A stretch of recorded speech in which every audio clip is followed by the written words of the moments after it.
Baby, so go. Got that I need. Baby, so go. Got that I need. Baby, so go. Got that I need. Baby, so go.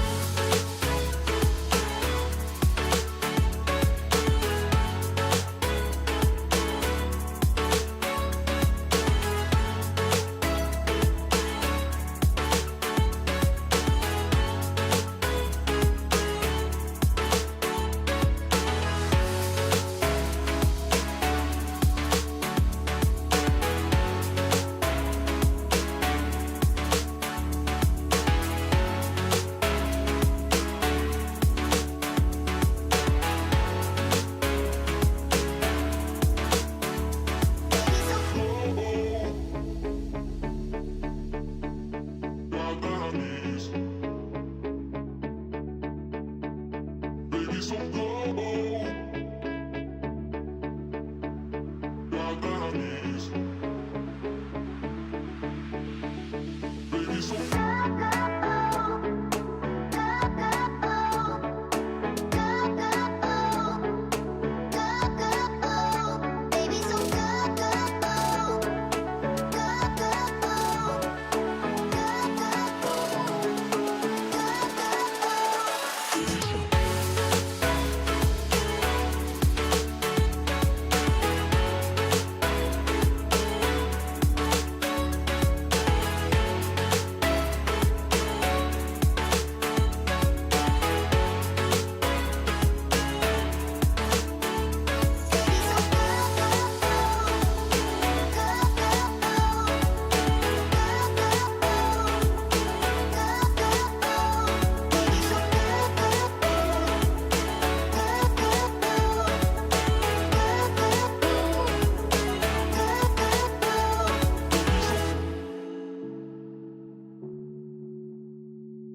Check, check, 1, 2, check, 1, 2.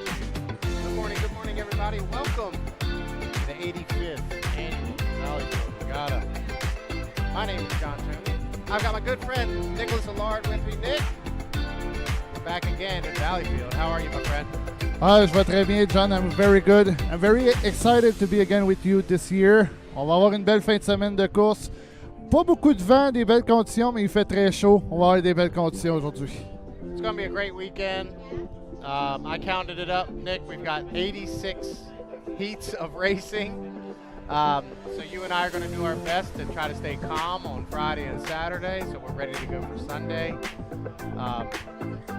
Our novice class is in the water right now. They've done their 2 testing sessions. They should be getting ready to go. And when novice does come out, I'm going to turn it over and let Nick do the novice. It's mostly French-Canadian young boys and girls. So I'm going to allow Nick to do the novice class this weekend.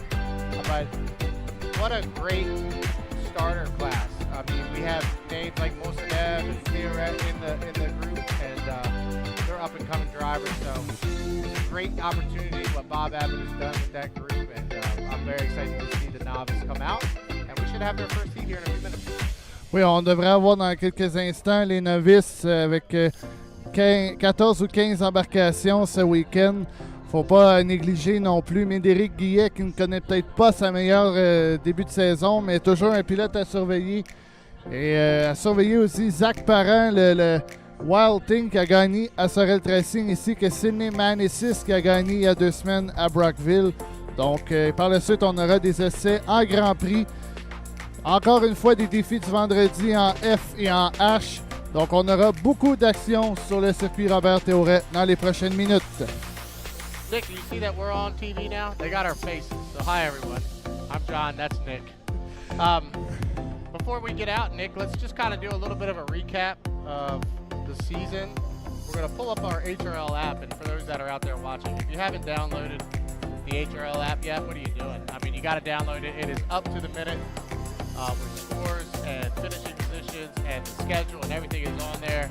Our good friends right next to us, Prix, Claude, and Diane, they do an excellent job with the app. So please download that. You can get it on your Play Store, Google Play, wherever you get your apps. Download, just type in Hydroplane Racing League, and you get that app and you can stay up to date. But Nick, why don't we go through some of the results and the classification so far? And since we're going to start with novice, let's start there. On top of the leaderboard is Olivier Moussanev, who's done a great job so far. He comes into the weekend with 120 points. Oui, Olivier Maisonneuve, qui est le premier champion de la première saison en classe novice il y a 2 ans, mène avec 130 points, mais Sidney Manessis se pointe à 10 points derrière lui, 1 point seulement devant Zach Parent qui est 3e dans le Wild Thing. Médéric Guillet se pointe à la 4e avec 111 points et Noémie Maisonneuve complète le top 5. In 2.5 liter class, John, what a domination by Kyle Hayes in the TM Special. Yeah, the TM Special's been running really, really well this year. He comes into the weekend with 255 points. He's 63 points ahead. That's over 2 full heats ahead of his next competitor. And they have won the first 3 races. They won in Cambridge, they won in Sorel, and they won in Brockville here on the HRL circuit. And they were in Madison last weekend and won in Madison. They've done a great job with that boat. That's a brand well, I say brand new. It was built last winter. So it's about 1.5 years old by Brandon Kennedy and the family. Built that boat from the ground up, and it has done really well. And I know they were really kind of disappointed not making it to Formula 2500 last year. They missed out by 1 place. But I think this is a great opportunity for both Kyle and Austin to get some more seat time before progressing to 2500 next year. Oui, Kyle Hayes qui est tout simplement dominant depuis le début de la saison, a remporté toutes ses sorties. Moi, l'embarcation que j'ai plus hâte de surveiller, John, c'est Mathis Gabriel Chiasson qui amorce officiellement sa saison cette année avec une toute nouvelle embarcation. So a brand new boat for Mathis Gabriel Chiasson with the Honda engine. It will be interesting to see him for the first time in the season 2025. Yeah, I saw that boat for the first time this morning in the pit area, and it's a very, very beautiful looking boat. So it's good to see Mathis back on the circuit. I know it took him a long time to get that boat ready to go, but it's good to see him back. Let's move over to Formula 2500, where once again at the top of the leaderboard is John Shaw in the Tenacity that won the 92. Al Thompson, they actually switched to the Honda. Al was not sure if he was going to. And in the winter, they bought a Honda, they switched over, and they're currently 39 points ahead of second place, Jacob Henry. Oui, Jacob Hainaut qui est vraiment la surprise dans cette classe à 39 points derrière John Shaw. Eddie Canfouche, qui ne connaît pas vraiment son début de saison espéré comparé à l'an dernier, est toujours troisième à 44 points. Tommy Shannon, le F4, qui aura double emploi cette fin de semaine, se pointe quatrième devant Kevin Smith. À noter que ce n'est plus Guillaume Charette dans le 77, c'est maintenant Derek Anderson, puisque Charette est maintenant en ProHydro.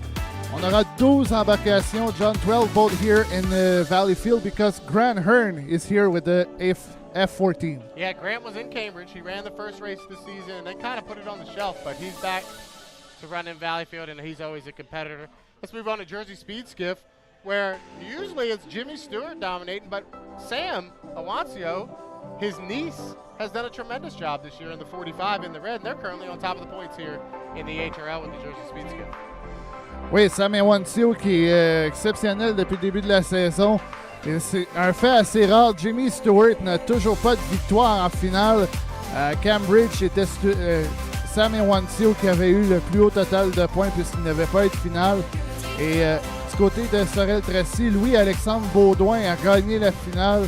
Et il y a 2 semaines à Brockville, Sam Awancio a été tout simplement dominante en Jersey Speed Skiff. Est-ce que Tom Pacradoni peut toujours brouiller les cartes?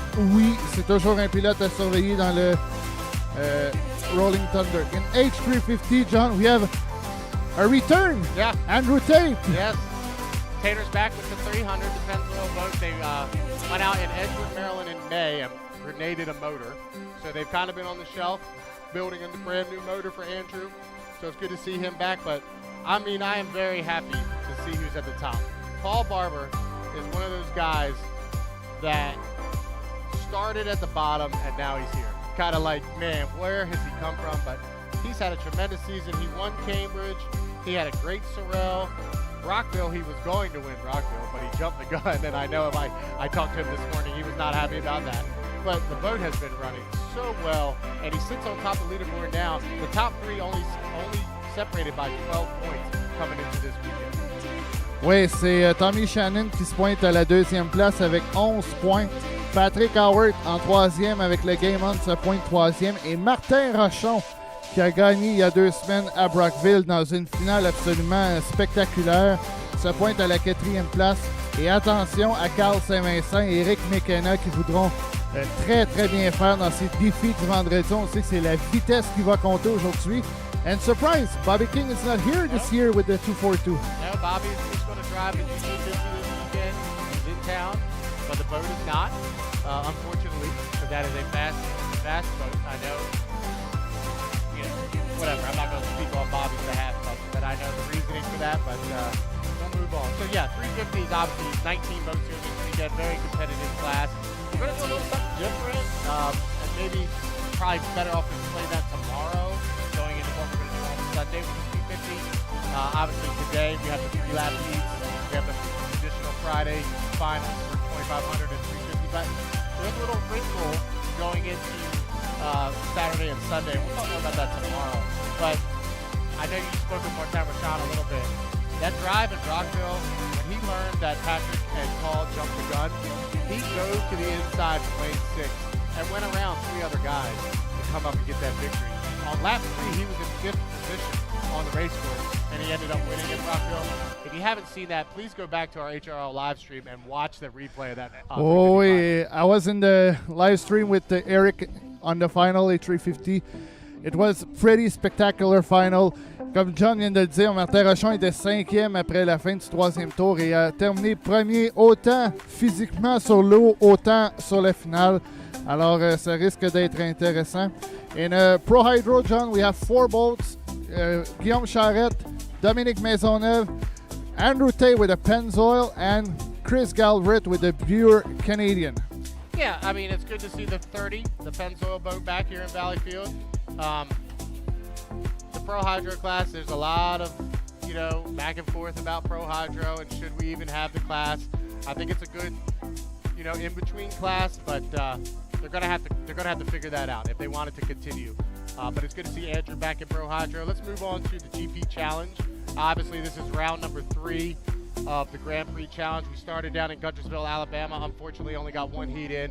Went to Madison. We ran twice with the time trials at both. Didn't get a final at either one. So really, it comes down to this weekend. We've got the top 2 boats. Jeff Bernard and Ken Lupton are currently tied at the top, and Brandon Kennedy's only 4 points back. So you got 3 boats within 4 points of each other. It's a double points race, so 50 points for a heat win. It's going to come down to Sunday afternoon. Oui, ça va être intéressant de suivre jusqu'à dimanche après-midi avec la finale. Jeff Bernard dans le Bad Influence, présenté par... j'ai oublié le nom malheureusement, mais... et Ken Lupton, le champion défendant de la saison, sont à égalité. Faut pas négliger non plus Brandon Kennedy qui a été parfait l'an dernier lors du Challenge GP. Et cette année, moins parfait dans les victoires, mais toujours un pilote à surveiller. Et il ne faut pas négliger non plus Jack Lupton, qui est toujours un pilote à surveiller. Et bien entendu, Andrew Tate dans le Wild One. 2 pilotes de la côte ouest américaine cette fin de semaine. Austin Eckert et Tyler Eccles. Donc, 2 pilotes. Le GP10 de Freak ne s'appelle plus le Charger et le Miss Renee GP17. Donc, yeah, we got Kevin and Austin Eckert from the West Coast out here. They were down in both Guntersville and Madison and have come back to Valleyfield, so it's good to see some West Coast representation. Just so everybody that's watching, I know it's about 6 a.m. on the West Coast, welcome. But we are going to run Grand Prix testing and then Grand Prix time trials, and that's all for today. So just Grand Prix testing and Grand Prix time trials today, and then we'll come back tomorrow with our normal 2 qualification heats tomorrow, and then the 3rd qualification and consolation and final on Sunday. So it's going to be a lot of Grand Prix racing. It's just today's kind of like a day for them to get everything dialed in, do their testing session. We'll have 3 groups of testing. They're going to come up right after the novice have completed their 4 heats of racing today. So we're going to do 4 heats of novice. Then we go right into Grand Prix testing. Then we go to 2.5 liter stock, Formula 2500, the 4 qualifications, the H350. Then repeat that, and then of course at the end of the day, we'll have our 2 finals. We'll have our 2500 final and our 350 final. 7 boats in the 350, 8 boats in the Formula 2500. Oui, alors, donc, est-ce que c'est le début de les courses? Je crois que oui. We're getting started with the novice, so I'm going to turn it over to you. Novice are out on the clock. Their 4-minute gun has sounded. They'll do 3 laps around. Nick, go ahead, bud. Alors, donc, les pilotes qui seront sur le parcours, c'est le N109 d'Olivier Maisonneuve qui mène le championnat.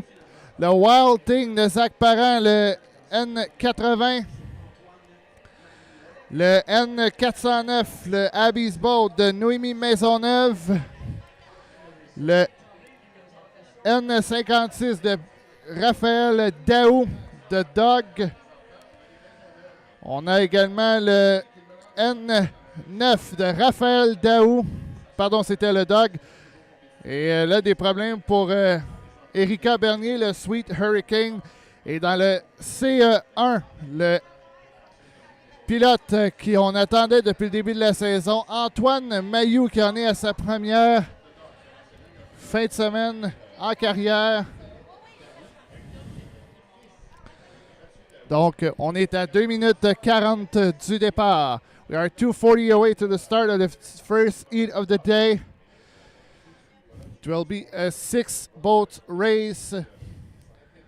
Alors, le meneur au classement, encore une fois, un duel entre les 2 frères et sœurs, Olivier et Noémie Maisonneuve. On est à 2:20 du départ. Donc, ce sera 3 tours dans cette qualification. On voit déjà Raphaël Daou faire sa préparation de départ. Zach Parent, the first winner of the year in Sorel Tracy, in front of Olivier Maisonneuve and Médéric Guillet. Antoine Maheu, Antoine Maillou, le participe. Lui devait, en tout cas, l'embarcation était numéro 83, la parenté des et on a vu Sidney Manissis il y a quelques années Merci beaucoup, Rick, pour la présentation de ces Rick pilotes. À Bernier 1 a minute some 30 de départ, so problem 1 minute 30 second away from the start. Pits. This first heat in the junior class. We are 124 away to the start. Attention sur le tableau numérique présentant la couleur des drapeaux. Alors, Ça petit fait parcours 83 ans qu'on a quelqu'un au drapeau, et le drapeau est de rendu 300 numérique, pieds donc c'est à peu une près. lumière, Donc, face, à notre panneau. on se rappelle, il y a 2 ans, le premier vainqueur de cette classe ici à Valleyfield a été Jaden Théorel, Le drapeau est vert présentement. N244, N144, pardon. Une minute du départ, donc la couleur blanche. On est à 53 secondes du départ. Si vous voyez bien ce drapeau-là, les gens dans la foule également, on le voit de la manne de terre, les gens dans les estrades, forcément, on le voit quand même. C'est un drapeau à 4 côtés numérique. 40 secondes au départ, on rappelle les inscrits dans cette première vague. Il n'y a aucun couloir. Vous allez voir la formation de départ jusqu'à 0. Donc On est à encore 30 secondes, 30 seconds away to the start. Maisonneuve pilote la 109, 5 parents dans le 80.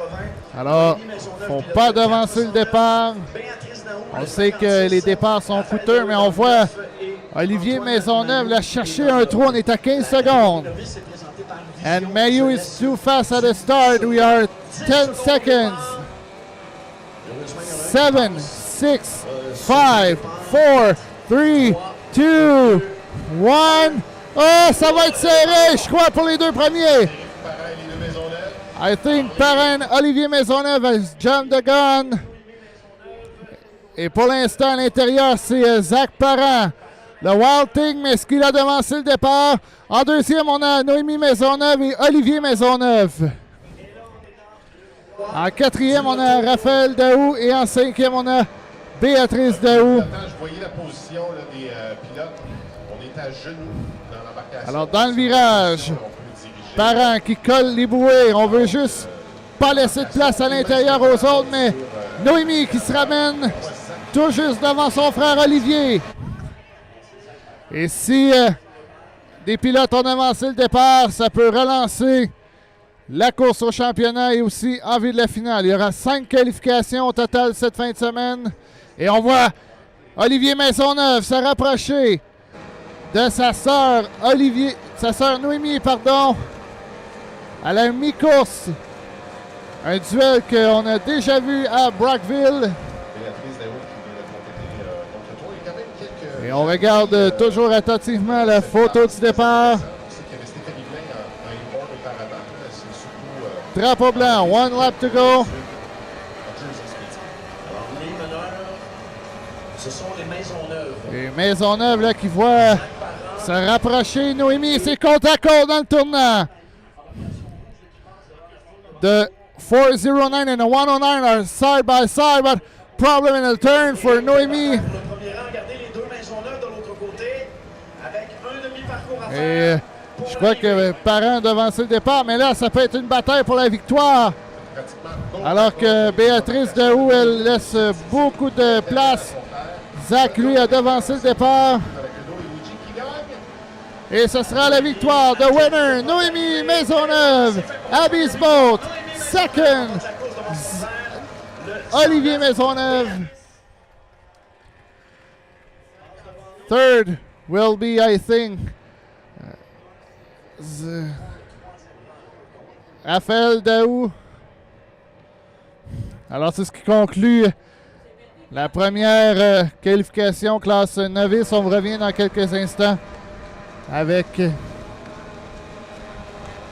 faudra voir la position des embarcations. avec la prochaine vague de novice qualification 1B.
Alors, dans la dernière qualification de novice, ça a été Noémie Maisonneuve qui a remporté l'épreuve.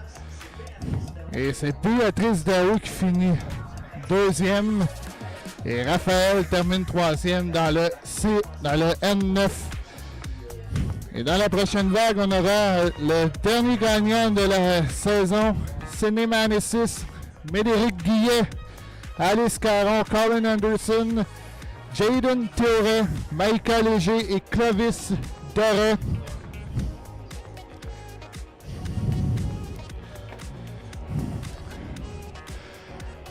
And the first one who come on the track is Alice Caron with the Lucky 13. On a déjà confirmé que c'est sa dernière année en novice.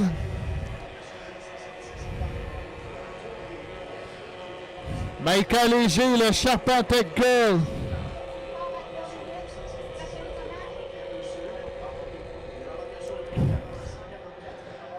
Et voilà, Clovis Doré, le C'est la vie, le fils de Sylvain Doré.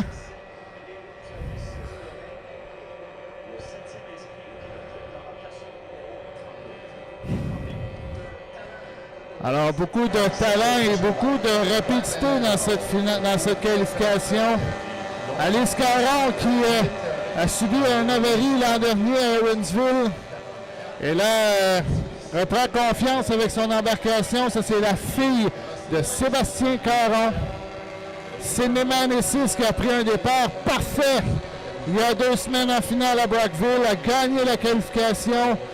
Maïka Léger, first time we'll see her, on the track this year. We are 2:20 away to the start of the second heat of the day Novice. And problem for Clovis Dere, who's done. The 32 has done at the outside of the turn number 2. Jaden Tilley, the first winner here in Valleyfield in 2023.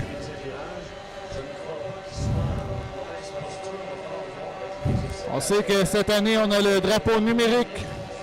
Et nouveauté également, vous pourrez nous voir, John et moi, en action pendant quelques épreuves. On alternera quelques fois cette fin de semaine pour évidemment vous donner un très bon spectacle et garder nos voix pour les grandes finales dimanche. 3 days of action here for the 85th edition of Valleyfield Regatta. We are 1:30 away to the start. Colin Anderson, le fils de Ken Anderson.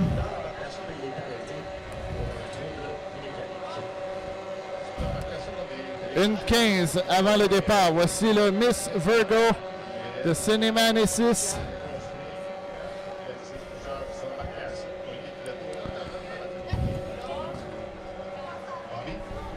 One minute away to the start. 1 minute avant le départ. On voit Médéric Guillet faire sa préparation du départ.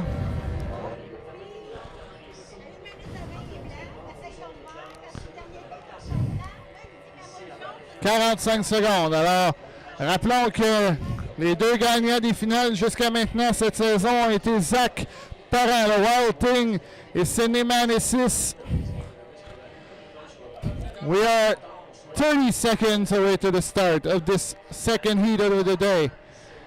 Et là, Guillet semble avoir des problèmes. 20 seconds.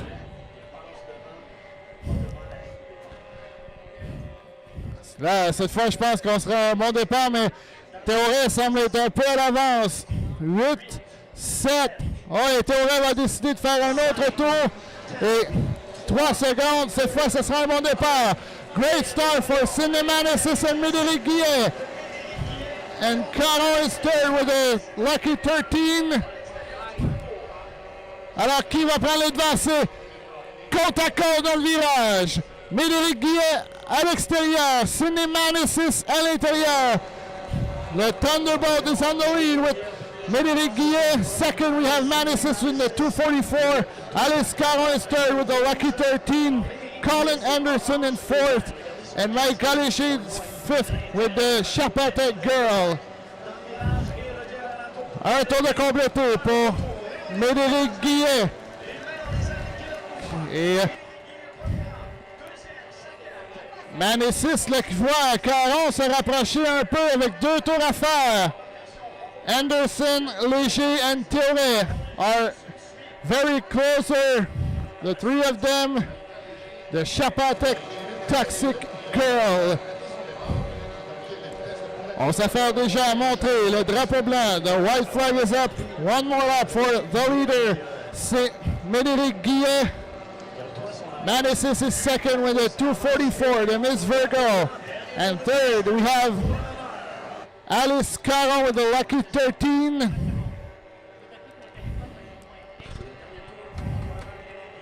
Et là, Théoré semble se rapprocher de Léger pour la 4e place. On sait que oui, 5 qualifications peut aider, mais il ne faut pas connaître de mauvaises courses. Et Guillet qui va venir chercher la victoire dans cette qualification. Ce sera intéressant de voir son temps. It will be interesting to see her time. Your winner, Médéric Guillet, Thunderbolt 66. Second will be Cinemanesis with a 244. 13 secondes plus vite que Noémie Maisonneuve. Et Alice Caron va terminer 3e dans le Lucky 13. Jaden Tilley va terminer 4e dans le Little Miss Valleyfield. Maïka Léger, sûrement un soupir de soulagement pour elle. Elle qui fait sa première mise à l'eau cette année suivi de Colin Anderson. Prochaine épreuve, qualification.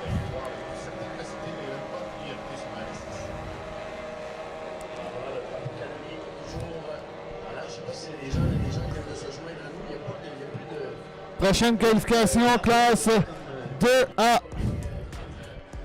Novice et qualification 2B, Novice aussi.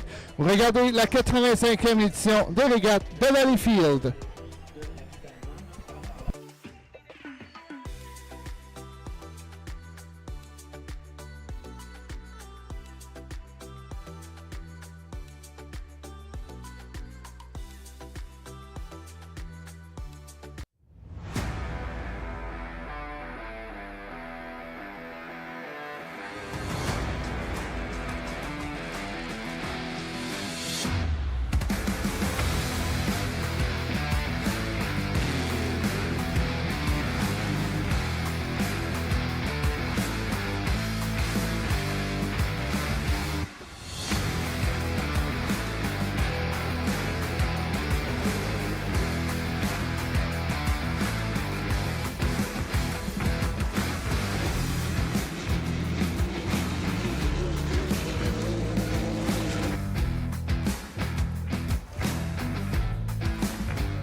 À la qualification 2A, classe novice, on revoit déjà Médéric Guillet, le Thunderbolt.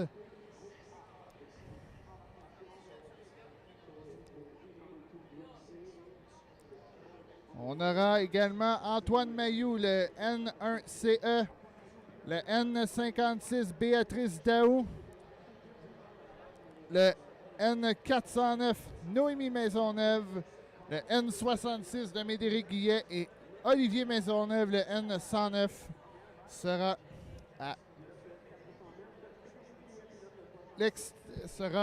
dans cette qualification. Le 109. So another duel between the brother and the sister, Olivier and Noémie Maisonneuve. Là, on n'en voit que 5 embarcations sur l'eau. Ainsi que Médéric, le Thunder Boat et le Havy's Boat. Ce sera très intéressant de voir. Ça va départager. Semble manquer Colin Anderson, le quitte du Prix. Victoire respective de Guillaume qui était excessivement rapide. On a vu sa stratégie au départ. Là. Très très loin. Regardez sa ligne qui est allée à l'extérieur. Et après le départ, un style slingshot. So we are 2:22 away to the start of this third heat of the day. Novice, still one more race of Novice before after this race, and we'll be GP testing. I think we're 10 in GP this weekend. Jeune femme qui poursuit une carrière ici. On sait ça.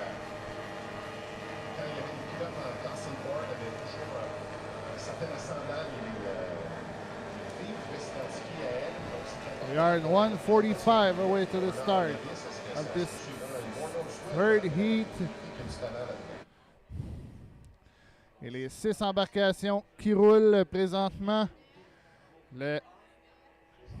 L'angle d'attaque de Olivier Maisonneuve.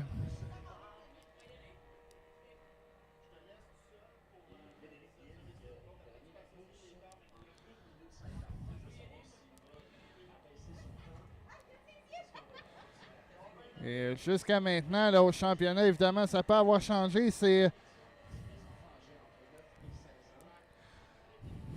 Ça peut avoir changé là, en vertu de la pénalité de départ à Maisonneuve. We are 60 seconds away to the start. Antoine Mailloux qui devait avoir sa propre embarcation. Bob Abbott a ressorti le Flying Eagle de Jonathan Abbott pour lui permettre de rouler à Valleyfield. Le Awesome Secret de Colin Anderson. Et là, regardez où va Guillet, complètement très large, tout près du virage 2, circuit inboard. Bon, lui, il va refaire le carrousel. Regardez, il retourne encore. On est à 22 secondes. Et là, on va commencer à s'amener pour le départ. Attention, on est dans le départ dans 15. Et croyez-moi, les pilotes départ dans 10, 9, 8, 7, 6, 5, 4, 3, 2, 1. Cette fois, ce sera un bon départ. Encore une fois pour les deux Maisonneuve. And on the outside, there's Médéric Guillet. On sort du virage. Oh là, presque contact entre Mailloux et Anderson. Et là, c'est 3 bateaux tout près. C'est Noémie Maisonneuve à l'intérieur, Olivier Maisonneuve à l'extérieur et Médéric Guillet qui est pas très loin. Oh, great battle between 3 fastest boats. Noémie Maisonneuve on the inside, Olivier Maisonneuve on the outside, and Médéric Guillet is very closer, and now is second. But Olivier Maisonneuve is trying to coming back. Great battle, 3 boats, very closer. Et là, dans le virage. Oh, qu'on s'arrose là, littéralement. Et là, c'est serré entre Guillet et Maisonneuve. Half course. We did. Et là, c'est côte à côte, side by side. Attention, là, c'est presque touché dans le virage. The white flag is up. One more lap. And Guillet is now in the lead with a 66. And Noémie Maisonneuve at the inside. Et on voit Maisonneuve la cogner durement dans le virage, mais quelle remontée de Médéric Guillet. Et là, on voit Noémie cogner durement à la sortie du virage. Médéric Guillet a pris une bonne avance sur sa plus proche rivale. Alors, Guillet, Maisonneuve et Maisonneuve dans l'ordre. Et ce sera Et si tout va bien, il vient de rechercher La victoire 2 en 2 pour Médéric Guillet, Thunderbolt. Deuxième, second, Noémie Maisonneuve, Abby's Boat. Third, Olivier Maisonneuve, l'angle d'attaque. And fourth will be Colin Anderson with a awesome secret. So still one more race in Novice program before the GP testing. Et la classe novice vous est présentée par la Vision Jeunesse du Roi. Donc, c'est le commanditaire principal de la classe novice. You are watching the 85th edition of Valleyfield Regatta. My name is Nicolas. Stay tuned. Next up, Novice 2B.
Alors, dernière qualification de la journée en classe novice. On aura le N32, le C'est la vie de Clovis Doré. Le 666, le Charpentec Toxic Girl de Maïka Léger. le N9 de Dog, un numéro que vous connaissez très bien avec Mathieu Daou, le Raphaël Daou, le N144 de Jaden Théoret, le N76 d'Erika Bernier. Est-ce qu'elle est sur le parcours? Oui, elle est sur le parcours. Le N13 Lucky 13 d'Alice Caron. Le N80 de Zach Parent qui a devancé le départ tantôt. Et le N244 de Sydney Manissis de 244.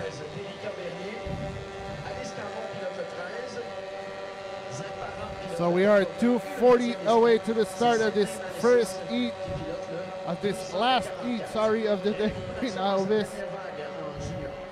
Oui, c'est la dernière occasion d'aller chercher des points. On les reverra pour 3 autres qualifications au courant de la fin de semaine, ainsi que la finale qui aura lieu dimanche matin. We are 2:18 away to the start of this last heat. Et là, presque un contact entre Clovis Doré et Alice Caron qui a évité à la dernière seconde. Je ne sais pas ce qu'a fait Doré, mais on a évité la catastrophe.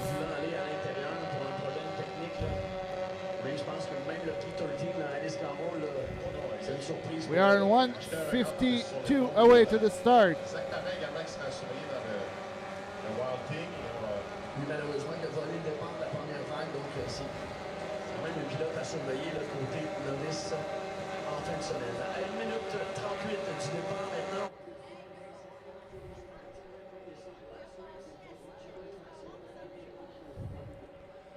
$1:30 away to the start.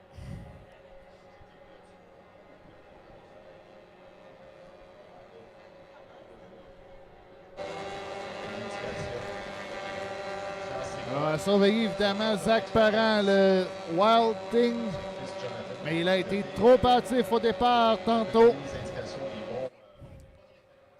We are at 1:05 away to the start of this first day and last heat for the Novice program.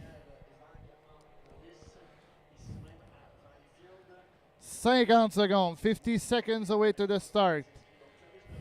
Alors tantôt, c'est Guillet qui a obtenu le meilleur temps avec 1:50. Caron, Zach Parent et Sydney Manissis. À 35 secondes du départ, vous allez voir les embarcations qui vont faire dans 30 secondes avant le départ.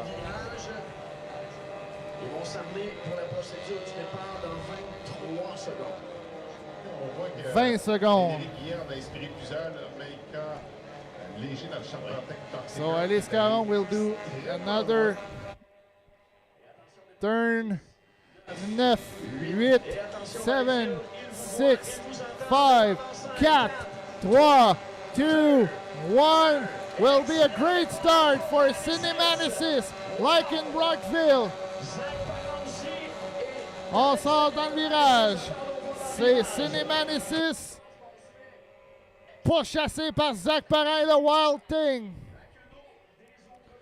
Et Théoret qui est troisième dans le Miss Valleyfield. Et on voit Parent là se rapprocher. Attention dans le virage. Très excitant dans les bouées virage 2. Oh, Parent là qui est un peu surpris dans tout ça. Il n'a qu'un espace pour tourner. Faut pas frapper les bouées. One lap done. And look, Parent. We are side by side at the beginning of the second lap. In the turn, it's Parent with the Wild Thing. Manissis at the outside with a 2:44. And Théoret is very closer. Léger is fourth. And Caron is fifth. Bernier is sixth. And Raphaël Daou is seventh. Et là, Jaden Théoret qui se rapproche dans le 144. Les deux bateaux là, de la même équipe qui sont tout près, mesdames, messieurs. The white flag is up. One more lap for Zach Parent with the Wild Thing. Manissis is second with the Miss Virgo. And Caron is she's very closer of Maïka Léger.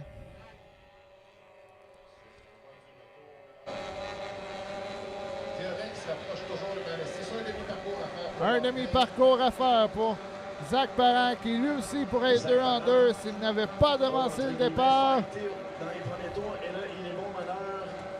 Est-ce que Théorin aura le temps de remonter sur Manessy? Mais ce sera la victoire. Your winner to be Zach Parent. Deuxième, second, Sidney Manessy. Third will be Jaden Théoret. Et là, pour la quatrième place, c'est quand même 15 points. Est-ce que Léger va résister? Ce sera la quatrième place pour Maïka Léger. Charpentec Toxic Girl. Alors qu'Alice Caron termine 5e. Bernier va terminer 6e. Et Raphaël Daou va terminer 7e. Alors voilà, c'est ce qui conclut les novices pour aujourd'hui. On les reverra demain dès 9h. Next up will be JP. Cette course vous a été présentée par Vision Jeunesse du Suroît, qui est un organisme dans la région du Suroît. Prochaine qualification sera la qualification Formule 2500, mais avant, on aura des essais en classe Grand Prix.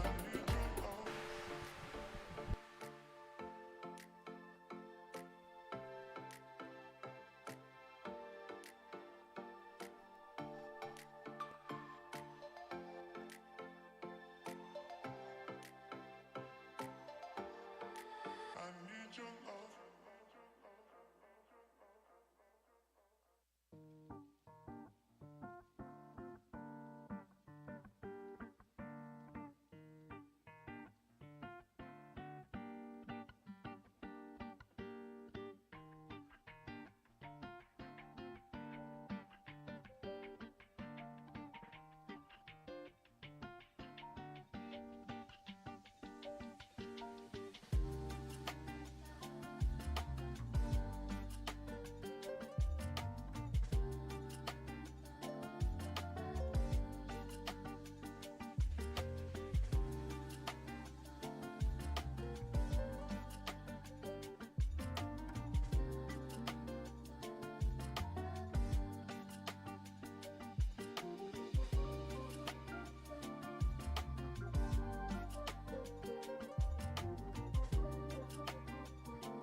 All right, our rescue teams are coming out on the race course to get ready for Grand Prix testing. Grand Prix testing will be coming up next. We're going to have 3 rounds of Grand Prix testing. Steven's coming up and tell me something. I don't know. Steven is our head honcho that runs the live stream. He does a tremendous job. I think anybody that's out there that's watching on the live stream, give Steven a shout out. He does an amazing job. So our rescue team's coming by, and I was at the driver's meeting this morning, and there's a collective going on with rescue. They've got some guys from my hometown of Cambridge that run the Region 4 Rescue. They're out there with them this weekend, which is a great addition to the team here in Valleyfield. So some of the Region 4 Rescue guys are going to be helping out this weekend, which is going to be awesome. So they're just doing their flyby down the race course to check out everything and make sure things are ready to go. So Grand Prix testing should be coming up next. We'll have Jeff Bernard, Jack Lupton, Eric Langevin, and Kent Henderson in the first wave. In the second wave, we'll have Ken Lupton, Austin Egret, and Kevin Egret coming out. And then in the third wave, we'll have Brandon Kennedy, Andrew Tate, and Bobby King driving the 50 this weekend. So 3 rounds of testing for Grand Prix. They'll be coming out next. And then we'll get into our schedule, Nick, where we go to 2.5 of the stocks, 4.500, 350s, right on down the line. So we have 23 heats ready for you to go. The novice class is just wrapped up. Great job by all of them. They got all 4 heats in within about 45 minutes. They ran their 4 heats of novice. So we're ready to go. So coming up next, when we come back, it's going to be Grand Prix testing on the waters of the bay here at the 85th Valleyfield Regatta. Stick around.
All right, our national anthems have just wrapped up.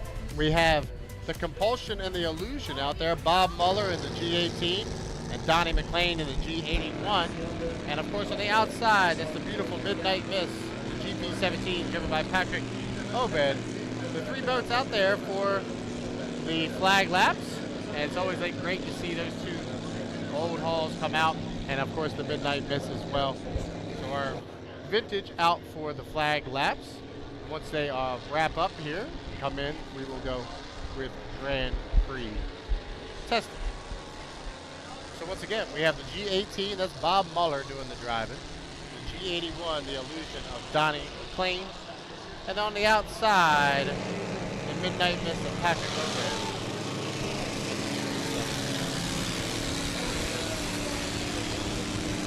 See the vintage a little bit later on today as well. We have a good, strong field of vintage boats ranging from all the way down to a little 1 liter Southpaw Dick Delster, all the way up to the big GPs, the Midnight Miss, and the Desert Oil Special of Sylvain Demer. So good group of vintage here this weekend, and we'll see them a little bit later on. So they'll probably do a couple more laps around, and then we'll get ready for the Grand Prix testing, sponsored by the Journal de Montreal this weekend. So Grand Prix testing will be coming up after the flag laps here in just a few. Stick around. L'année qu'on fait ça, Eric, avant, pendant les États-Unis, en fait,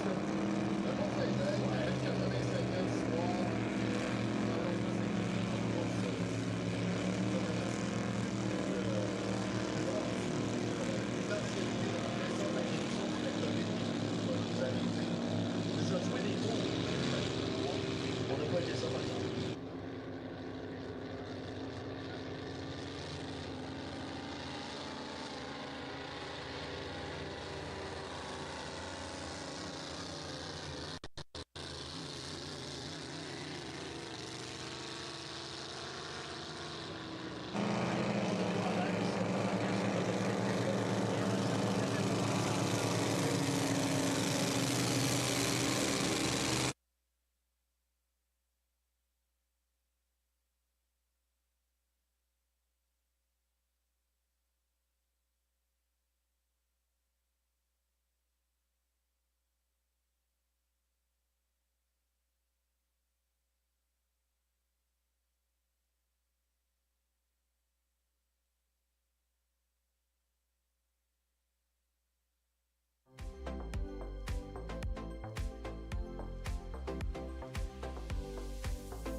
All right, green flag is on the race course for Grand Prix testing.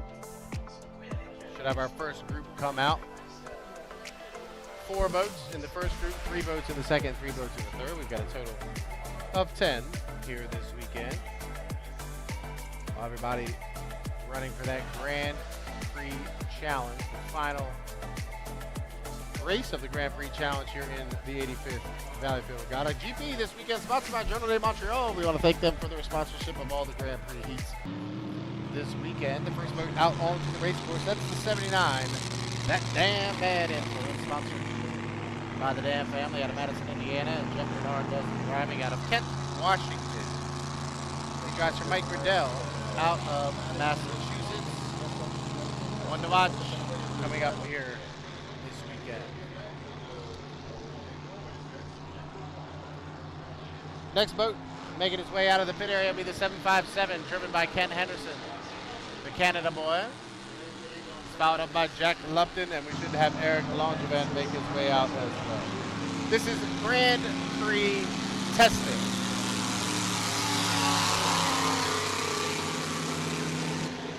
The 79 this weekend, in memory of Tim Copfield, lost his battle with cancer over the past week, and they've got a big memorial on the side of the 79. Tim was a great guy. Got to talk to him a few times. He will be missed in the 79 camp. Here comes Kent Henderson coming across our finish line in the 757 Canada boy. Kent has really got that boat rolling since he took the wheels for the Mario Blaine and Robin Demerstein. Here comes Jack Lupton in the 33, the Lupton Motorsport, out of Waverley, New Zealand. And good to see the repairs for Eric Langevin and the Silco Racing. They had some damage after Madison. They brought it back home. They got it fixed and they're out on the water.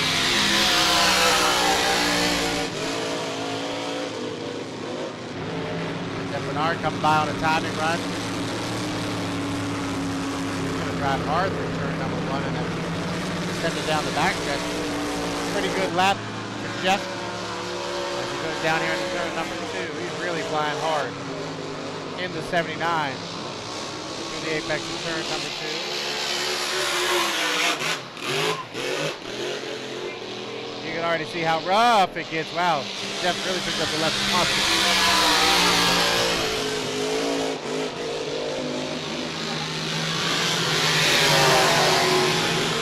Jack Lupton comes by.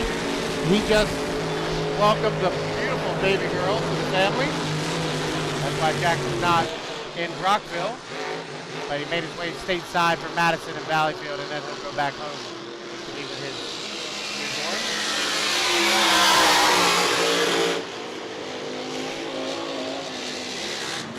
Ken Anderson by once again. Bernard is putting in some tough laps on that 79. He's really testing things out here. Beautiful brand new paint job on the 79. A little bit more of a burnt orange color. Alexa does a great job on the paint for a lot of these boats.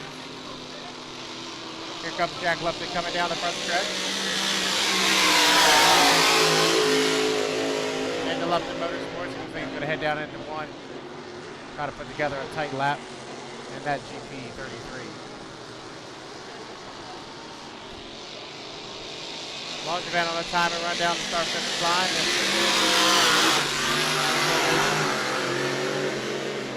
Goes by start finish line down into turn number 1.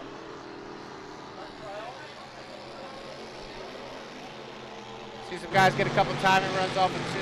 See how long it takes to reach Bernard right now off the exit of 2. He's right there at that exit 10. And he'll have his spotter telling him how long that was. Mike Riddell is actually doing the spotting for Jeff today. Here comes Lupton.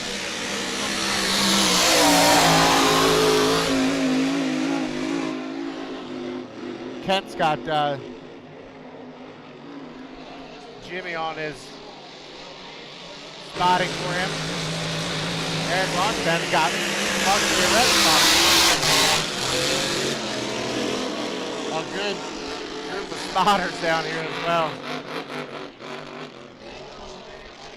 Jack's going to come on a tough lap through turn number 2 down here to start finish line on our first testing session. We'll wrap up. Grand Prix sponsored by Journal de Montreal. Our first testing session is just now starting to wrap up. It looks like Jack might make one more lap. Eric's going to do another timing run down the start finish line. 468 cubic inch blown alcohol motors. If you're just new to inboard hydroplane racing, this is the biggest automotive powered group in the world. Grand Prix hydroplane. Good to see Longevan, as we said a few minutes ago, back. Had some damage sustained in Madison last weekend. Left on Saturday, got it back home, got it cleaned up, and they are ready to go for the Valleyfield Regatta.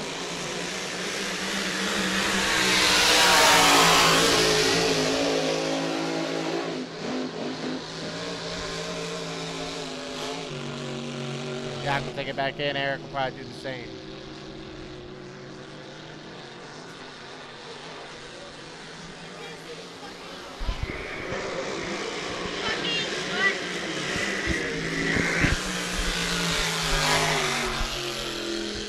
All right, Eric Longevan will bring it back in.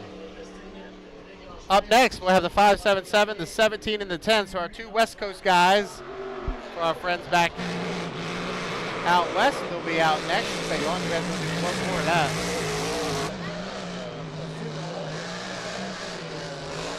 Around the race.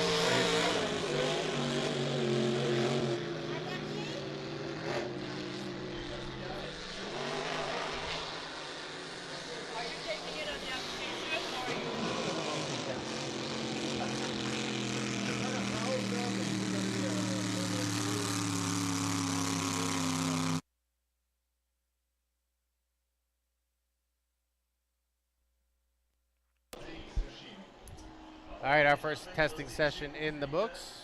As I said, our West Coast guys will be out next, along with Ken Lupton. 3 more boats coming out for the second testing session. The 577, the 17, and the 10, the Miss Renee, the Freak, and Kenny Lupton in the Lucas Oil will be out next. Once again, Journal de Montreal presents the Grand Prix class this weekend. We want to thank them for coming on board, sponsoring the Grand Prix. It's a beautiful day for racing here at the 85th Valleyfield Regatta. We will have testing group number 2 come out next.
All right, our second group of Grand Prix making their way out onto the race course. As we said, we should have Ken Lupton in the 577 and Miss Lucas Oil out of Waverley, New Zealand. He'll be the first boat out of the pit area. He's followed up by the 17 of Austin Egret in the Miss Renee and for Richards Racing out of Washington State. The third boat should be the Prix, the GP10, driven by Kevin Egret, also out of Washington State. And here he comes out of the pit area. So all three boats are out for the second testing session.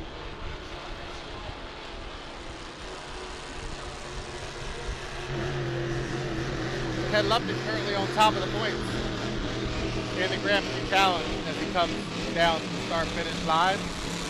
Testing things out there. He's making that going back and forth a little bit, testing on that rudder to make sure he's ready to go. Brand new paint job for the Miss Renee here in 2025. The GP17 driven by National and the 10 also. The new paint job. Formerly known as the Charger, now the GP10 known as Prix. Richards Racing has been an asset to Grand Prix Hydroplane Racing. They've won 3 Grand Prix, 2 of them currently on the circuit.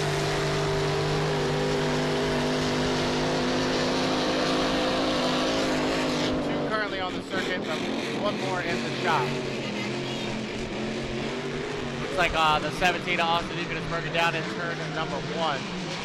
Wait to see if we get any stoppage of the testing session.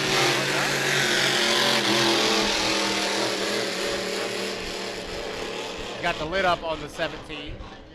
Looks like he's far enough off the race course, however, we should be able to continue session. Ken Lupton and Kevin Egret have both been around in more times.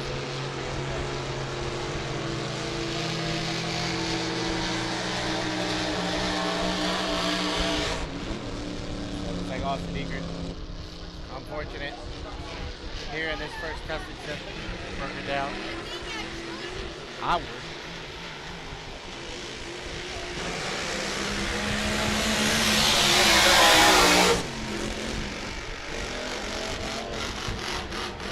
Lefty comes by on a second run, and then Kevin comes by as well. Everybody's been around where Austin is dead in the water one time, so we should be okay. Let's continue this session. Let the 577 and the 10 continue to do their warm-ups. So once again, this is Grand Prix testing. Looks about 24 feet in length, 12.5 feet wide. Run on a 468 cubic inch low alcohol motor. Up to 150 to 160 miles an hour. We'll probably see him topped out around 145 here on this short 1 mile course here in Valleyfield, Quebec.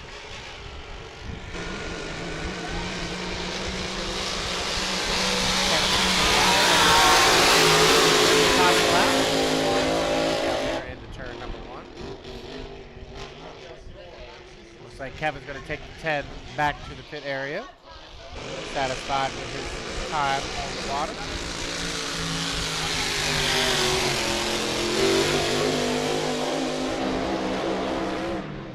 So Ken Lupton also going to go back. So second testing session is wrapped up. We'll get Austin Egret towed up off the race course, and we'll get him out of the way and get ready to go with our third and final group of testing, which will include the GP35 of Brandon Kennedy, the 71 of Andrew Tate, and the 50 of Bobby King.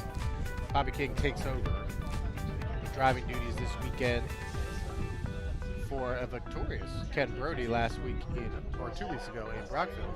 But Bobby King back behind the wheel of the GP50 of Freedom for the Valleyfield Regatta.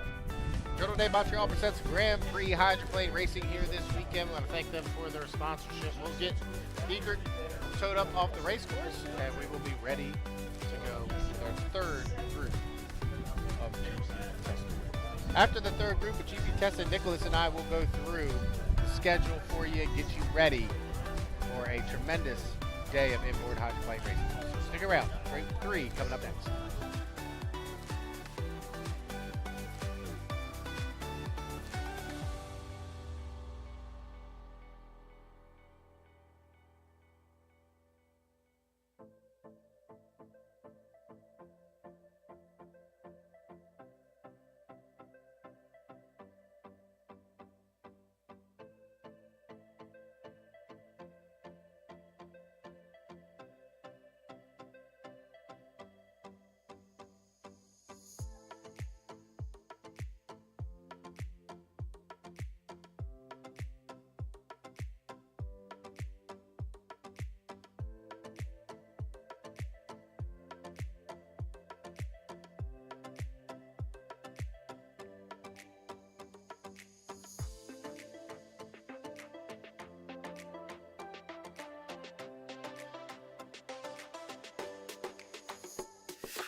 All right, our third round of Grand Prix coming out for their final testing session of the morning here on Friday for the 85th edition of the Valleyfield Regatta.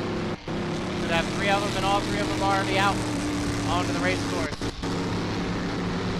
One that a lot of people think the boat beat is already out. The 35 driven by Brandon Kennedy out of Bear, Delaware. He drives for Brownie Thompson out of Baltimore, Maryland in the TM Special. Sponsored by River City Printing. They'll come across start finish line in the TKO races. Next they're coming by your Brockville winner, the GP50, the Freedom. Driven this weekend by Memphis, Michigan, Bobby King. And the final boat, the Wild One out of Wild Lake, Michigan. The driver of the U91, the Goodman Real Estate, your winner of the Madison, Indiana Governor's Cup last weekend, Andrew Tate drives 71, the Wild One. Those are 3 boats out for testing session number 3. And I expect all 3 of these boats to be around for that final come Sunday afternoon. Kennedy coming on a timing run. He hit that right at the entrance of turn number 2. Coming down here to start finish. I know his mom is on the radio. She'll give him the time.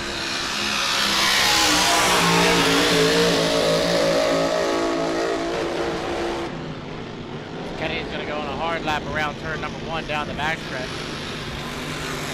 Really flying that top zone, but he's as he was your winner last year of the time trials. Remember, today for Grand Prix, we'll just have these 3 testing sessions and GP time trials at the end of the day.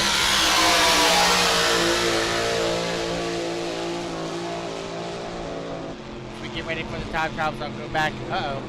Brandon really, I'm sorry, I said uh-oh, but he's just slow down to the 2. Now he'll pick one of those boots, maybe the exit pin, and he'll take that run off of, yeah, that's what he'll do. 1.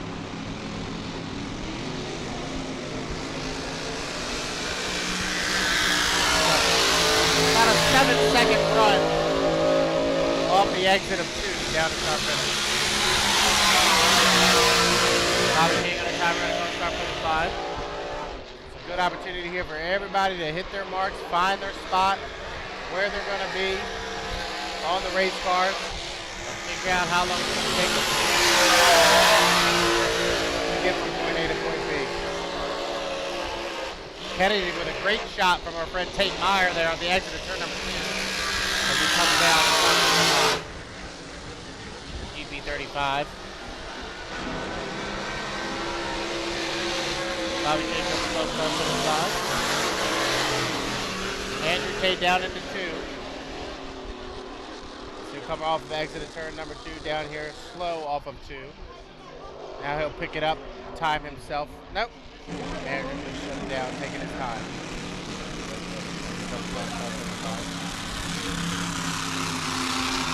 Kennedy is satisfied with his run. And Bobby King's going to come around one more time. Let's see if Andrew decides to go around one more time to put a timing lap in. Yeah, he will. King's going to come off the exit of 2 down to start finish line one more time.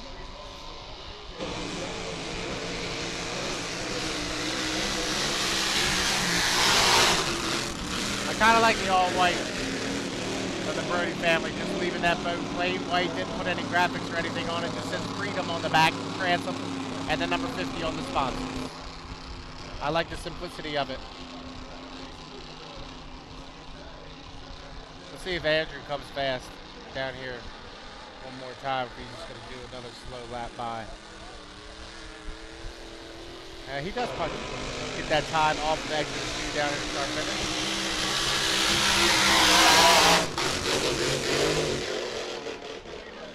Chimes walks to 71 across start finish line. So Andrew will take the GP71 Wild One back into the pit area. And that'll do it for our Grand Prix testing here on Friday. All right, we have 20 heats of racing for you today. We'll start today with the Formula 2500, their first 2 rounds of qualifications, Heat 1A and 1B. That'll be followed up by 4 qualification heats of Hydro 350.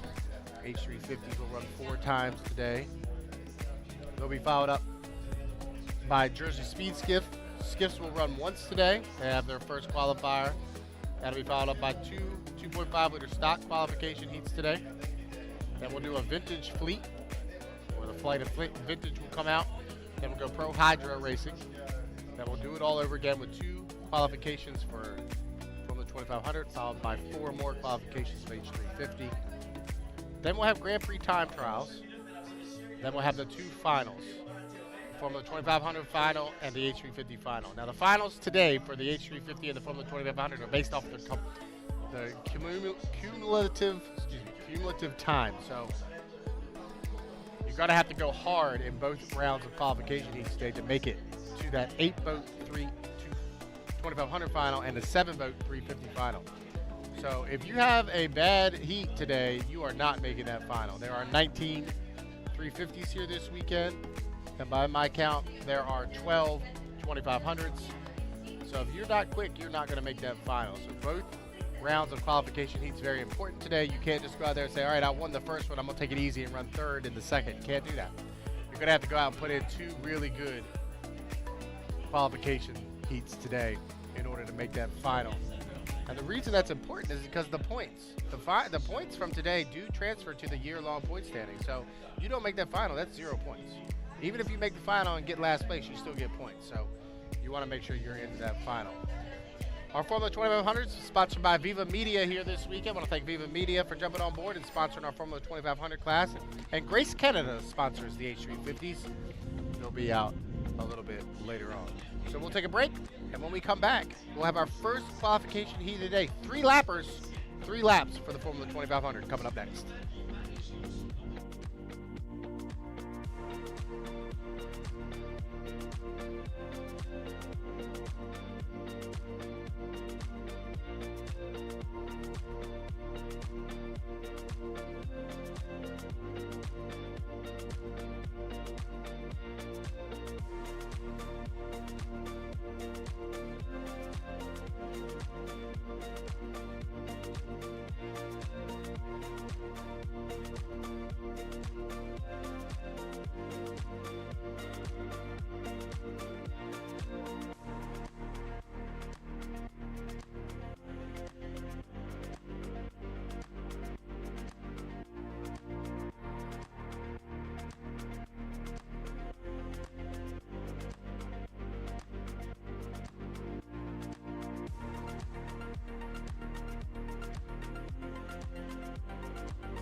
All right, our 5-minute gun has sounded for the first heat of the weekend, a 3-lap Formula 2500 qualifier. They'll be coming out here first. The points leader is John Shaw. He is in the 92 Tenacity. He'll be in this first qualification heat. Remember, if you're new to the Inboard Hydroplane Racing League, the lanes are assigned based off the points through the season. So John Shaw, he's the leader in the 92 Tenacity. He will have lane number 1 here for the first round of qualifying. From the 2500, sponsored by Viva Media. They are out on the race course. Once they come around for the first time, we will introduce them to you. Once again, my name is John Jeremy. I got Nicholas Allard with me. Thank you so much for tuning in here on the Friday edition of the 85th Annual Valleyfield Regatta. We are underway with our first qualification heat of the day. Heat 1A for the Formula 2500. The boat on the inside, that's a 92. Driven by John Shaw out of Centerville, Maryland. On his outside, that's Kevin Smith in the 26, the Dream Reaper out of Peabody, Massachusetts. He's followed up by the 500 of Eddie Camden out of Grand Isle, New York. Matthew Brown will come by in the 74 out of Valleyfield, Quebec. And the final boat out of Syracuse, Indiana, Grant Hearn in the Legacy 1. I'm sorry, there's one more. The 113, another one, Sam Tremblay out of Valleyfield, Quebec. Nicholas, all 6 have made the call for the first qualification heat for the Formula 2500. Oui, alors évidemment, le pilote à surveiller, c'est le meneur au classement, John Shaw dans le Tenacity, l'embarcation orange. Il aura à ses côtés Eddie Canfouche, le champion de la saison dernière. Et attention à Samuel Tremblay dans le Another One qui a gagné à Sorel-Tracy il y a 1 mois. Et ça risque d'être une course assez spectaculaire. Grant Hearn qui en est à sa 2e participation seulement cette saison. Toujours un pilote à surveiller, c'est un pilote aguerri. N'a jamais gagné de titre, mais un pilote très, très rapide dans le F14. 2 minutes and 23 seconds away from the start, 2:23 away from the first heat of the day, Formula 2500 Heat 1A. All the boats scrolling up down in the turn number 1. If you are new to us and you're just tuning in for the first time, this is the 5-minute warm-up period. The race does not begin to the end of that 5-minute warm-up period. So the boats come out on the race course. They'll run around the course a couple times during the 5-minute warm-up period. The biggest thing that they do is they'll do timing runs from their predetermined assigned lanes based off of their points coming into the weekend. So if you're starting at lane number 4, you got to do a timing run from lane number 4. And that's what they use that 5-minute warm-up period for. Formula 2500 originally had a 2300cc Ford motor in it. A lot of the guys have switched over to the K20 Honda and are running the K20 Honda now. Speeds upwards of 100 to 110 miles an hour down the straightaway. We'll probably see them topping out right around 105 here at the end of the straightaways on this tight, narrow Valleyfield Regatta course. We are 122 away from the start, 122 away. Alors, Mathieu Brown down here into turn number 1. We're gonna have to scrub off just a little bit of time with 110 to go from the start.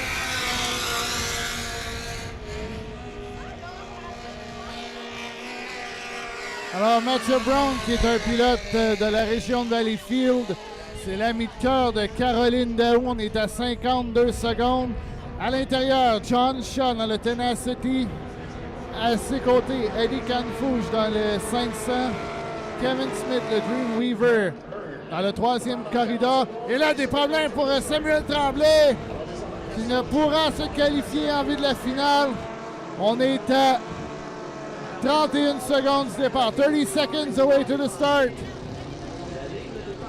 25 seconds to the start. As Nicholas said, it's lane number 1, John Shaw. Lane number 2 is Eddie Canfouche. Lane number 3 is Kevin Smith. Lane 4 is Matthew Brown. Unfortunately, Sam Tremblay is off the race course in turn number 1, and on the outside will be Grant Hearn.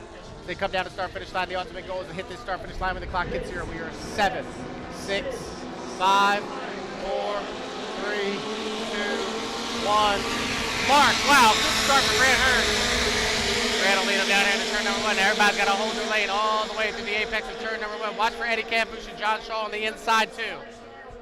So Grant Hearn will get there first, but starting out in lane number 6, it's going to be hard for him. Shaw on the inside, Eddie Canfouche on the outside. They're side to side off of 1. Alors, c'est sans surprise, c'est Eddie Canfouche et John Shaw. Shaw qui a raté un peu son départ. Et là, Canfouche qui lance un message, mais regardez John Shaw, c'est côte à côte au virage.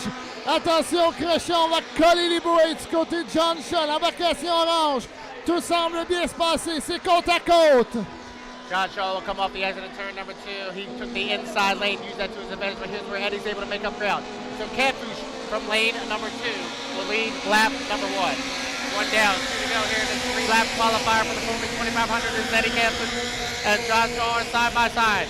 Grant Hearn made up a lot of ground. He's running in 3rd position from lane number 6. Kevin Smith is in 4th position. Matthew Brown's in 5th, but we still got a battle for the lead at Shaw and Canfouche. Quelle bataille entre Eddie Canfouche et John Shaw. Deux des lions dans cette catégorie, mais on voit Canfouche voir John Shaw remonter. Quelle bataille, on est côte à côte, ponton à ponton, au virage. C'est Shaw à l'intérieur, Canfouche un peu en repli, tout se passe bien. Hearn 3e, avec un tour à faire. Off the exit of turn number 2 to come around and complete lap number 2. White flag being displayed, only 3 laps around here. The Formula 2500 qualifier to John Shaw will lead lap number 2. Shaw leads over Eddie Canfouche. He's back about 2 boat lengths. Grant Hearn still left in 3rd. Kevin Smith in 4th and Matthew Brown in 5th. But how about the superiority of this 92 tenacity? John Shaw off the exit of 2, Nick, he's opening up by 3 or 4. Alors, John Shaw là, qui a pris une légère avance. Mais attention, là, Canfouche ne lâchera pas dans le St-Felicien. Il y a à peu près là, 2 longueurs de bateau d'avance pour le F92. Si tout se passe bien, va venir chercher la première victoire de la fin de semaine. Dernier droit. Off the exit of turn number 2 for the final time. It'll be the checker flag, this time by your unofficial winner of Heat 1A, John Shaw in the tenacity. Second, we're going to Eddie Campus in the 500. The senseless 17, third place. We'll go to Grant Hearn in the Legacy 1. Fourth, we'll go to Kevin Smith in the Dreamweaver. And fifth, we'll go to Matthew Brown in the 74. Remember, it's cumulative time. So just because John won that heat doesn't mean he's going to be in a good spot for the final. They've got to run hard in that second qualifier later on today, Nick, because the cumulative time of the 2 heats are going to determine the lanes for that 8-boat final. So John Shaw takes a victory here in Heat 1A for the Formula 2500s. And Nick, John's not going to be happy with himself there. He was really late at the start, maybe about 2 seconds back. That allowed Eddie Campus to lead lap number 1, but John did a good job using that inside lane and driving up inside of Eddie. Oui, on a vu John Shaw un peu en repli au départ pour s'assurer de ne pas le devancer. Et ça a permis à Canfouche de sortir avec une légère avance au virage, mais John Shaw, c'est l'homme à battre dans cette catégorie jusqu'à maintenant. Et sera surveillé. Tout comme John a dit, ce n'est pas qu'il est assuré de faire la finale. Il devra faire un excellent temps lors de la prochaine qualification. Il sera à l'extérieur. Et cette catégorie vous est présentée par Viva Media, le journal Viva Media. Dans quelques instants, qualification 1B, classe Formule 2500.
Alors, il va avec la qualification 1A, classe Hydro 350.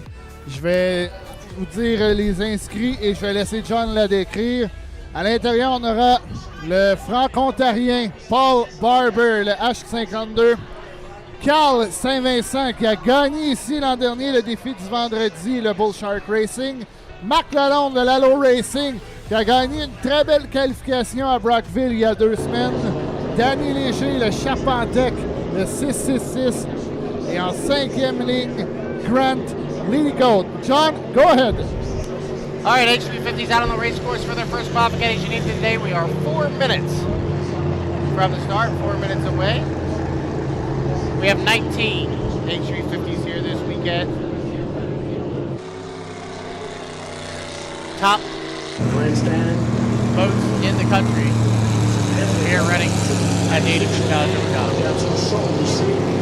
The boats come across the start finish line for their first time checking in, and we'll give them to you as they come around again.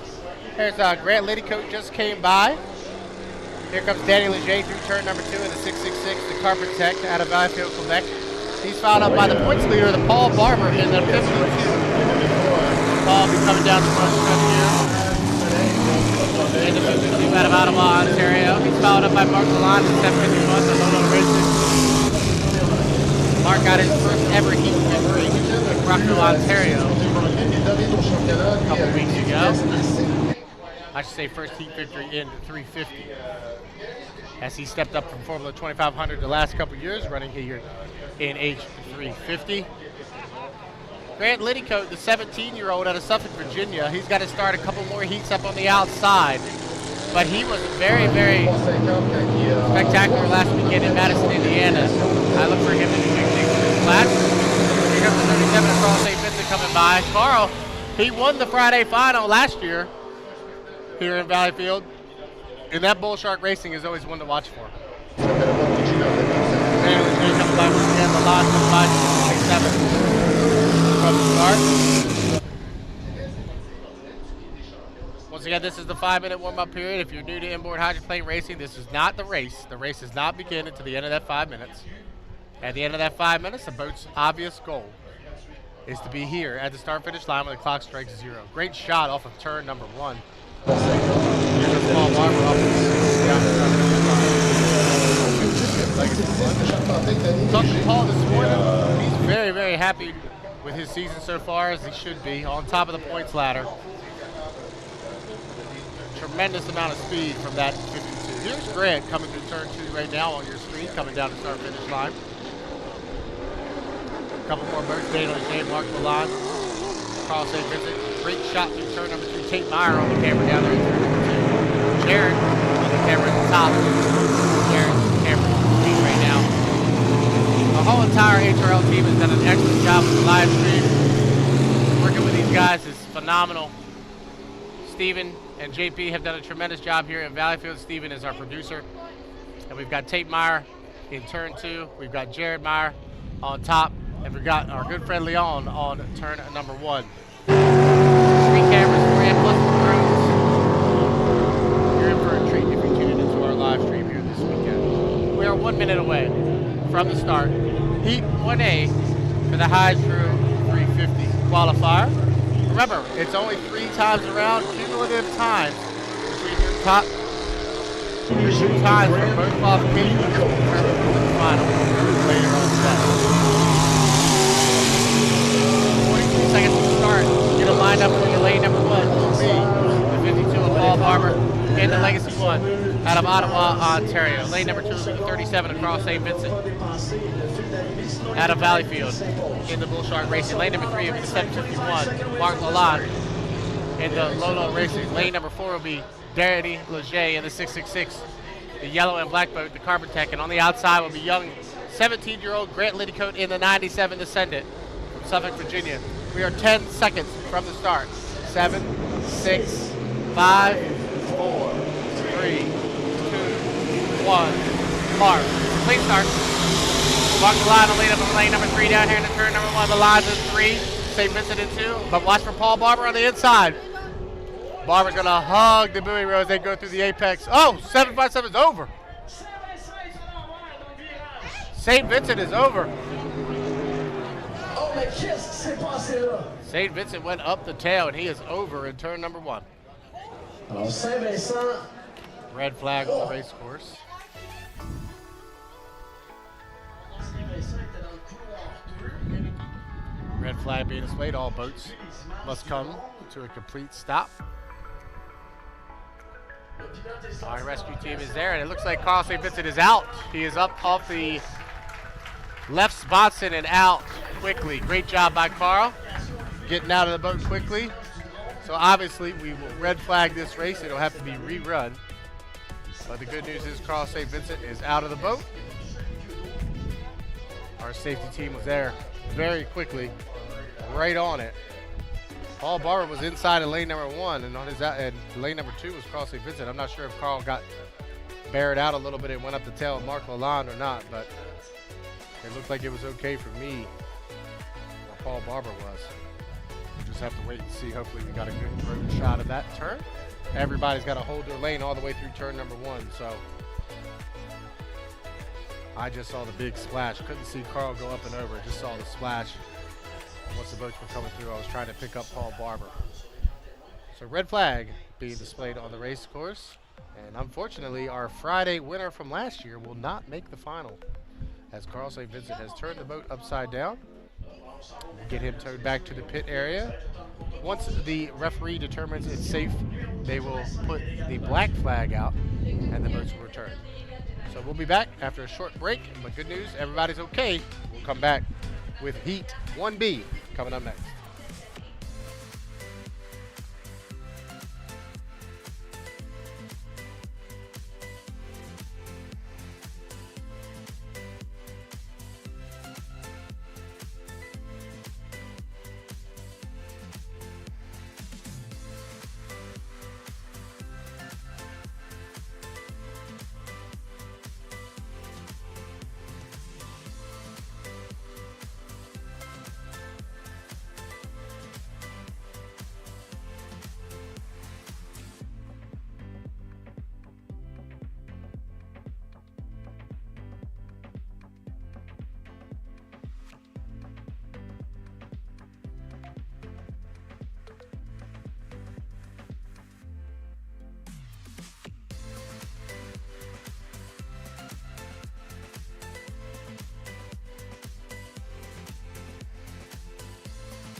All right, black flag being displayed on the race course. Our boats start making their way back in. As we said, Carl St. Vincent is fine. He just come across start-finish line of the rescue boat, and he was waving to the crowd. So good news, Carl is okay. Everybody obviously a little bit nervous around here when we have a boat go over, but No problems with that one. Watching the replay, it looked like Carl just rode up the tail of Mark Lalonde. So we're waiting to see if there's any calls, but we'll send the boats back to the pit area and get ready to the rerun. It'll either be the rerun of 1B for the Formula 2500s, or we'll go back and run 1B for the H350s. Either way, boats will be out here as soon as we get the race course clear, and head referee Jonathan Abbott says it's good to go.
All right, 5 minute got us out. We're going to the rerun of Heat 1B for the Formula 2500s.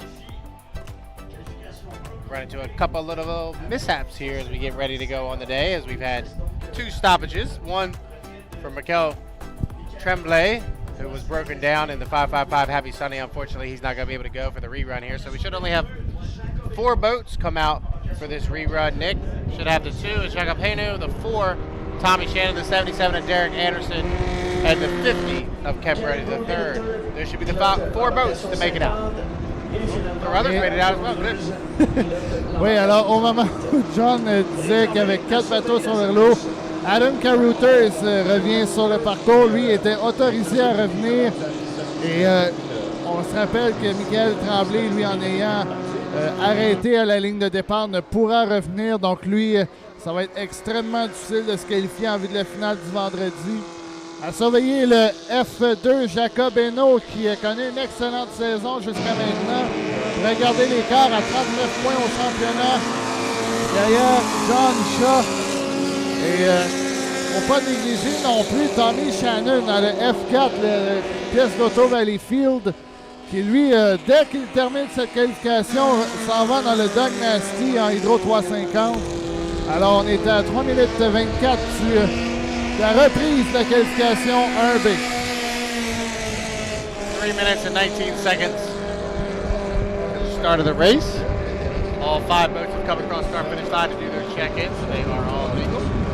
Once again, this is a 5-minute warm-up period. The race does not begin until the end of this 5-minute warm-up period. The ultimate goal is to hit the start-finish line before the clock hits 0.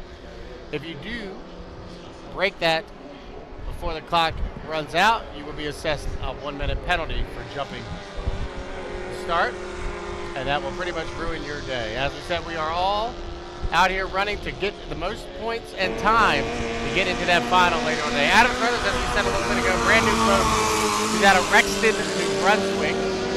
Here comes Derek Anderson in the 77 coming by. Jacob Hainaut in the 2. Jacob currently sitting in second position in the high points. Vendredi, the third, out of Grand Island, New York, coming by. And Tommy Shannon in the 4 out of Valleyfield in the Valleyfield Auto Parts. Nicholas, yesterday, Vendredi was testing yesterday morning on Grand Island before coming here.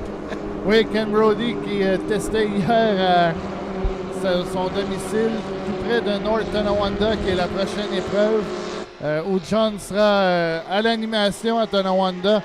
Et c'est un pilote qui connaît malheureusement un début de saison un peu plus difficile qu'anticipé, mais peut toujours surprendre dans le F50, le Senseless. Même équipe que Canfouche, Joless, alors qu'on est à 1,45 du départ. Adam Carruthers de Nouveau-Brunswick qui a eu cette nouvelle embarcation construite par Bert Anderson. Et en 2,5 litres, un peu plus tard, on verra la toute dernière conception 2,5 litres de Bert Anderson avec Mathis Gabriel Chiasson dans le S57. On est à 1,20 du départ. 1:20 away to the start. Got a minute 20 away from the start. That's a great shot coming down the front stretch to Jacob Hainaut and Derek Anderson. They're going to have to hold that lane there. You can see how everybody's already in their predetermined lanes. Great drone shot there by our team. So as they go down the backstretch, we'll get them lined up for you for 1 minute from the start. Lane number 1 will be Jacob Hainaut in the the F2. Nova Racing out of the Hornbois, Quebec, Canada. Lane number 2 will be Tommy Shannon in the Valleyfield Auto Parts. Lane 2 will be Derek Anderson in the 77.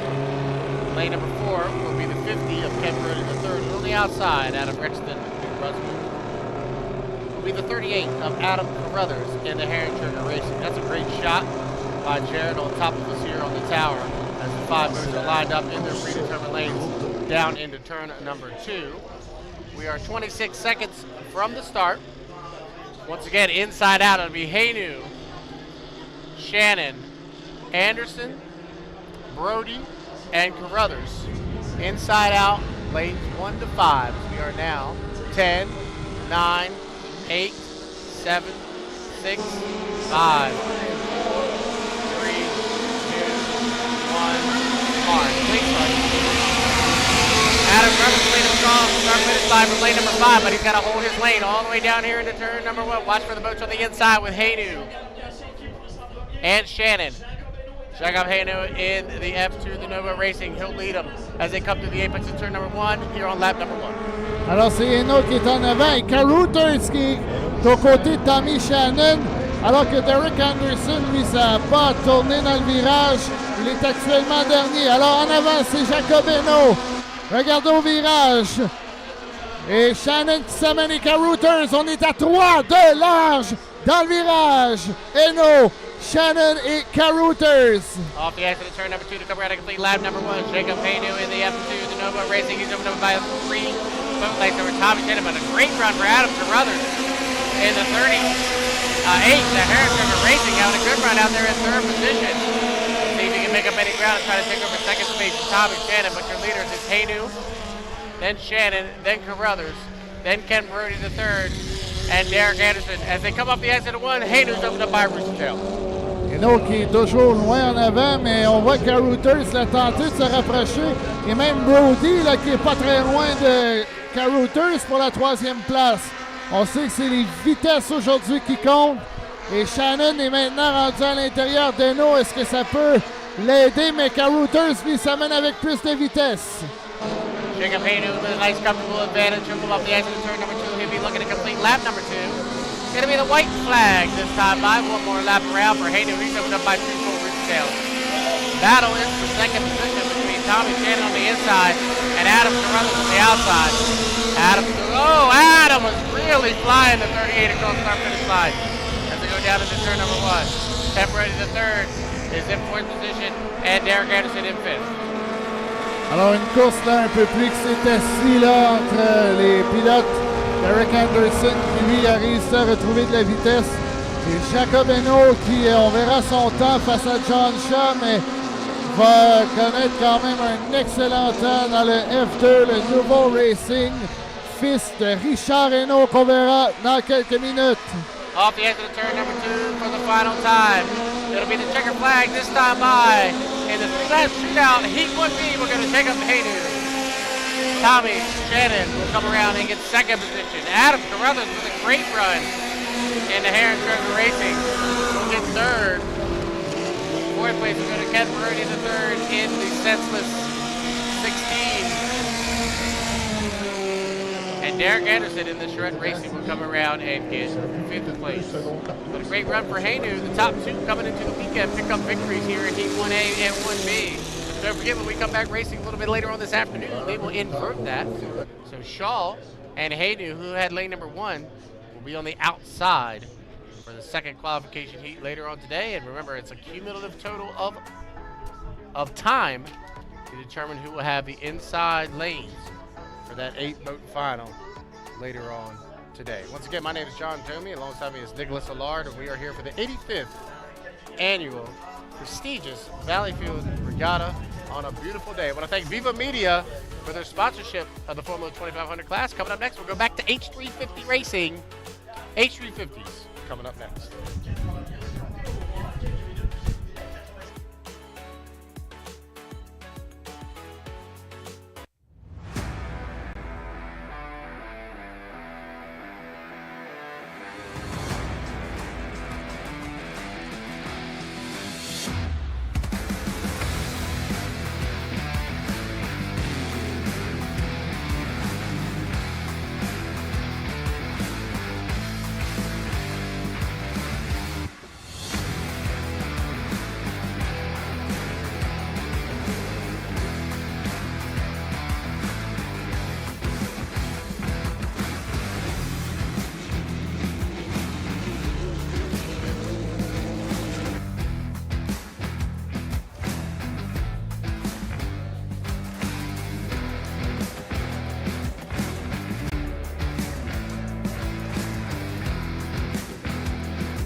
Once again, H350s making their way out. 350 cubic inch Chevy, basically Chevy motor stock V8s that make their way out onto the race course here for their first round of qualifications. After we do the first 4 H350 heats, we'll go Jersey Speed Skiff, then 2.5 liter, then vintage. Once we get to the vintage, that's about our halfway point of the day. Here goes Mark Lalonde. As we said earlier, Mark won his first ever qualification heat in H350 a couple weeks ago in Brockville. Both running really, really well. Young Grant Liddycote out of Suffolk, Virginia in the 97 Descendant. The 17-year-old doing a great job his first season in H350. Here comes Paul Barber, your current points leader coming into the weekend. I talked to Paul for an extended period of time this morning. We were both up over at Tim Hortons getting something to eat, and I was able to talk to him for a little bit. He's very happy with the boat. He's very happy with what he's doing, and Paul is really on his own. He builds his own engines. He builds his trailers. He fixes his own boat. He really does it all. And I mean, I'm very, very happy for him, the way this season has turned out so far. Hopefully he can keep that up. And the final boat, Danny Leger.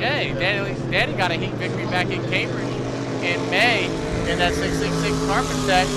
That boat's got some speed. Danny just got to hit his starts, as it's only his, I believe, his 3rd year in H350. So he's still figuring this sport out in a very, very competitive 19-boat H350 class.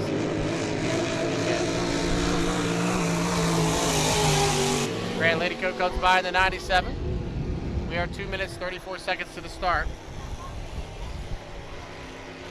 Here comes Daniel J in the Carpet 666, the carpet deck.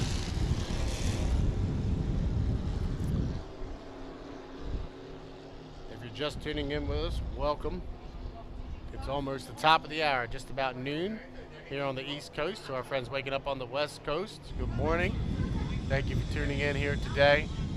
The 85th edition of the Valleyfield Regatta. Once again, my name is John Termy. I'm joined by Nicholas Allard this weekend. Nick helps out with the translation, and he'll be doing some heats on his own as well, as we're going to try to save our voices for the Sunday finals. 86 heats we have for you this weekend, and we are currently on heat number 3. So we've got a long way to go. 140 from the start, minute 40 away. Once again, if you're just tuning in or this is your first time, this is the 5-minute warm-up period. The race does not begin to the end of that 5-minute warm-up period. The ultimate goal is to be right here at the tower when the clock hits 0, right at the start-finish line. You want to be to the left of the 2 white buoys. If you do jump the start or are to the right of it before that elapsed time, you will be assessed a 1-minute penalty. Paul Barber going to cut the race course. You can see Paul cutting from the back stretch to the front stretch. That is a legal maneuver as long as you cut from back to front in between the start-finish line and the end spin of turn number 1. Mark Lalonde comes by. 7:51. Lolo race over 50 seconds away. Start of heat 1A for the Hydro 350s. In lane number 1 will be Paul Barber in the 52 Legacy 1 out of Ottawa, Ontario. Lane number 2 will be the 751 Lolo Racing of Mark Lalonde. Lane number 3 will be Daniel J in the 666, the Carpet Tech, and on the outside will be young Grant Liddycote in the 97 Descendant. H350 sponsored by Grace Canada. We are 24 seconds from the start. Barber, Lalonde, Leger, Liddycote. That's how they'll line up inside out. We are 13 seconds from the start. Heat 1A, 9, 8, 7, 6, 5, 4, 3, 2, 1. Mark, nice start for Mark Lalonde. They'll lead him across in lane number 2. Now Lalonde's got to hold that lane as he heads down here into turn number 1. Watch for Paul Barber on the inside, as Barber will use that inside lane to his advantage, try to make up a little bit of grab, but a great start from Mark Lalonde. Lalonde will lead him off the exit of turn number 1 here on lap number 1 of 3. Lalonde is your leader. Paul Barber on the inside, Leger and Liddycote 3rd and 4th respectively as they head down here into turn number 2. Paul Barber's going to drive it hard down here into 2. In 52, the Legacy was going to hold the tight buoy row As Lalade scoots out just a little bit as they come up the exit 2 to come around and complete lap number 1. 1 down, 2 to go here in this 3-lap Heat 1A. And it's Paul Barber, the 52, your leader. Mark Lalade running in second. Grant Liddycoat having a nice run back in third. And Daniel J in fourth. So now that Paul Barber has gotten the lead, he can kind of control the race course, push out just a little bit, maybe to one lane out off the exit of 1. You can see he moved out to lane number 2 that time. He's in control of the race course once he has the lead.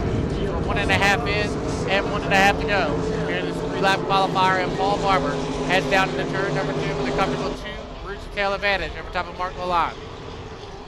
This is where it's very important that your spotter is able to tell you where the other boats are on the race course, because Paul doesn't have to push as hard. Even though it's on time, he's going to push hard, but he doesn't have to push as hard as he would if Lalade was right there. 2 down, 1 to go. Here in Heat 1A.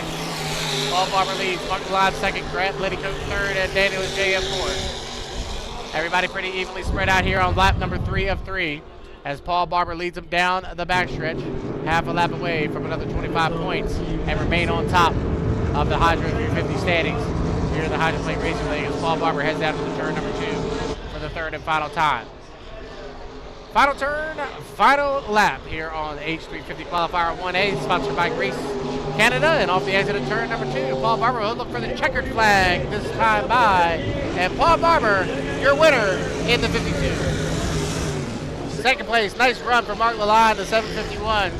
Lolo Racing who gets second, third, we're going to Grant Liddycoat in the second, sponsored by Legend Yacht Transport, and the 66, Carpetech, Daniel J, will round out the field in fourth.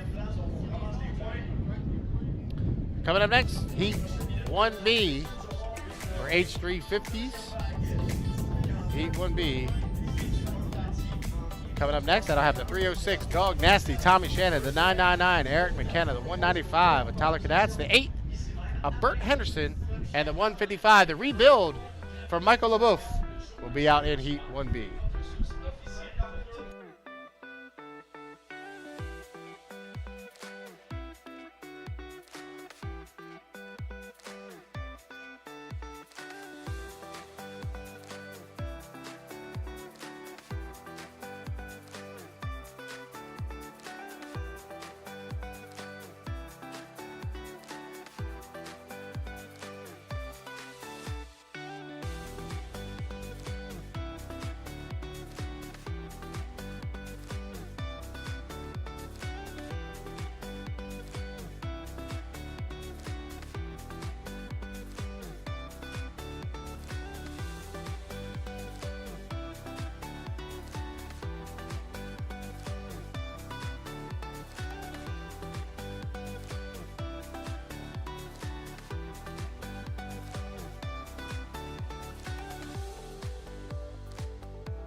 Alors, qualification 1B, classe Hydro 350 qui vous est présentée par Grace Canada. On aura à l'intérieur le Doug Nasty, Tommy Shannon, le 306. À ses côtés, la bête noire d'Eric McKenna qui a changé de ses couleurs. Il est passé du vert au orange. Tyler Cadats, le Awesome Secret, le 195 sera dans le troisième couloir, pardon. Un retour pour Bert Anderson. H8, last minute again. Et à l'extérieur, Michael Leboeuf qui fait un retour à Valleyfield. Avait remporté sa première victoire en qualification ici il y a 3 ans. Eric, beaucoup d'action encore une fois et beaucoup de talent dans cette deuxième vague en hydro. So, at the inside it will be Tommy Shannon with the Doug Nasty. Eric McKenna changed his color green to orange. Bert Anderson, who's coming back after a serious accident last year. And we're still missing Tyler Cadats. Where's the awesome secret of Tyler Cadats? We are 3:25 away to the start.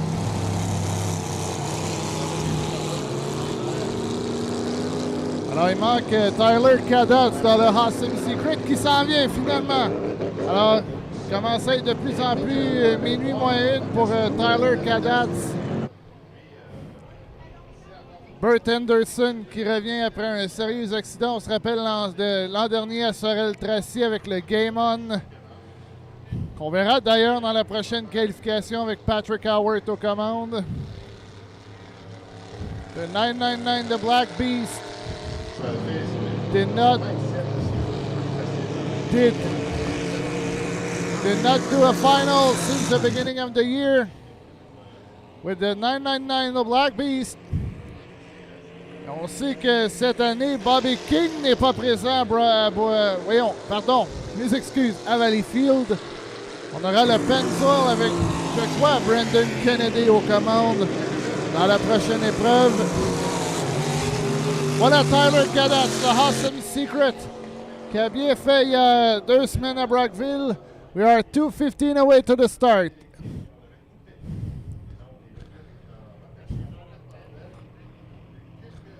Et le bœuf, on se rappelle l'an dernier, il y a 1 an et demi, malheureusement, l'embarcation a été flambée, a subi des dommages sérieux. Dans le fond, tout a été fondu.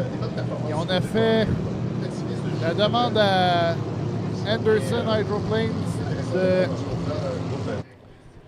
construire une embarcation et on n'a pas été à Cambridge. On a sorti à Sorel-Tracy.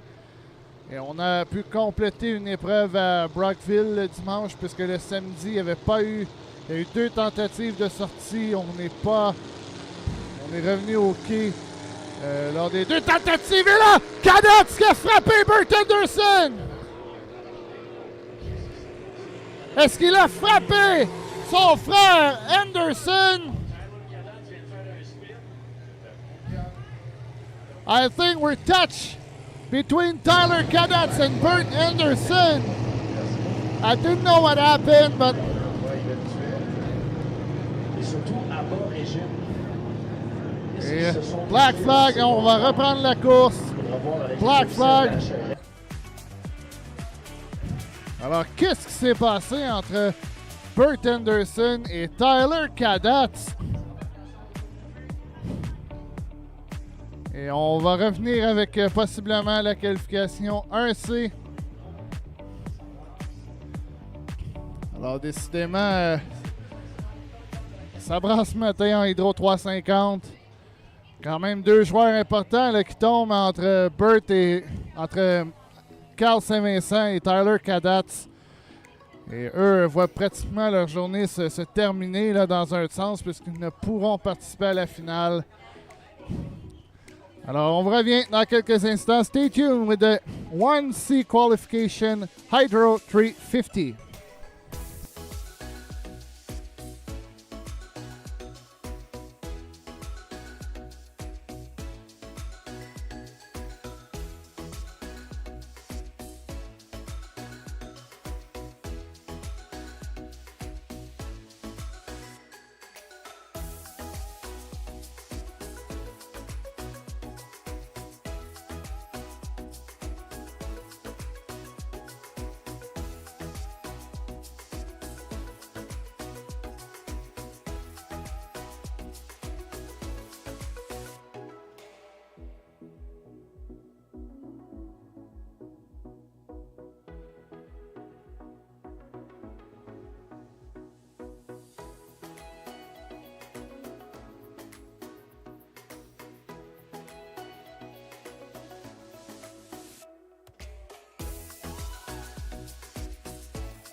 All right, 5-minute cut has Santa for Group 1C.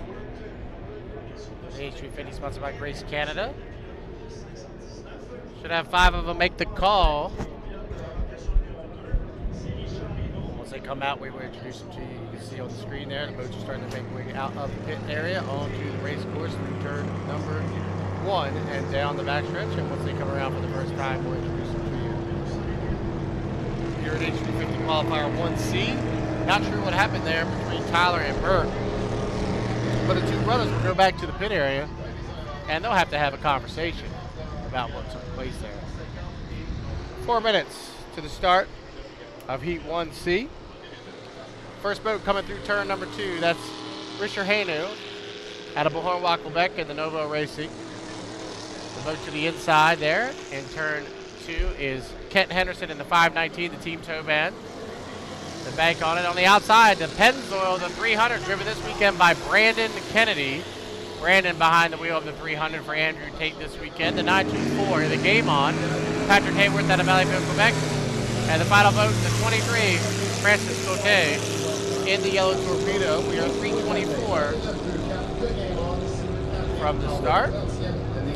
First time out this year for that 300 boat. They were in Edgewood, Maryland, and they grenaded a motor. Talked to Ray a little bit. He said they rebuilt the motor. They're ready to go here this weekend for Valleyfield, but it's only the second time that boat's been out on the water here in 2025. And Brandon drove it in Edgewood and is now driving it here in Valleyfield, with Andrew having the GP ride and the ProHydro ride in the Big Bird. I'm sure it would have been a lot for Andrew to have to drive 3 boats here this weekend. So Brandon's going to drive here for Ray Lynn and the Thunder Buster Racing team. He comes from start finish line. 2 minutes, 33 seconds to the start, 2:33. A1C and H350. Just a reminder, if you're tuning in, the 5-minute warm-up period is underway. The boats come out and do some warm-up laps. A couple laps around, do a couple timing runs, get themselves situated on the race course. Then with about a minute left, you'll see them starting to group up down into turn number 1. Get ready to come down to a flying start here at the start-finish line. The ultimate goal is to be to the left side of that buoy. Right as the clock strikes 0, if you are on the other side of it, you will be assessed a 1-minute penalty.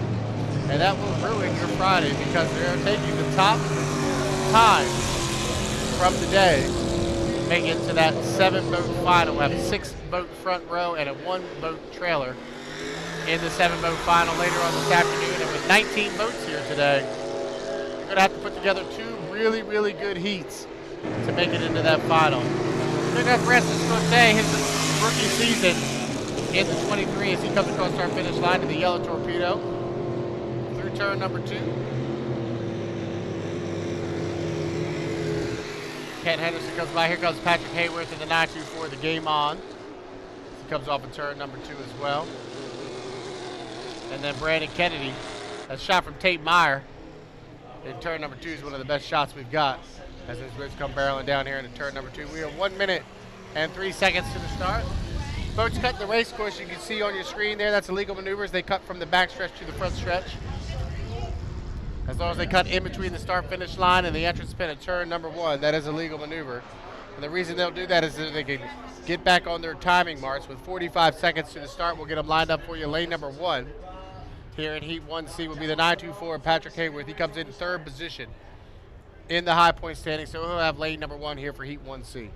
Lane number 2 would be Kent Henderson in the 519, the bank on it, out of Brockville, Ontario. Lane number 3 will be the 2 of Richard Hainu in the Novo Racing. Lane number 4 will be the 300 of Brandon Kennedy. On the outside will be Francis Cote in the 23. The yellow torpedoes were 17 seconds from the start. They're up a little bit early, if you ask me. 13 away. They're off the edge of the 2 here. They're just really early. They're 7, 6, 5, 4, 3, 2, 1. Mark, wow, nice start from Brandon and Kent. Brandon Kennedy will lead him across start finish line for lane number 4, but everybody got to hold their lane all the way through the apex. So watch on the inside.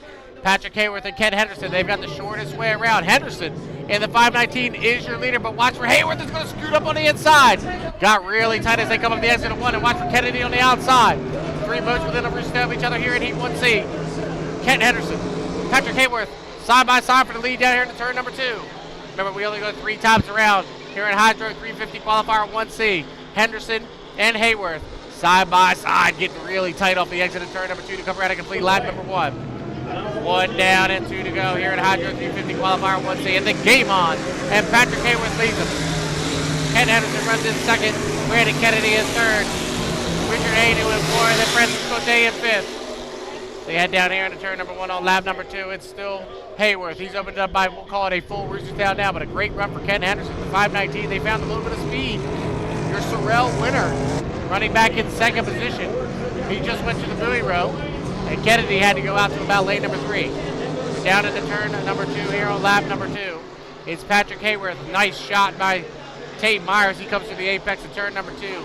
Hayworth in the 9-2 the game on. He's opening up by 2. Full reach down to come around and complete lap number 2 to be 2 down, 1 to go. As you see, Kennedy is going to the buoy row. White flag being displayed on the race course. 6-5, 1 more lap around. Hayworth is your leader. Henderson runs in second. Kennedy runs in third. Richard Hayden runs in fourth. And Francis Cote runs in fifth. So everybody pretty evenly spread out on the race course here in qualifier 1C. Half a lap away from Patrick Hayworth. The 9-2-4, the game on's got a nice comfortable advantage. We'll call it 3 Rooster Tails over top of Kent Henderson and Brandon Kennedy. Down into turn number 2, final turn, final lap here in Heat 1C. And Patrick Hayworth will be looking for the checker flag. This time by, he'll come off the exit of turn number 2. Checker flag is out and waving, and your unofficial winner of Heat 1C, we're going to Patrick Hayworth in the 9-2-4, the game on. Second position. We're going to Kent Henderson, a nice run for the team tow man out of Brockville, Ontario. Brandon Kennedy back behind the wheel of 300. We'll come around in third. Richard Hayden in fourth. Francis Cote in fifth. Pretty formidable here in the first couple qualifiers as Hayworth gets the victory in Heat 1C. Sponsored by Grace Canada. Up next, I'm going to turn it back over to Nicholas, and he's going to do 1D. But thank you all for coming and joining us today on the live stream, wherever you are in the United States and Canada. We really do appreciate you tuning in. Thank you so much. Coming up next, it might be the rerun of 1B. It's either going to be 1B or 1D, so it's going to be Nick on the mic. I'm going to turn it over to him, and we'll come out. So Patrick Hayworth, your winner of 1C.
Alors, qualification 1D, classe Hydro 350.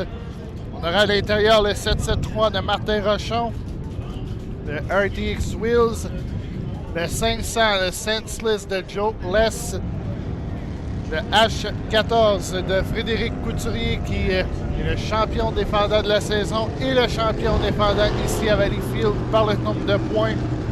Marc Lecomte, le gestion unique dans le H104, le bateau bleu qui passe du côté de Bellerive. Martin Rochon, le nouveau Hydro 350 de Brockman. So, 4 boats race. Martin Rockon will be inside with the RDX wheels, the 773 boats. Joles will be in the second with the 500. Marc Lecomte will be at the outside with a 104, the blue boat. And the last year championship, Frédéric Couturier will be in the third lane with a 14. That's the former boats of Donnie Allen. Alors le temps à battre, évidemment, c'est Paul Barber.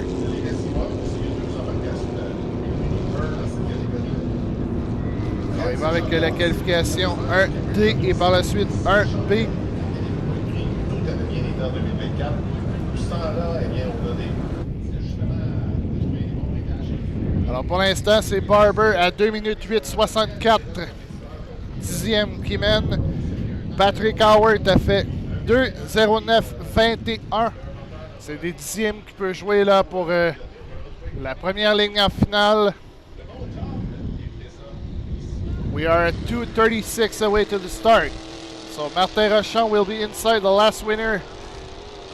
The last race in Brockville in the final. What a final was in Brockville. Joles with a new boat, I think, with a 500 boat. Marc Lecomte, c'est un pilote tellement rapide, mais connaît malheureusement des ennuis depuis le début de la saison. Et là, veut évidemment tenter de se replacer dans le 104. Lui qui est le neveu de Norm Shannon et le cousin de Tommy, qu'on verra dans la prochaine qualification. So, 150 away to the start. C'est que ce sera les temps combinés des deux séances de qualification qui vont déterminer l'ordre en vue de la finale.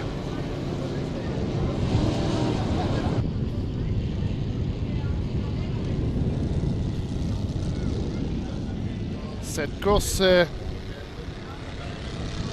vous est présentée par le groupe Grace Corporation. 1:15 away to the start. Cette année, on a un drapeau numérique. Nouveauté cette année ici dans la HRL.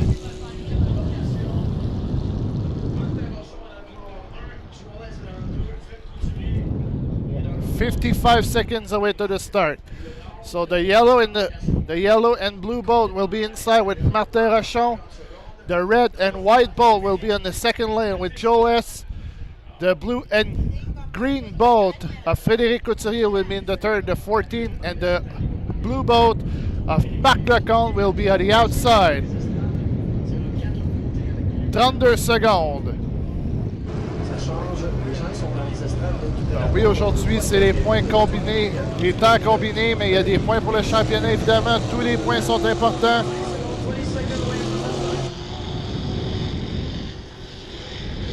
15 secondes. Marc Lecomte, là, Joles qui est un peu vite. Oh, Martin Rochon, là, qui n'a pas beaucoup de place.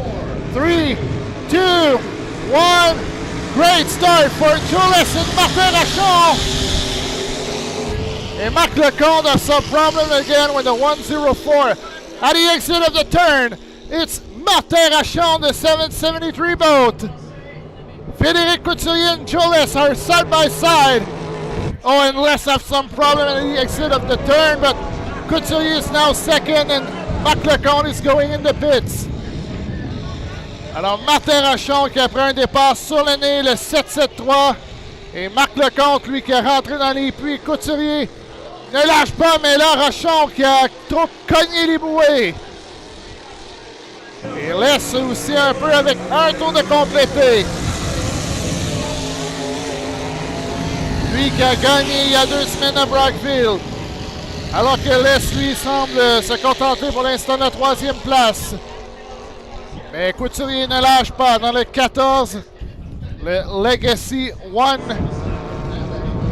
And what a speed by Martin Rochon. As 2 or 3 Rooster Tail in front of Frédéric Couturier with the H14. Et Rochon là, qui colle les bouées. Le drapeau blanc, the white flag is up for the leader, Martin Rochon.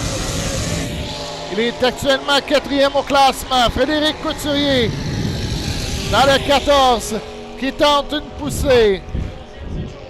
On entend un son différent là, du côté de Jolet, c'est le 500, le Senseless Alpha Course for the leader, Martin Rochon. I think it's slowing down a little bit for the 773. Last turn, last straightaway for the winner, Heat 1D, Martin Rochon, qui l'emporte dans cette qualification 1D. Deuxième, Frédéric Couturier, le H14. Et Martin Rochon vient de faire malgré tout le temps le plus rapide. Avec 2 minutes 8. And let's have some problem with this boat. The engine, I think. So, on a vu Martin Rochon un peu ralentir, je crois, lors du 3e tour. Mais ça lui donne quand même pour l'instant le meilleur temps de cette première qualification. Vague de qualification. Il reste un groupe de qualification, la classe 1B, avec Tommy Shannon, Eric McKenna, Bert Anderson et Michael Leboeuf dans quelques instants.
Le groupe B.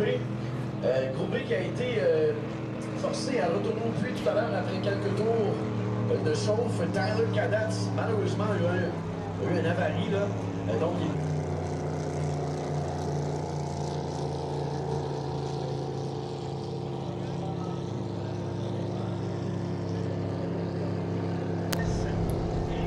All right, qualification 1B, Hydro 350. That's a replay after the accident of Tyler Cadence.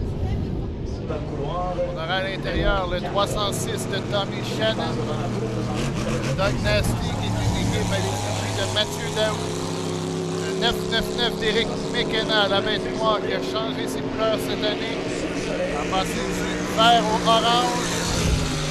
Voilà Bert Anderson qui sera dans le 3e ou 4e corridor. Dans le last minute again, c'était Michael Tremblay qui est aux commandes lors du début de saison. Michael Leboeuf qui revient après toutes les courses. un an d'absence avec une nouvelle embarcation. J'ai le temps de Martin Rochon, c'est 2:06:88. So 2 minutes 6 seconds. The time of Martin Rochon in the last race.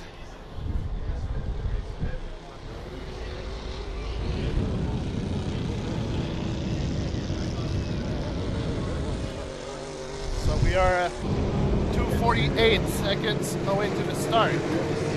Bert Anderson qui revient après un accident sérieux l'an dernier. Sorel Tracy avait eu une blessure assez majeure au dos. Du côté de Michael Tremblay, Will Glower spécifie que ce n'est peut-être pas la fin du partenariat entre les deux. On sait que c'est la 85e édition des Régates cette année. Et c'est une classe qui vous est présentée par Grace Canada Corporation. The 155 of Michael Leboeuf, that's the son of Jean-Guy Leboeuf, and the little son of Jules Leboeuf, Jules de Foot Leboeuf.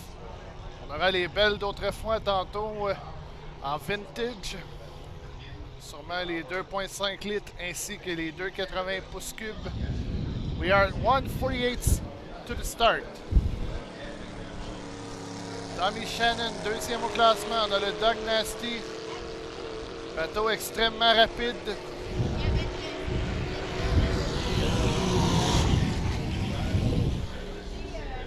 Bateau couleur vert.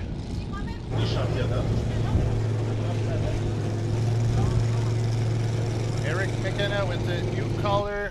They replaced the green at orange, the Black Beast. 1:10 away to the start. So we're combining the 2 times for all the drivers to see who's gonna be in the final. That will be the last race of the day. It's a special day for the F and the H today. 45 secondes.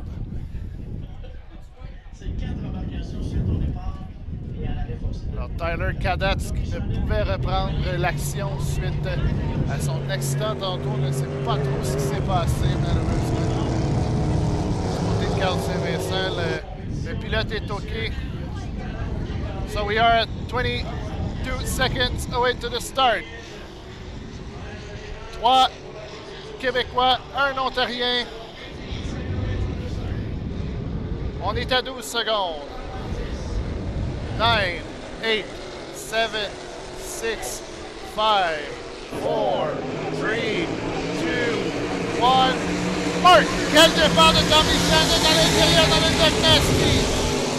Il a connu un excellent départ et qui va sortir du virage? C'est l'embarcation bleue de Tommy Shannon. Doug Nasty is on the lead. At the outside, there's Eric McKenna. And third, we have Michael Leboeuf.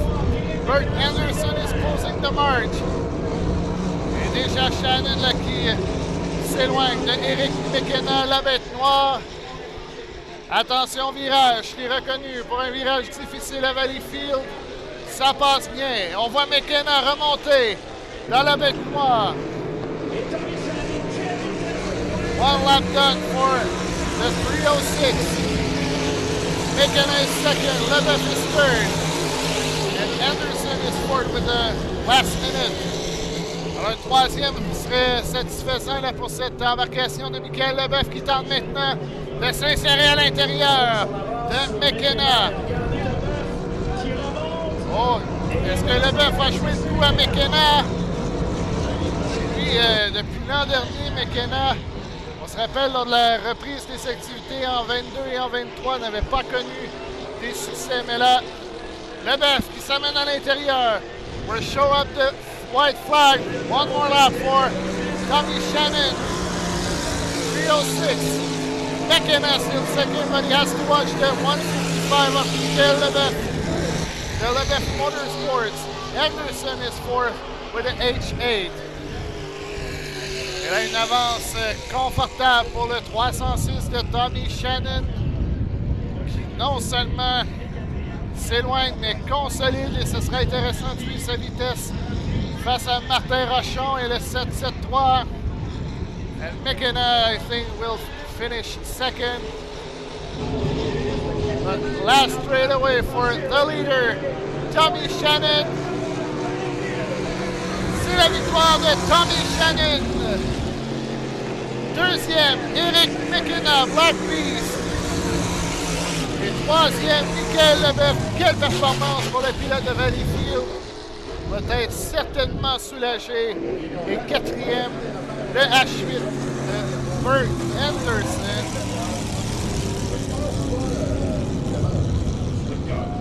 Je pense que lui vise à long terme, c'est quand même c'est le premier week-end de cette embarcation.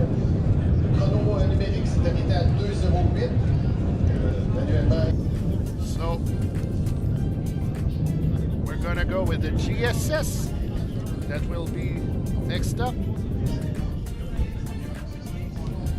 We're going to have Sam Ewancio, Jimmy Stewart, Louis-Alexandre Baudouin, the 113. Only Quebecers. Davy Greenlaw, sorry, we have two Quebecers in the GSS. Davy Greenlaw, the Very Cherry. Tom Pacradoni, the GS7. Samuel Tremblay, and the 721 of Dallas Trulove. So stay there. Next up, GSS.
À la qualification 1A, classe GSS.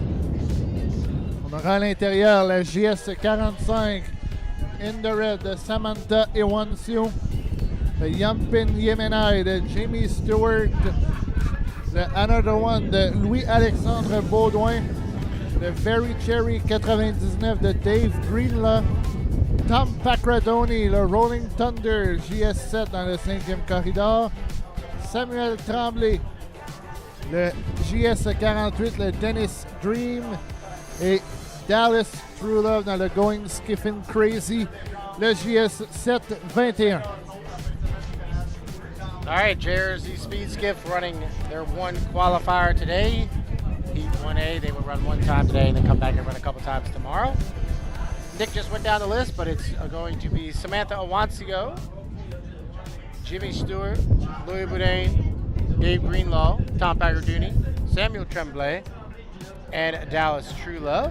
The boat's coming down to start-finish line right now on a timing run with 3 minutes and 15 seconds to the start. Jersey Speed Skiff's only the only East Coast class with a driver and a rider. The driver obviously drives the boat. The rider, on the other hand, is helping with navigation. Helps the driver determine where the other boats are to his or her outside or inside. 2 minutes and 50 seconds to the start. 2:50 away. Jersey Speed Skiff's been a fan favorite for many years. Last weekend they were in Madison, Indiana for the first time ever, and the crowd was blown away by the Jersey Speed Skiff action on the race course. Very excited to have the Skiffs in Madison last weekend. Good contention here as well, as we're 2:25 from the start. Samantha Awancio, she's been doing a really, really good job this year. She's won the Summer Nationals last year in 2024. She also won the Eastern Divisionals. She's got her dad, Jerry Awancio, riding alongside her. So Sam and Jerry is in there with her today. The 721, Dallas True Love on the outside. He's driving this year for his wife, Courtney. Courtney is pregnant with the second child for Dallas. Dallas is in there. He's got Corey Bradley riding alongside with him. Yumpin' Yemeni, Jimmy Stewart and Peg Awancio, the team to beat. They've won, I think, 5 years in a row. Nicholas, am I right? 5 years in a row? For Jimmy Stewart? Yeah. I think the last win of Tom Pacradoni was 2018, and it was the last winner before Jimmy Stewart. Okay, so it's been a long time. Yeah. Good to see Tom back out. Tom's got Mark LeCompte riding along with him. I talked to Tom this morning, and I said, Tom, how do you and Mark communicate? Because, you know, Mark speaks French, and Tom doesn't at all.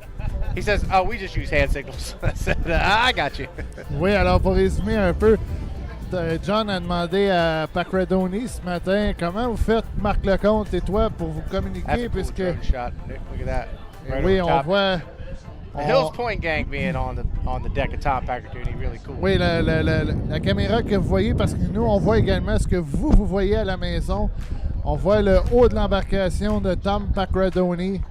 Et c'est une très belle embarcation, forme concave. Et pour résumer vite fait, John a demandé ce matin à Pacradoni, comment vous faites, Marc Lecomte et toi, pour vous communiquer, puisque Tom ne parle pas en français et Marc ne parle pas anglais. On a dit, on essaie de se débrouiller. So we are at 40 seconds away to the start of this first and last heat of the day for the GSS. All right, Nick said we're about 30 seconds away. Inside out, it'll be Samantha Awancio in lane number 1, Jimmy Stewart in lane number 2, Louis Boudin in lane number 3, Dave Greenlaw in 4, Tom Pacarduni in 5, Samuel Tremblay was supposed to be in 6, but he's not going to make the start, so it'll be Dallas True Love outside in lane number 6. We're 15 seconds from the start. We are 10, 9, 8, 7, 6, 5, 4, 3, 2, 1. Mark, wow, it was really close. I think Greenlaw is over. We'll have to wait and see on the rest of them. They'll head down here to turn number 1. Dave Greenlaw from lane number 4. Watch for Louis Boudin in the 113 and another one. He's going to lead them first down there in the turn number 1. Jimmy Stewart and Samantha Awancio on the inside. And Jimmy Stewart will be your leader off the exit of turn number 1. Louis Boudin was really close at the start, Nicholas. We'll have to wait and see. Alors oui, Stewart semble être en avant. Est-ce que Baudouin a devancé le départ? Green, là, lui semble avoir devancé, mais de toute façon, retourne dans les puits. So in the lead, we have Jimmy Stewart, second, we have Sam Ewancio, and third, we have Louis-Alexandre Baudouin, the 113. Another one, Pacredoni is fourth. Et là, attention, virage. Ewancio, Stewart, les deux de la même famille. Oh, là là! Sam wung out. She wung it out a little bit as she come through turn number 2. And Jimmy will take that advantage as he comes off the exit of turn number 2 to complete lap number 1. So 1 down, 3 to go. Here in the Jersey Speed Skiff qualifier, and Jimmy Stewart and Pekka Wancio are your leaders. Samantha Wancio and Jerry Wancio running back in second. Louis Boudin out of Sorrel Tracy, and the another one running back in third. The 7 of Tom Pacarduni in fourth, and Dallas Trulove running in fifth as they're on lap number 2 of 4. And Jimmy Stewart and Pekka Wancio are your leaders in the JS10 Yumpin Yimini. So only one gun jumper, Nick. It was Louis Boudin is legal, so that's how they run on the race course. Oui, Baudouin a été légal au départ. C'est Green là, qui a devancé, mais de toute façon, il est rentré dans les puits. Et vraiment, là, on voit Baudouin se rapprocher de Sam Ewancio pour la deuxième place, le In the Red, alors que Stewart, lui, est loin en avant dans le Yumpin Yemenai, qui pourrait arrêter sa séquence de victoire à Valleyfield. Off the exit of turn number 2, Jimmy really close to the buoys. Come around and complete lap number 2, 2 down and 2 to go. Here in Jersey Speed Skiff Qualifier 1A, and it's Jimmy Stewart, Pekka Wancio, your leaders across our finish line. Samantha Wancio and Jerry Wancio running back in second position. Third, Louis Boudin and Marie running back in third position. Going to have a battle for fourth as Tom Pacarduni is trying to figure out this JS7 Rolling Thunder. He's not sure what he's got underneath of him, really, to be honest. He's trying to dial that JS7 in, and you got Dallas Trulove running back in fifth. But down the backstretch, we're 2.5 in, 1.5 to go.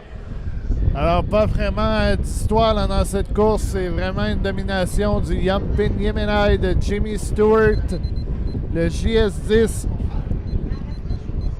On pensait peut-être voir le Crabster aussi de Abigail Langford. Elle n'est pas inscrite ce week-end. Un tour à faire. Jimmy Stewart comes off the exit pin up turn number 2 with a comfortable advantage. We're calling about 10 boat lengths. Over top of Samantha Wancio running back in second.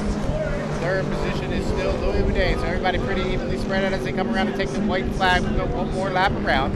The battle on the race course is between Dallas Trulove on the inside of Tom Pacarduni as they come through turn number 2. It's a great shot by Tate Meyer up in turn number 2 as Dallas is trying to hug the buoy row. And Tom went way wide. Tom went outside the race course there as he come off the exit of 2. But it's the final lap, and it's all Jimmy Stewart as he heads down the backstretch with a comfortable lead.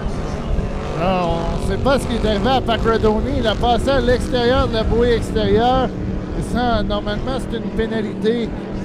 So, alors, dernier virage pour le meneur de cette course. À moins d'une erreur, ce sera la victoire de Jimmy Stewart. Off the exit of turn number 2 for the final time here on lap number 4. Jimmy Stewart going to come way wide. He'll pick up the checkered flag this time by. And your unofficial winner of Heat 1A for the Jersey Speed Skiffs, Jimmy Stewart, Pekka Wancio, the Yumpin Yimini out of Annapolis, Maryland. Second position goes to Samantha Wancio and her dad, Jerry, out of Berlin, Maryland in the 45 in the red. Third place, good run out of Sorrel Tracy, Quebec. Will be Louis Boudin in the 113. Another one as he comes across the start finish line, and Dallas Trulove, Tom Pacarduni will come around and get unofficially, no, I'm sorry, it is Dallas. My bad, Dallas.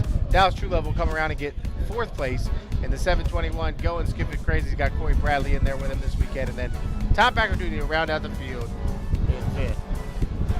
Up next, we'll go for the first time today, the 2.5 liter stocks, and they'll come out and they're actually going to do 5 laps because they're running their actual heats this weekend. So they're going to run Heat 1A and 1B, and that's the only time we'll see them this weekend. Oui, la prochaine épreuve sera les 2 qualifications classe 2.5 litres. Ce sera la première et la seule fois qu'on les verra aujourd'hui. Là, on est du côté du programme régulier. Par la suite, on ira avec les vintage et revenir avec 2 qualifications Formule 2500, 4 qualifications en Hydro 350, ProHydro, vintage, essai chronométré Grand Prix et les 2 finales du vendredi. Pour regarder la 85e édition des Régates de Valleyfield. All right, if you're just tuning in or missed the beginning of the day, let's just kind of recap where we are right now. Our first qualification heats of the day were for the Formula 2500. John Shaw won the first qualifier today. He was followed by Eddie Camfouche and Grant Hearn in Heat 1A. In 1B, there was Jacob Haynu, followed by Tommy Shannon and Adam Carruthers in Heat 1B. Then we stepped it up a class with Hydro 350. In 1A, it was Paul Barber. He currently continues to lead the point standings. He picked up a heat victory in 1A with a time of 2 minutes and 8 seconds. He was moving.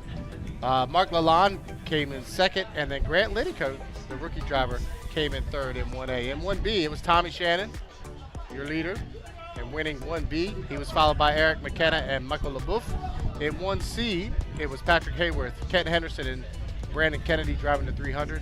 And then in the final HV50 qualification 1D, it was Martin Marchand, Fred Coutier, and Joe Less, the top three in that. So currently the top point in the lead, it's the 52 with the fastest time. Sitting at the top of the ladder, he's followed by Tommy Shannon, Patrick Hayworth, and Martin Marchand. That's how they are, 1, 2, 3, 4 right now. Now the reason that's important is because today in the Formula 2500 and the HV50s, they are running on cumulative time. So the top times from both of your races, you're going to add those times together, and the fastest 6 will be on the front row for the Friday final. Remember, we're only doing 3 laps around for the 2500s and the 350s today. We've done that the last few years on Friday, make the racing a little bit more exciting to do those 3-lap quick qualifiers. But that's where we are right now. We're to the 2.5 liter stocks, and they will run 5 laps, and they'll be coming out next with the current point leader, Kyle Hayes, at the top of the ladder for 2.5 liter. Oh, got it. Yep. Just getting an update from Reclaud, our score. There was a P8 assessed to Tom Packard-Duty. We called it here on the live stream, but they saw it as well. He went outside the course marker there, so he got a P8. All right, as we said, coming up next, 2.5 liter stocks should be out for their first qualifiers of the weekend. They'll be coming up next. So thank you so much for coming out, or I'm sorry, thank you so much for tuning in. Sometimes I forget I'm on the live stream, but thanks to all everybody back home watching around the United States and Canada for tuning in. Beautiful day here in Valleyfield. It doesn't get much better than this. Talking to a couple guys that have been out on the water, they said it's the best racing conditions. I'm in the pit with Carl St-Vincent, who just had an incident earlier. J'étais avec Carl St-Vincent qui a été victime d'une envolée dans le premier tournant au départ de sa qualification. Carl, peux-tu nous dire comment ça s'est passé? Très vite, très vite. Ça s'est fait bien vite. Il y avait Paul Barber à l'intérieur, moi dans le deuxième corridor, Marc Lalonde dans le troisième. On était tous là. Marc était un petit peu en avant de nous. J'ai pas levé le pied. Le gros patin s'est dégagé. Ça a parti, j'ai essayé de le ramener. J'ai wingé, levé le pied tranquillement. Il était trop tard. Pendant que je décollais, j'ai eu espoir que peut-être que je vais le ramener. Peut-être que je vais le faire une fois.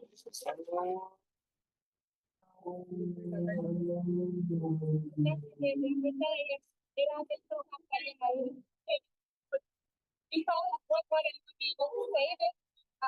The sponsor of the last day said, oh, maybe I'll do it 60, but I think that maybe just upside down. Il y a des dommages qui vont t'empêcher de être capable de sortir à l'eau aujourd'hui, peut-être qu'aujourd'hui, mais plus demain. Il y a des dommages, c'est pas majeur à date. Qu'est-ce qu'on a vu, là, on est en train de faire le tour comme ça. Aujourd'hui, on va laisser tomber, on va préparer pour demain. Donc, c'est le défi du vendredi. Donc, on n'a pas de points, pas de vitesse pour notre première sortie. Donc, la deuxième sortie, quand même qu'on aurait une bonne vitesse, c'est cumulatif. Donc, on sera pas éligible pour la finale. On a mieux faire notre job comme il faut, puis passer point par point pour sortir en ordre demain, là. So I was asking him for today, they're scratched because they need to check everything. And since they didn't have any time for the first heat, it would need a miracle with the second heat to be able to attend the final. And since it's a special event today, they'll concentrate for tomorrow. Donc, toi, il n'y a rien, tout est correct. Donc, on va te souhaiter bonne chance pour le reste de la fin de semaine. Merci beaucoup. Merci. So, we'll wish you a good luck. Unfortunately, you weren't here on the Friday, but cette année, ça va être autre. C'est un autre gagnant qu'on aura pour le défi du vendredi. He says he'll be back. Donc, on le retourne un peu plus tard. Donc, on retourne sur la diffusion en direct. Merci à tous. We'll be back direct on the live feed, so stay with us. Thanks. The bomber seat coming across the finish line. We'll see if Bennett can get fired up in that S11 and out of the way. It looks like he's trying to turn this thing over.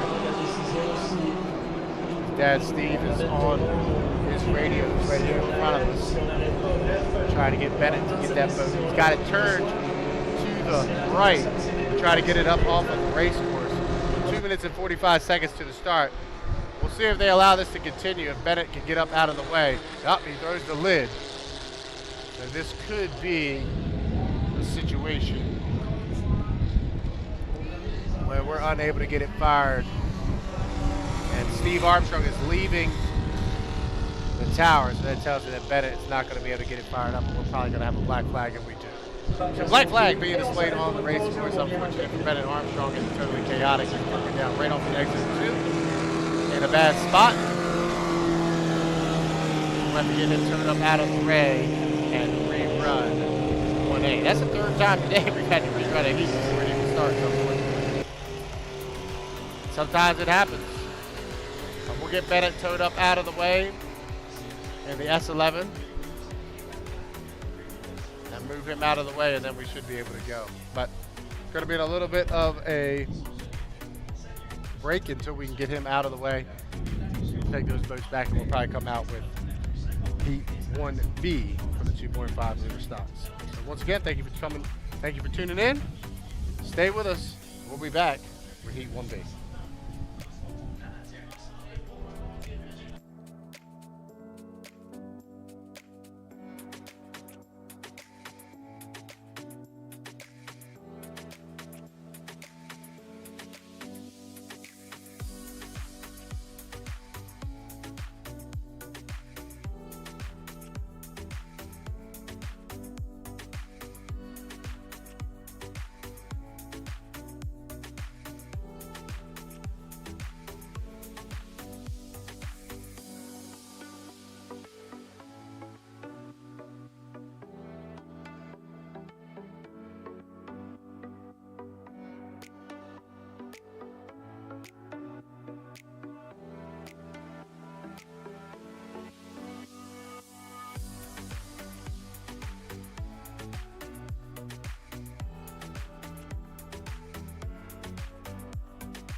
Alors, comme vous pouvez le voir, cette année, vous avez en mortaise un peu l'endroit où on est situé, John et moi, pour vous décrire les courses.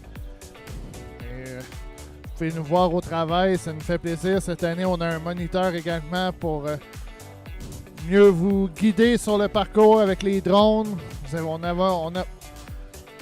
Désolé, je me trompe dans mes mots aujourd'hui. On a les mêmes angles de caméra que vous voyez à la maison. Et on est vraiment très heureux d'être avec vous. Donc, comme vous le voyez, John et moi, on alterne beaucoup aujourd'hui pour nous permettre d'être en forme pour les 2 finales aujourd'hui, parce que ça s'annonce assez excitant. Soyez sans crainte, on va en faire plusieurs ensemble ce week-end pour la 85e édition des Régates de Valleyfield. N'oubliez pas également d'aller télécharger l'application HRL. Vous avez tous les résultats en instantané, les descriptions des pilotes, leurs défis qui s'étaient donnés au début de la saison, des types d'embarcation, les circuits, description des coques. Alors, tout est là sur Apple Store ou Google Play Store. On revient dans quelques instants avec possiblement la vague 1B, classe 2.5 litres.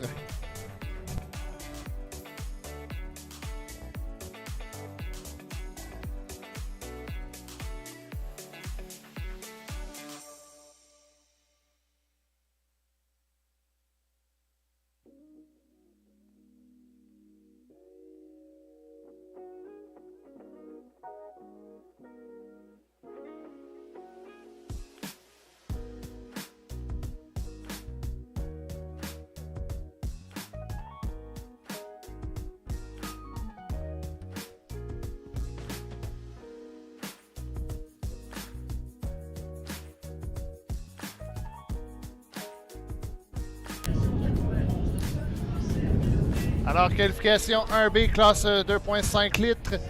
On aura à l'intérieur Lucas Desrochers, le S104, le bateau vert, le D-Rock Racing. Le Karma, le seul pilote français, Rémi Beaufilin, qui est l'ancienne embarcation de Marc Lalonde. Le Fat Boy, S88, de Alexandre Leduc, ça c'est l'ancien F6, regretté Yves Villeneuve. Le 817, le Formax Racing, piloté par Francis Sommet aussi qu'il alterne avec Renaud Simard, qu'on verra possiblement demain.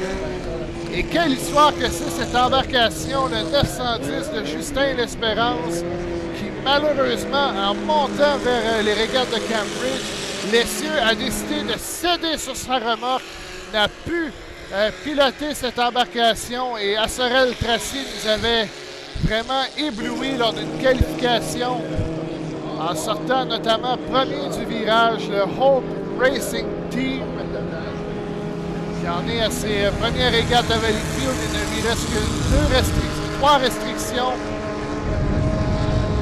On a 2 vétérans dans cette course et 3 recrues. Un seul moteur Honda dans cette course qui est Lucas Desrochers. Embarcation verte là, qui va passer devant nous. So the white boat, the green boat of Lucas Desrochers, the 104. It's the only Honda engine in this race. Alexandre Leduc, the fat boy who was in Formula 2500 last year, came back again this year in the 2.5 liter stock. That's the former graphics of Yves Villeneuve. Renaud Simard and Francis Sauvé. It's a new team. That's the former Canada girl of Stéphanie Blain. So we are at 2:22 away to the start of this first heat of the day in the 2.5 liter stocks. C'est seulement la seule sortie des embarcations aujourd'hui. Ils auront 4 vagues de qualification tout au long de la fin de semaine.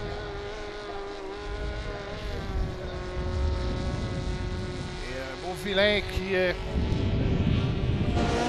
fait notamment parler à la radio par Kim Ensbury, qui est la fille du pilote Norman Ensbury, qu'on a connu pendant tellement d'années en 5 litres et en Hydro 350. On est à 1 minute 40 du départ. 1:40 away to the start. Starting inside, it will be the green boat of Lucas Desrochers, the S104. On the second lane will be the French boy, Rémi Beaufilin, with the 91 boat. The 88 of Alexandre Leduc will be in the third lane, Francis Sauvé will be in the fourth with the 817, the 4MAX, and the 910, the Hope Racing team of Justin L'Espérance will be in the lane number 5. We are at 62 seconds away to the start. L'an dernier, c'était Dominique Billette au total des points qui a gagné la 84e édition des Régates de Valleyfield. Et là, Sauvé qui fait le carrousel une dernière fois. And the question is, who stopped the domination of Kyle Hayes? 30 seconds. On est un peu rapide. Là, Desrochers qui est à l'intérieur dans le 104. Lui, l'an dernier, l'embarcation était conduite par Benoît Toupin, qui est toujours dans l'entourage de l'équipe. On est à 15 secondes. 15 away seconds. 12, 11, 10, 9, 8, 7, 6, 5, 4, 3, 2, 1. Et Desrochers, malheureusement, qui a raté son départ. Et quel départ de Justin L'Espérance à l'extérieur, le Home Racing Team. Et Desrochers, lui, on va l'oublier puisqu'il sera pénalisé. Alors, à la sortie, c'est Rémi Beauvillain, mais à l'extérieur, il y a Justin L'Espérance. Et là, un son différent là, pour le Duc, mais oubliez Desrochers, de toute façon, lui, il sera pénalisé. So in the lead, it's Rémi Beauvillain. At the outside, there's Justin L'Espérance. Desrochers is third, but he will have the penalties to cut the buoy in the turn.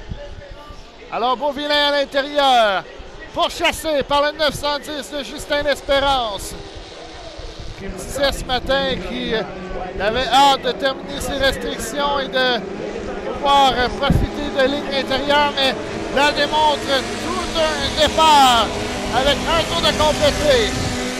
And Sauvé is third with the 817, the 4MAX. Because the 104 will have a penalty to cut the turn. Alors, Beauvillain là, qui veut vraiment que ses problèmes soient résolus.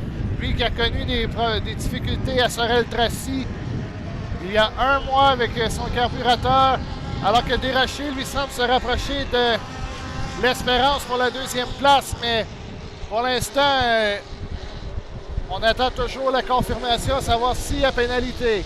Pour l'instant, tout se passe bien dans le virage. Beauvillain is still in front with the 91, the Karma. L'Espérance and Desrochers are now side by side. With 2 laps done, 3 to go, and Sauvé with a 4MAX is third or fourth. We're still waiting for the confirmation. But in the lead still, the 91, the count of Rémi Beauvillain. Et là, L'Espérance qui a connu un virage un peu plus difficile dans le Hope Racing Team.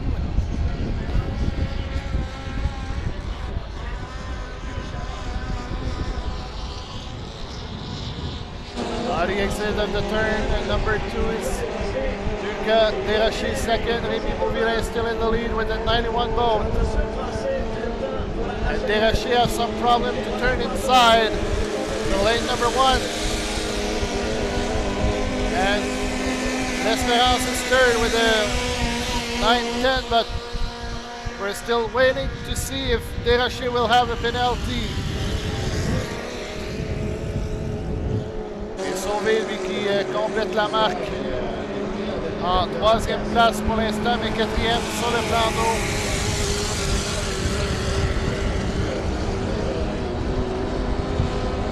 Beauvillain qui est vraiment stable sur l'embarcation.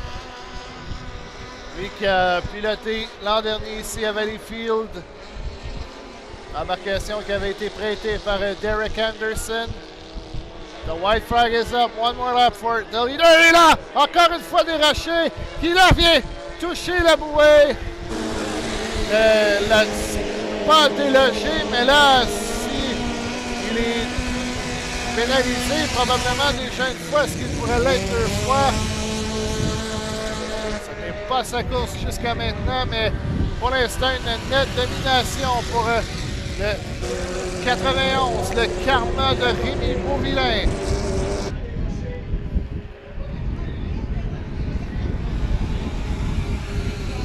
Alpha course to do for the leader, Rémi Beauvillain. Last turn for the leader.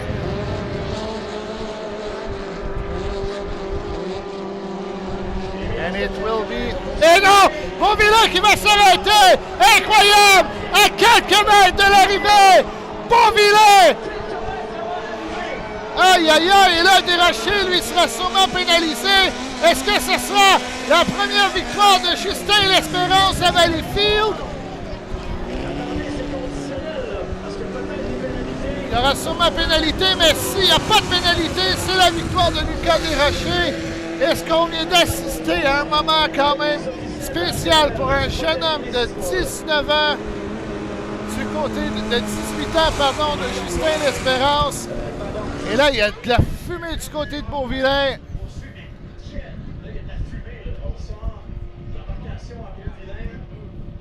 Et là, ça fume de plus en plus du côté de Beauvillain.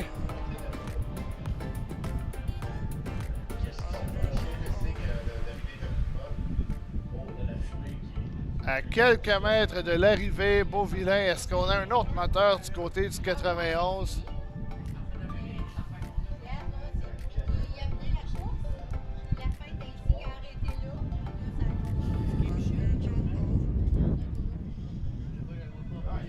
Et là, on attend.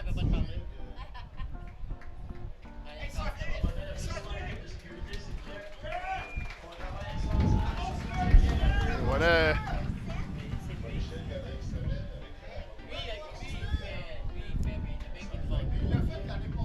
Et on attend de voir la confirmation pour le résultat.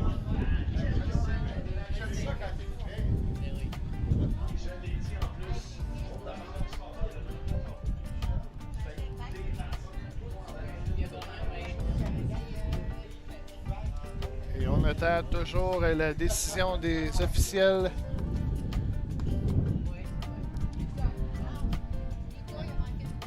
Mais là, l'important, c'est... Alors, c'est la première victoire du Hope Racing Team de Justin L'Espérance à Valleyfield, chez eux. Un pilote qui doit être certainement heureux et toute son équipe, le Hope Racing Team, le 910. So, stay tuned. Next race will be the reprise of the Heat 1A. Stay tuned.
All right. So, it's been a rough go today. Unfortunately, Remy Boyer there was about, 200 yards for picking up the victory there in Heat 1B for the 2.500 stocks. He breaks down, the boat catches on fire. It's just been one of those days. We've had a lot of stoppages, unfortunately. We had to flip earlier today at Carl St. Vincent. Then we had Tyler Cadats before the warm-up. We had Bennett Armstrong with the warm-up. And now we just have Remy Boyer. So we're getting Remy's boat tucked back in, but some positive out of that. It's the first ever victory for the 9-10 Hope Racing team. So congratulations to those guys. Brand new team to the circuit, and they did a great job, and they come out with a victory there. So congratulations to them. The D-Rock Racing went inside the race course during the prior to the start, so that he was assessed a penalty. So congratulations to them. Up next, it should be the rerun of 1A for 2.5 liters, followed by Vintage, then ProHydro.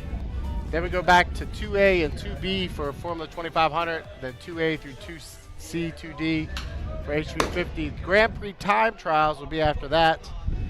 Then we'll have the two finals. So we're just about halfway for our Friday here in Valleyfield for the 85th edition of the Valleyfield Regatta. 5-minute gun has just sounded for rerun of 1A for 2.5 liter stock, so they will be making their way out onto the race course. And hopefully we get through that, and then we'll be ready to go with our second round of qualifiers. So for our friends watching back at home all around the United States and Canada and New Zealand, I know we have people watching. Welcome to the 85th annual Valleyfield Regatta. We are just about halfway through our Friday edition. Out on the water now will be Heat 1A, 2.5 liter stock qualifiers. So we are 4 minutes to the start. Jean-Pierre Guillet, le numéro 86, Marc-Antoine Racine, le numéro 17, et Mathis Gabriel Chiasson. Dans l'embarcation.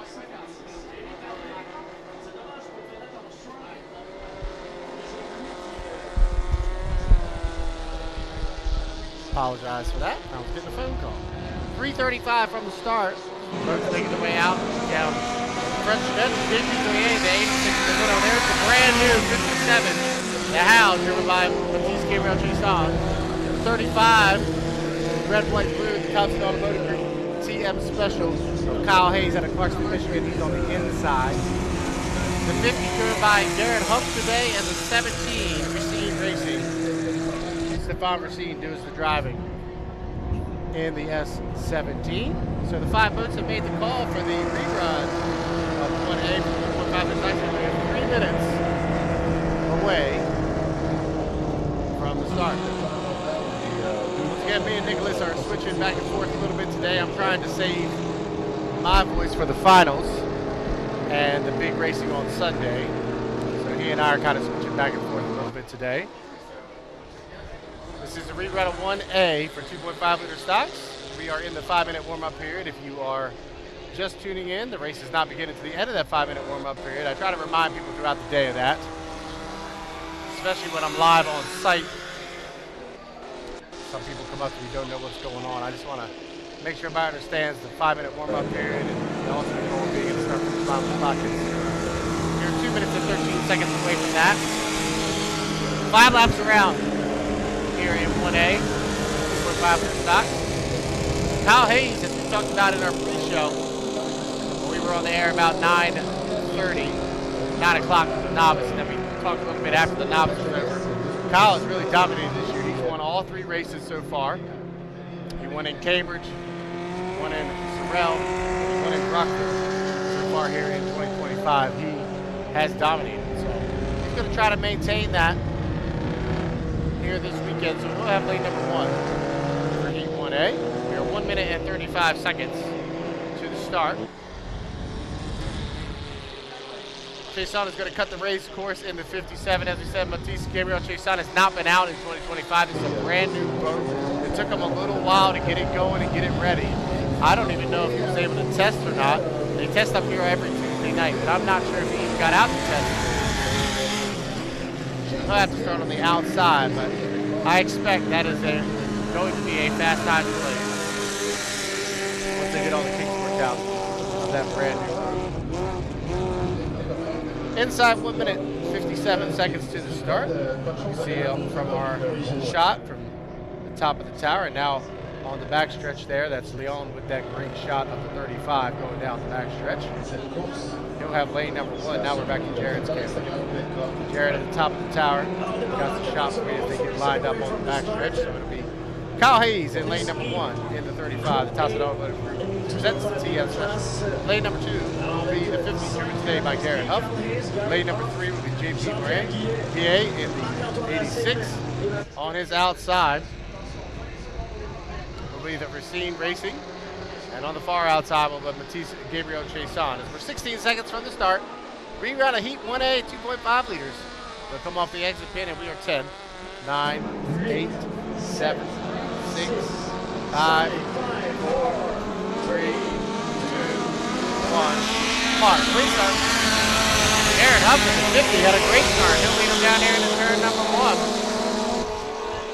Kyle Hayes is back just a little bit, but Garrett's got to hold that lane. Got to leave a hole in there for Kyle, as Kyle will use that inside and shorter way around to make up a little bit of ground. But Garrett Huff off the exit of turn number 1. He's got about a 3-foot length advantage. Kyle Hayes on the inside, trying to zoom up in there and take him over as they get down the backstretch here. Great run for Kyle. That Honda Power K20 powering up on the inside of the 50 as they head down here into the tight turn number 2. Here on the Valleyfield race course. They go through turn 2. Nice job by Garrett, leaving plenty of space to his inside. So Hayes off the exit of turn number 2 with Huff right there on his outside. They're side by side for the lead as they come across the complete lap number 1. So 1 down, 4 to go. Kyle Hayes Garrett Huff back in second. Third place. Fourth. Devon Racine. And 5th, we've got JPKA down into 38. Unfortunately, he's pulled. Well, I thought he had pulled it in, but he is slow down the front stretch. Off the exit, turn number 1 here on lap number 2. It's Kyle Hayes. And the Toss It Automotive Group presents the TM special. Your leader down the back stretch. Garrett Huff running in second. Third, Gabriel Chason. And 4th is Devon Racine. So pretty evenly spread out here on lap number 2. And Kyle Hayes out of Clarkston, Michigan. He is your leader. Through the apex of turn number 2 to come around a complete lap 2. It'll be 2 down and 3 to go. Stock Heat 1A. Tops it on the that's the TM special. Cross the finish line. Sets the 15. Comes across the second. Has to stay up on the outside. And that 57 to how you see a lot of wing. That way we're trying to keep it in the water. It's probably pretty light, brand new out of the box. Oh, we got a hook down in turn number 1. 50 has hooked it and is inside the race course. Now Baptiste Gabriel Chason has moved up into second position. So halfway through qualifier 1A. And Kyle Hayes comes through this turn number 2 with almost a straightaway advantage over top of Baptiste Gabriel Chason. Unfortunate spin out of the 50 regulates him back to 4th. 3 down, 2 to go. Providence stock qualifier 1A, and Kyle Hayes has a nice comfortable advantage. Second position, Baptiste Gabriel Chason. In the house, that's 57, third. Bob Racine Racing, that's 17. Aaron Huff is 5th. Comes off the exit in 4th position. And JP Gray is in 5th. Very spread out here in Heat 1A for 2.5 for stocks. All Kyle Hayes has got to do is come around and complete one more lap. As he's on lap number 4, so he'll be getting the white flag this time by as he'll come around and complete lap 4. So 4 down and 1 to go for Kyle in the 35. The Toss It Automotive Group presents the TM special. Baptiste Gabriel Chason still running in second. In the 57, the Howe. So Batista's got to stay up on the outside. This is a brand new boat, so he cannot even go to the buoy road. He's got to stay outside to make sure everything's okay. In second, third is still Racine. defying gravity. Fourth is the 50 of Garrett Huff. But your leader down into turn number 2 for the final time in the S35. The Thompson Automotive Group presents the TN Special. Kyle Hayes through the apex of turn number 2. Great shot by Tate Myers. He comes off the exit of turn number 2 down here to start finish line, and your unofficial winner of Heat 1A. Thompson Automotive Group presents the TN Special, and Kyle Hayes, your winner of Heat 1A. Second place will go to the 57.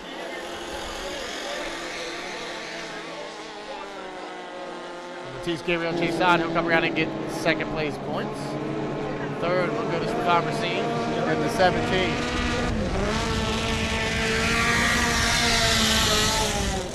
Fourth position will go to the 50.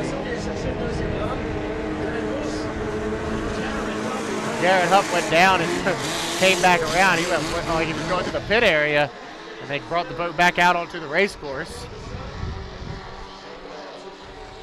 So an adventurous 2.5 liter stock round of qualifiers is in the books. Up next on our schedule, we have vintage scheduled to go. We've got some really cool vintage boats here. When they come out, we'll introduce them to you. And then I'm going to sit out and let you enjoy the vintage. They come out on the race course. After vintage would be ProHydro, and then we're into our second half of the racing day. So we're just about halfway through. So if you're looking for Grand Prix, we've got vintage, ProHydro, Formula 2500, 2A and 2B, H350, 2A, 2B, 2C, 2D, Grand Prix time trials, and then the finals. So just about halfway through today. We'll be right back with the vintage on the race course.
All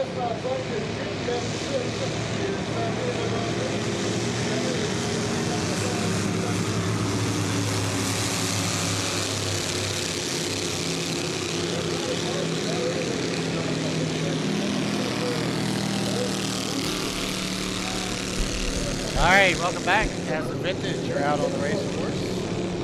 For their one time out today. As they come around, we'll try to give them to you, and then I'll sit out and let you enjoy some of the vintage from the past. I just got a radio. That'll help me understand if there's any calls or not. So it looks like we got the small and medium out there right now. We've got 3 classes of hydros, or 3 classes of vintage here this weekend, the small, medium, and the large. Thank you to Ross McCracken, who organizes a lot of the vintage guys coming up here to Valleyfield. He gives myself and Eric Tremblay a list every year, so it makes it easier on me because I don't get to see these guys a lot throughout the year. So let's see who we've got on the outside. Ah, that's the one, the red hot, Mike Webster. Steve Webster doing the driving. We've got the 60 Fast Company of Matt Morgensheimer. The 888 just came by.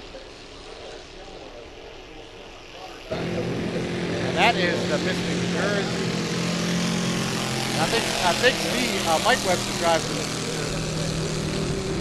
Pixies out there with Dick Delsner and the Southpaw. I'm sorry, the Southpaw. Here's the CF11.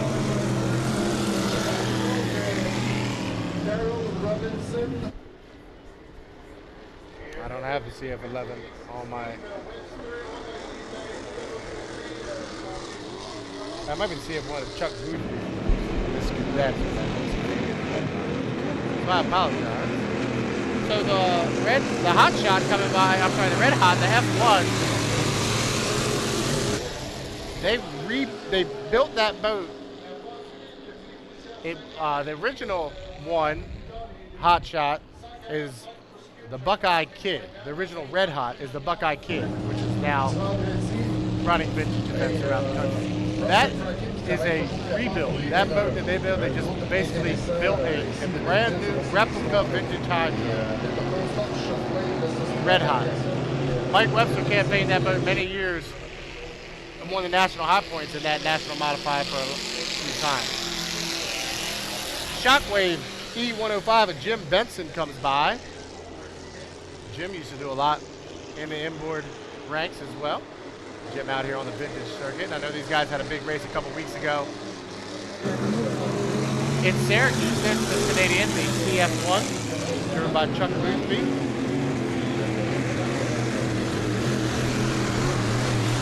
I go to the inside, the Radical, the E12, Dale Robinson, the black and red boat.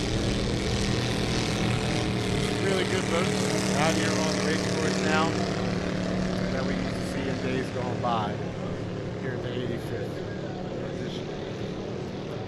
Earlier today we had the GP17 of Patrick Obed and the 2 G boats, the Propulsion and the Illusion, of Bob Muller and Donnie McLean out on the race course. And I do apologize to everybody watching back home. I do not follow the vintage circuit as much, so I don't know as much about some of these boats as I should probably, so I do apologize for that. But obviously one of the biggest differences you can tell, we have a couple cab overs and a couple boats that have drivers behind the engine like they used to do back in the day.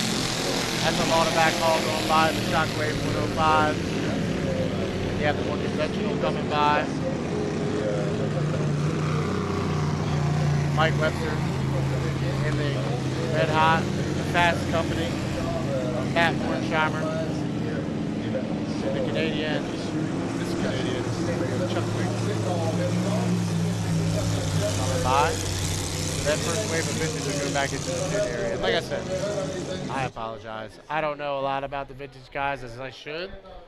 I don't get to go to any of the vintage events, and it's really cool that they come up here. And it's cool to see them out on the race course today.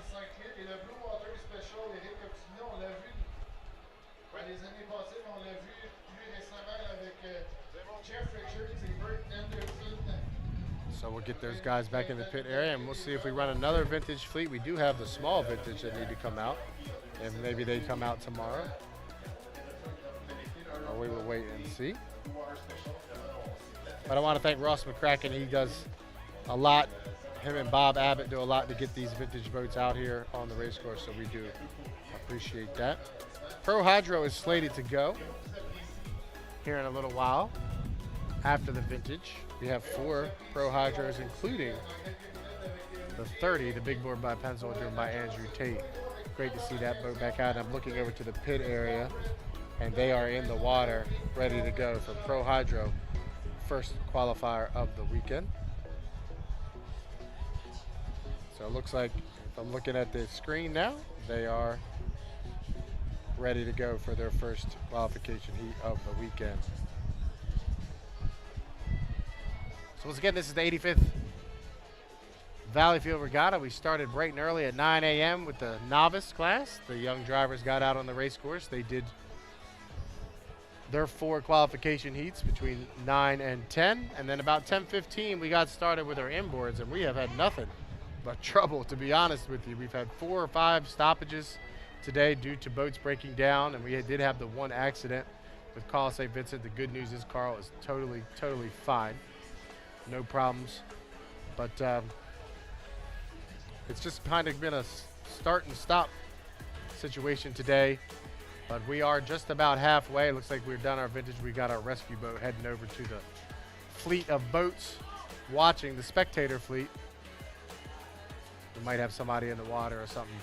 They want to make sure nobody's in the water over in the area of the spectators, so we'll get that done. So up next, ProHydro should be coming up next.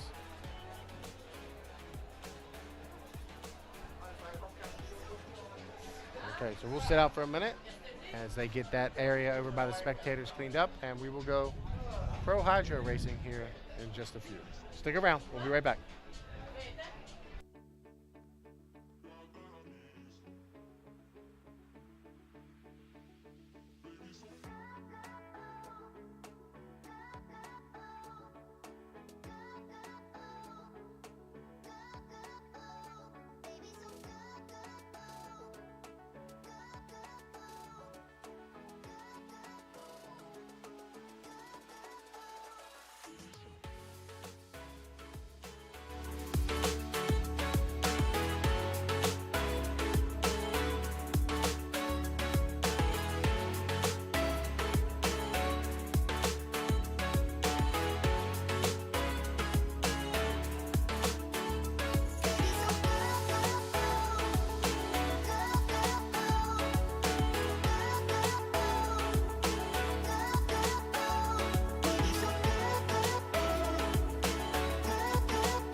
Alors, ce sera la première et seule vague de qualification ProHydro.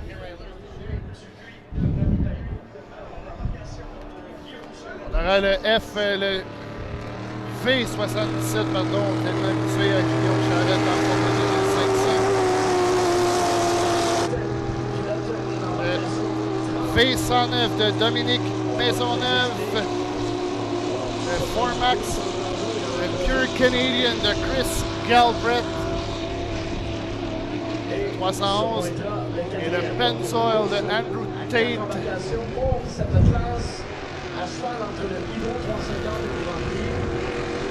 So this year the ProHydro is officially the class for the championship.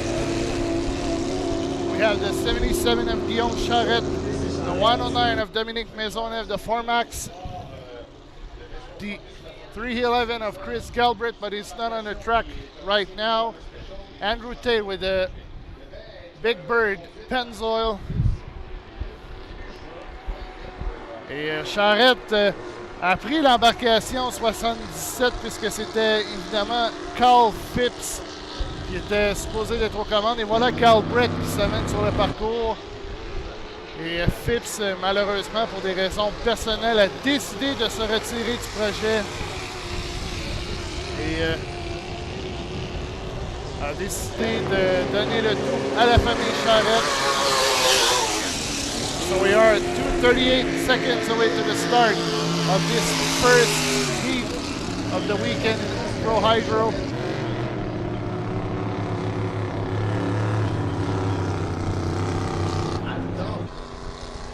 Du côté de Charrette, on a décidé seulement cette année de s'occuper du ProHydro. Et peut-être à Tonawanda sera aux commandes 77, mais lorsque les deux embarcations seront présentes sur le parcours, ce sera Derek Anderson aux commandes 77 et Charrette aux commandes du ProHydro. 1:58 away to the start.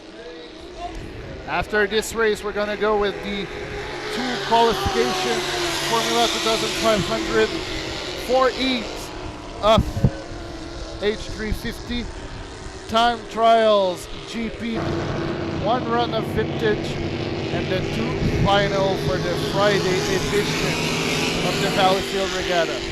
My name is Nicolas, alongside it's again this year it's John Tommy. Mon nom c'est Nicolas Allard et cette année encore une fois j'ai le bonheur et le privilège d'être avec mon bon ami John Tommy. Donc on alterne pour aujourd'hui. Demain on sera beaucoup plus souvent ensemble. So we are at 1:10 away to the start. Chris Galbraith, ça c'est l'ancien oiseau bleu de Denis Rousse. On croyait peut-être avoir Jay Whitehair cette année avec nous, mais malheureusement Whitehair ne s'est toujours pas présenté. The Pennzoil, Andrew Tate. So 43 seconds away to the start.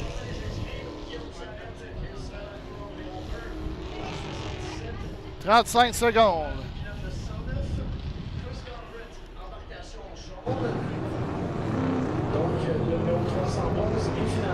On est à 25 secondes.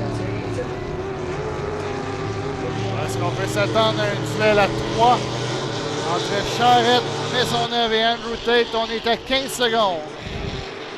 12.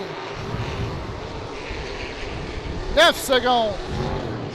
7, 6, 5, 4, 3, 2, 1. Là, Charrette a des problèmes. Problem for Charrette, I think it's slowing down at the turn. Et je crois que pour l'instant, ce sera Andrew Tate en avant. Guys, Pennzoil in the lead. Second, we have a battle between Charrette and Maisonneuve. Oh, quelle bataille entre Charrette et Maisonneuve pour la deuxième place. Et Charrette là, qui vient d'ouvrir la machine. Alors que Tate, lui, est parti à l'avant dans le Pennzoil. Et Galbraith, lui, s'arrête à l'intérieur du parcours. So at the outside, it's the Pennzoil, Andrew Tate. But look at the battle between the 109 and the 77 of Guillaume Charrette. And Charrette has some problems slowing down too much. Le paire sont idéal là, du côté de Guillaume Charrette dans le Charrette Racing. Et Maisonneuve là, qui tente de rapprocher le N30 dans les grands nationales hydro aux États-Unis. Mais là, pour ce week-end, c'est le V30. Has 2.5, Rooster Tail and a half in front of Maisonneuve. At the apex of the turn number 2, Andrew Tate. Maisonneuve is getting closer. And Charrette has some problem. 2 laps to go for the leaders, Andrew Tate. Maisonneuve is pretty fast. And Charrette is third. Charrette, je crois, n'a pas suffisamment de vitesse, mais là, Ça se poursuit entre Andrew Tate et le Pennzoil. Ça en ira un peu plus tard en Grand Prix dans le GP 71.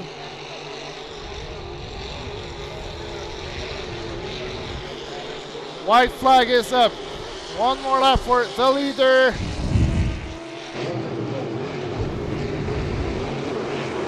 Tate ne veut pas se serrer à l'intérieur, il est toujours à l'extérieur dans le Pennzoil.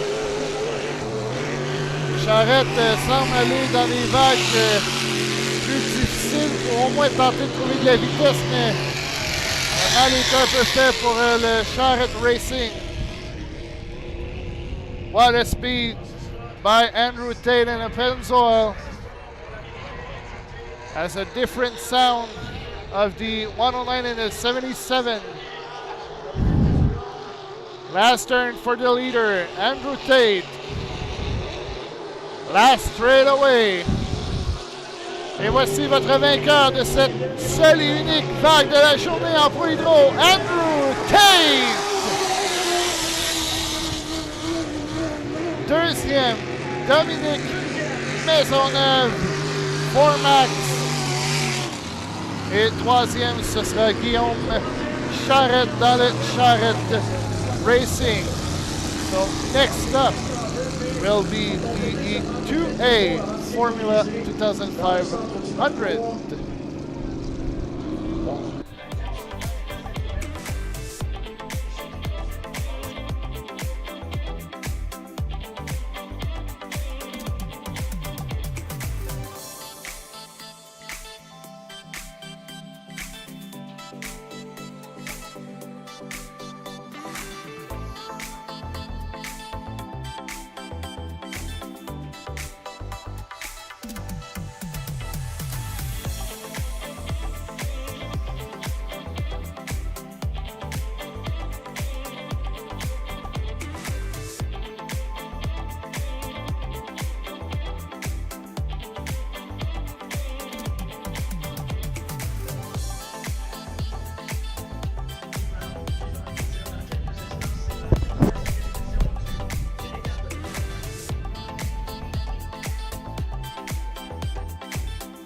50.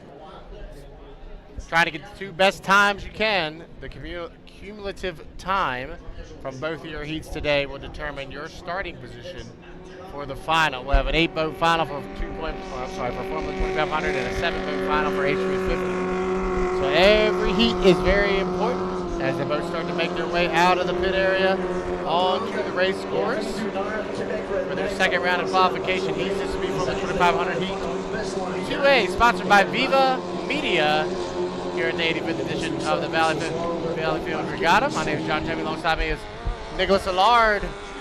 Nick, we should have 6 of them make the call for Heat 2A. Good to see Adam Carruthers back out after his incident a little bit earlier today. But all 6 of them should make the call here for Heat 2A. Oui, alors à l'intérieur, c'est le F38 d'Adam Carruthers, Eric Chalker, Samuel Tremblay qui, lui, n'a plus vraiment de chance de se qualifier en vue de la finale un peu plus tard cet après-midi. Sera dans le deuxième couloir, le Another One.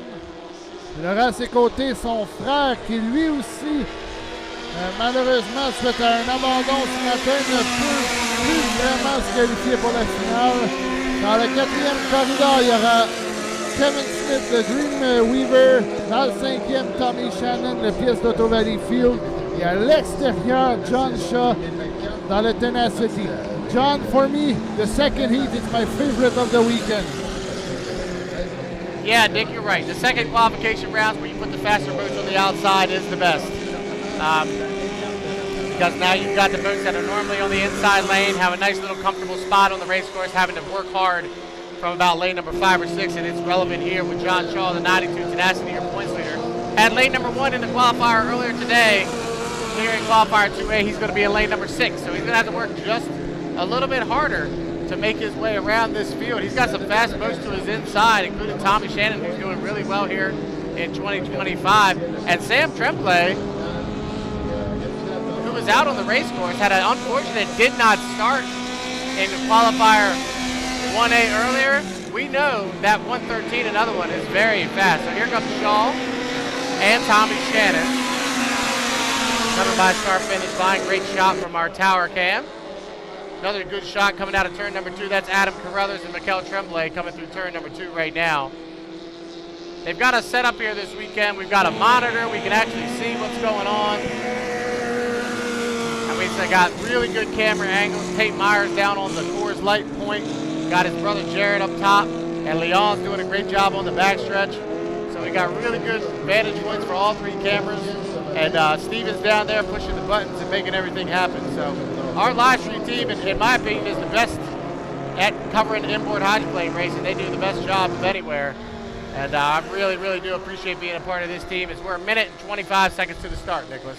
Oui, alors évidemment, nous, on a un peu le travail un peu le plus facile en décrivant les courses, mais on a tellement une équipe, il y a tellement une équipe agréable qui travaille très fort pour les caméras. Steven, qui est notre régisseur, le producteur également, fait un travail colossal pour vous donner les meilleurs angles de caméra. Mais comme on vient de le spécifier, nous, on a vraiment le travail, entre guillemets, un peu plus facile. Mais tout ça ne serait pas possible sans tous les partenaires qui travaillent sur le live stream. À commencer, John, par Yannick Tétro-Moïse. Yes. All right. We are inside 40 seconds to the start. Let's get them lined up for you here for Heat 2A. Inside out of Rexton, New Brunswick, the 38. Adam Carruthers to his outside, the 113 in lane number 2. Samuel Tremblay, his brother Mikel Tremblay will be right next to him in the 555, the Happy Sunny in lane number 3. Lane number 4 out of Peabody, Massachusetts will be the 26 of Kevin Smith. Tommy Shannon will be in lane number 5, and John Shaw will start on the outside in lane number 6 as we're 14 seconds from the start. Heat 2A here in the Formula 2500 second round of qualifications. We are 7, 6, 5, 4, 3, 2, 1. Mark, it's a clean start. Tommy Shannon will lead him across. The Washington is outside John Shaw. They've all got to hold their lane all the way through. Turn number 1. Watch for the boats on the inside, and especially Samuel Tremblay. Sam Tremblay from lane number 2. He'll turn left first. Oh, we got a spin out. Adam Carruthers spun it out, but Samuel Tremblay, he'll lead him off the exit of 2. Alors, c'est Samuel Tremblay en tête, mais déjà John Shaw qui est pas très loin de Samuel Tremblay. Il est même deuxième là devant Michael Tremblay. Et attention, le Tremblay qui valse Samuel au virage. Samuel Tremblay à l'intérieur. John Shaw à ses côtés. Oh, que ça valse dans le virage. Off the exit of turn number 2 to come around to complete lap number 1. Samuel Tremblay is using that lane number 2 to his advantage, but look at John Shaw. Al Thompson's boat is really flying. The 92 Tenacity from lane number 6. He's all the way up to second position after lap number 1. Now he can move over. His brother Richard's on the radio with him, and John's able to move over to about lane number 3.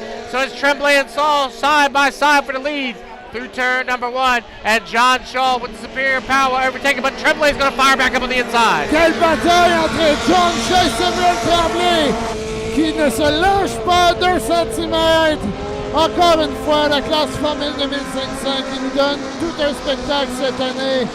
Et John Shaw qui est vraiment rapide à cette course, mais Tremblay ne lâche pas à l'intérieur avec un tour à faire. Off the exit of 2 to come around and complete lap number 2. It's the white flag lap. Remember, we only go 3 times around here on the Friday qualifiers. And John Shaw, he'll lead by 3 boat lengths across start finish line this time by. Samuel Tremblay runs in second. His brother Michael Tremblay runs in third. Tommy Shannon in fourth. Kevin Smith in fifth. Adam Carruthers in sixth. But through the apex of turn number 1, Shaw has shown why he's the place leader. He's up by 5 boat lengths. Oui, à peu près 5-6 longueurs d'avance entre John Shaw et Samuel Tremblay. Et ça va pratiquement assurer l'intérieur pour John Shaw en vue de la finale. Et pour la finale du vendredi, dernier virage, à moins d'une catastrophe, ce sera la victoire de John Shaw. Oh, et là encore une fois! Off the exit of 2, final turn, final lap, John Shaw, the 92, the Tenacity, your unofficial winner of Heat 2A. Second position, Michael Tremblay has moved up. His brother had an issue in turn number 2. Tremblay will come across in the 555, the Happy Sunny. He'll get second place. Third, we'll go to Tommy Shannon. Fourth, we'll go to the 26th of Kevin Smith. Fifth place, we'll go to Samuel Tremblay, who got it back up and running to get fifth place points. And sixth, we'll go to Adam Carruthers. But I'm pretty certain that run by Shaw there is going to put him in lane number 1 for that final later on today. Oui, ça vient pratiquement d'assurer la première ligne à John Shaw qui avait fait 2,23 ce matin. Et là, il vient de faire 2,24. Ça l'assure particulièrement d'une place en finale et possiblement la première ligne en finale. Dans quelques instants, qualification 2B, classe Formule 2500 qui vous est présentée par Viva Media.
Tremblay, alors salutations mon chum.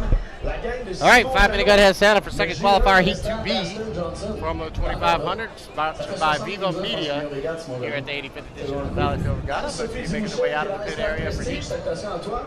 Et c'est la fête de monde de Gignac, de la part Nick, de we do have a couple scratches that just came across for the H350. The 37 across St. Vincent and the 104 have both scratched. So that means maybe the 195 is good to go. So we had some attrition in the 350 class. Oui, alors, deux mauvaises nouvelles impliquant Carl Saint-Vincent et Marc Lecomte. Les deux ne reviendront pas, au moins pour aujourd'hui. On ne sait pas si c'est pour le week-end.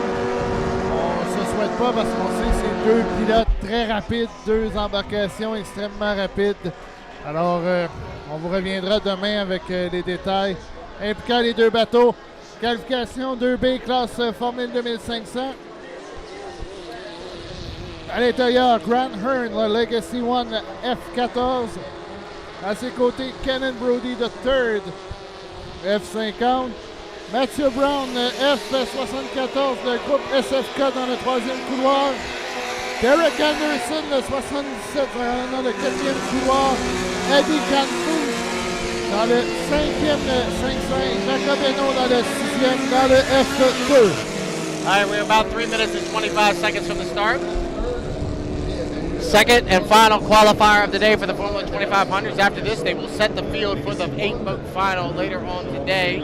3 laps around the bay here in Valleyfield. On the Robert Perez race 7 from the start. In this heat, we have 14 of Grant Hearn out of Syracuse, Indiana in the Legacy 1. The 50, Ken Brody III. Good to see him back out. I think he had some mechanical issues earlier, but he's back out on the race course. The 74 of Matthew Brown, the 77 of Derek Anderson, the 500 of Eddie Campos, and the 2 of Jacob Haynu. Those will be the 6 boats here in Formula 2500 Heat 2B. We're 2:38 from the start. Looks like Grant's cowling is starting to pop off back in the 14. He's going to have to run this race with half his cowling off the boat. Here comes Eddie Campos going by. The 2 senseless, the senseless 16 and the senseless 17 in this heat here today. With Ken Brody the third in the 16 and Eddie in the 17. The senseless racing family out of Grand Isle, New York. They've helped put on the North Tonawanda race. That's our next stop on the HRL series, the first weekend in August. Very excited to get back to North Tonawanda. Great race site if you've never been able to go, just outside of Buffalo and Niagara Falls. Beautiful race site. Sometimes the water can get a little choppy, Nicholas, but it's a good race site. If you've ever had an opportunity to go down to Tonawanda, I highly recommend it. Oui, North Tonawanda qui sera la prochaine manche, la première fin de semaine d'août. Et à noter que dans un mois et demi, ce sera le Cercle des champions à Beauharnois, les 23 et 24 août. On a devancé Beauharnois cette année d'une fin de semaine. Et on a vu tantôt la carlingue de Grant Hearn commencer à se détacher. Est-ce qu'on pourra au moins regarder la carlingue pour la course? C'est au moins l'important. Et à surveiller évidemment Jacob Eno et Eddie Canfouche, deux pilotes extrêmement rapides à surveiller, mais Grant Hearn peut évidemment mêler les cartes. So we are 56 seconds away to the start of this last heat qualification of the day in Formula 2500. As Nick said, we're inside 47 seconds to the start. Let's get them lined up for you. That's a great shot from our drone team on the backstretch. You got Grant Hearn in lane number 1 in the Legacy 1. The 50 on his outside in lane number 2, Ken Brody the third. Matthew Brown will be in lane number 3. Lane number 4 will be the 77 of Derek Anderson. Lane number 5 will be the 500 of Eddie Campouche. And on the outside, out of Beauharnois, Quebec, Canada, will be the 2 of Jacob Haynu. As we're 24 seconds from the start. Everybody getting lined up down in turn number 2. This should be a good start. They're in a pretty good position. We're 15 seconds away. Might be just a little bit early as they come off the exit of 2s. They are now 9, 8, 7, 6, 5, 4, 3, 2, 1. Mark looks like a clean start from here. And Ken Brody is across the start finish line for lane number 2. But watch who is inside. It's Grant Hearn Gonna hug the buoy row in the 14, the Legacy 1. He'll turn left first. So Grant Hearn is your leader through the apex and turn number 1. Watch for Eddie Campers. Eddie's in lane number 5, Nicholas. He's hunting down. Oh, et Eddie Canfouche là qui est côte à côte avec Grant Hearn. Et on voit toujours la Caroline là, qui veut s'envoler du côté de Hearn. Eno est troisième, suivi de Derek Anderson et de Kevin Brody. Alors, Canfouche, Hearn, Eno, Anderson, Brody et Brown. Au virage, c'est Canfouche côte à côte avec Grant Hearn. As they go up the exit of turn number 2 to come around a complete lap number 1, Eddie Campus started in lane number 5. He's all the way up to the point position. Grant Hearn, you can see the Callan is starting to rip off the back of the 14 as Grant's trying to hold on to second. Third place is Jacob Hayden. Fourth, Derek Anderson. Fifth, Ken Brody. The third. And sixth is Patrick Brown. But through the apex of turn number 1, we'll be about halfway through as they go down the back stretch this time. Eddie Campus is your leader. Alors, Canfouche qui maintient son avance. Devant Hearn, Eno, qui est bon troisième. Alors, c'est 3 moteurs Honda là, qui dominent cette course, puisque les 3 premiers ont des moteurs Honda, mais Canfouche, Shaw, est-ce qu'on aura une reprise de ce qu'on a vu ce matin lors de la finale? Le drapeau blanc qui sera montré. Off of turn number 2, to complete lap number 2. Eddie Campus comes across start finish line. He's up by about 7 boat lengths. Grant Hearn, he's still holding on to his Callan right now as he goes down the front stretch here on lap number 3. Jacob Hayden runs back in 3rd position. 4th place is still Derek Anderson. 5th position is still Ken Brody. The 3rd and 6th is Patrick Brown. But off the exit of turn number 1, it's all Eddie Campus. Alors, pas vraiment de changement là, dans cette course. Canfouche est vraiment parti pour la gloire et va tenter de bien se qualifier en vue de la finale. Il semble bien que la Caroline de Hearn va tenir bon. Est-ce qu'on pourra réparer en vue de la finale? Dernier droit.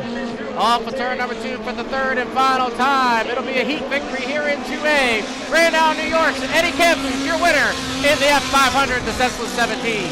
Great run for Grant Hearn to get second. He held on to the Callan in the Legacy 1. Jacob Hayden out of Mahonwalk will back will get 3rd position in the Novo Racing. 4th place, we go to Derek Anderson driving for the Charette Racing team out of Valleyfield. He'll get 4th. 5th, we go to Ken Brody the 3rd in the Senseless 16. And 6th position, we go to Patrick Brown in the 74.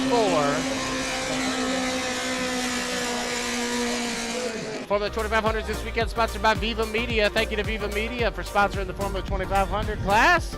As soon as we get knowledge of the 8-boat final, we will let you know. They'll go to the computers now and do some calculations to determine the 8 fastest heats of the weekend. Combine the top two heats that they both ran. You're going to combine both runnings, and then you're going to get a total number of elapsed time to determine the 8-boat final. To me, John Shaw had a pretty good heat number 1 and a pretty good heat number 2. I would suspect him to be in lane number 1 for the final. Oui, John Shaw qui est pratiquement assuré de partir à l'intérieur, mais j'ai hâte de voir qui sera à ses côtés. Est-ce que ce sera Eddie Canfouche? Ça risque d'être un duel assez intéressant pour la prochaine course, la finale de 3 tours. Donc, cette course vous a été présentée par Viva Media. Et là, on s'en va en classe Hydro 350. 4 autres vagues à venir sur les circuits. Robert Théoret. Coming up next, we'll have our second round of qualification heats for the H350, sponsored by Grace Canada. They'll be coming up next. We have 4 rounds of qualification. We did get an update that the 104 and the 37 are both going to scratch out of their selective heats today. The 37 had a blowover in their first qualification heat of the day, and the 104 came by and went back to the pit area. Definitely had some mechanical issues for Mark LeCompte in that 104. So unfortunate, both of those boats are going to scratch. But coming up next, we'll have the second round of qualification heats. Heat 2A for the H350s.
Qualification 2A, classe Hydro 350.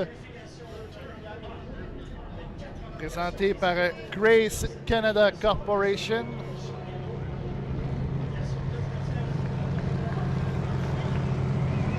On aura à l'intérieur Richard Reynaud, le H2, puisque Marc Lecomte ne sera pas présent. À ses côtés, Éric McKenna, la bête noire, le 999, sera dans le deuxième couloir. Paul Barber sera dans le troisième.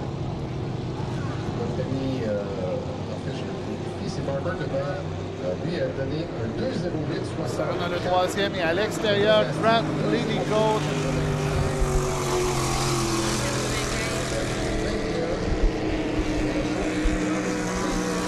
Et on vient d'apprendre aussi que le 195 de Tyler Cadats ne sera pas de la partie pour la qualification 2D. So Tyler Cadats has gone for the rest of the day. Same thing for Marc Lecomte, who was supposed to be on this heat, and Cal Saint-Vincent, who flipped earlier this morning. Alors pour l'instant, si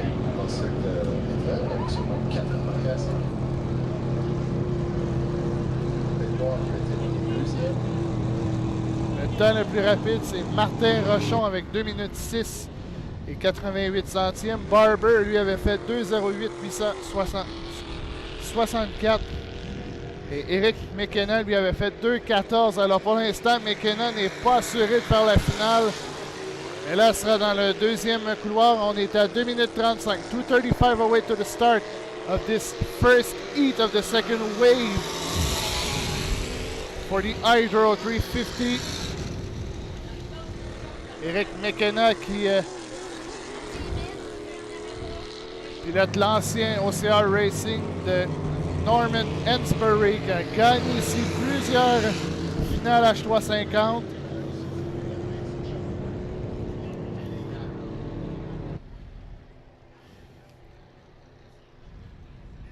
Alors, il reste 4 qualifications plus 4 qualifications avant les essais chronométrés en classe Grand Prix.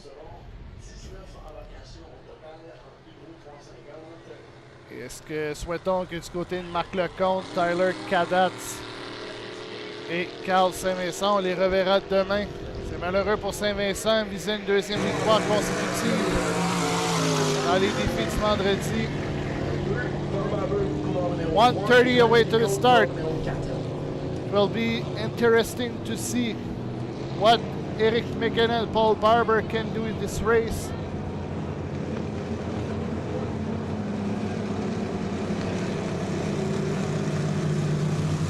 Paul Barber d'Ottawa. C'est un franco-ontarien, il parle français également, Barber. Éric McKenna de Valleyfield. Richard Reynaud de Beauharnois, qui conclura la saison 2025 les 23 et 24 août.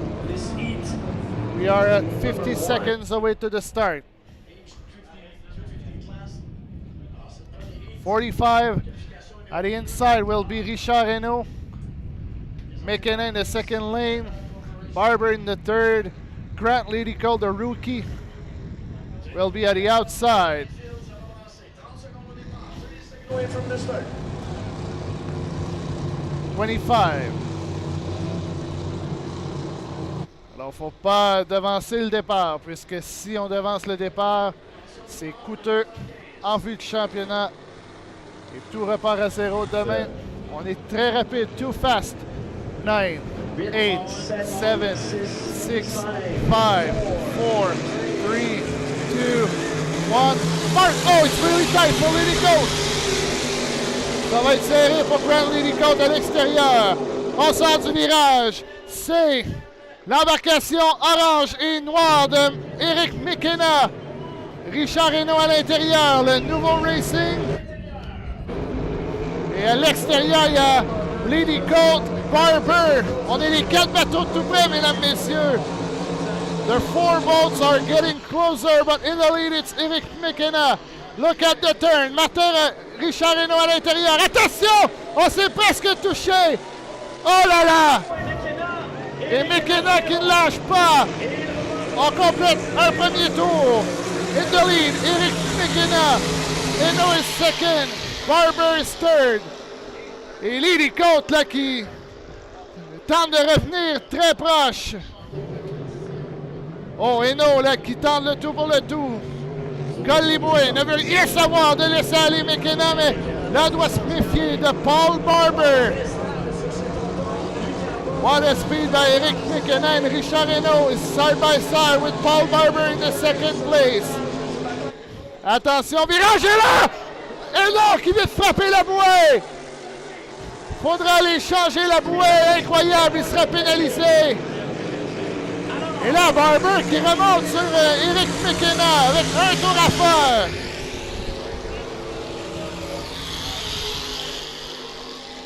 Let's go at the turn. It's Eric McKenna in the lead. Paul Barber is very closer. Et qu'est-ce qui s'est passé dans le cas de Richard Renault? Un demi-parcours à faire. Une course à 5 tours. Peut-être que Barber aurait eu le temps de remonter sur McKenna. Mais là, au dernier virage, attention! Barber qui est côte à côte. Qui va l'emporter? C'est une course de drague. Et ce sera la victoire de Eric McKenna. Black Beast. Deuxième, Paul Barber. Suivi de Grant Lady-Côte dans le Scented H97.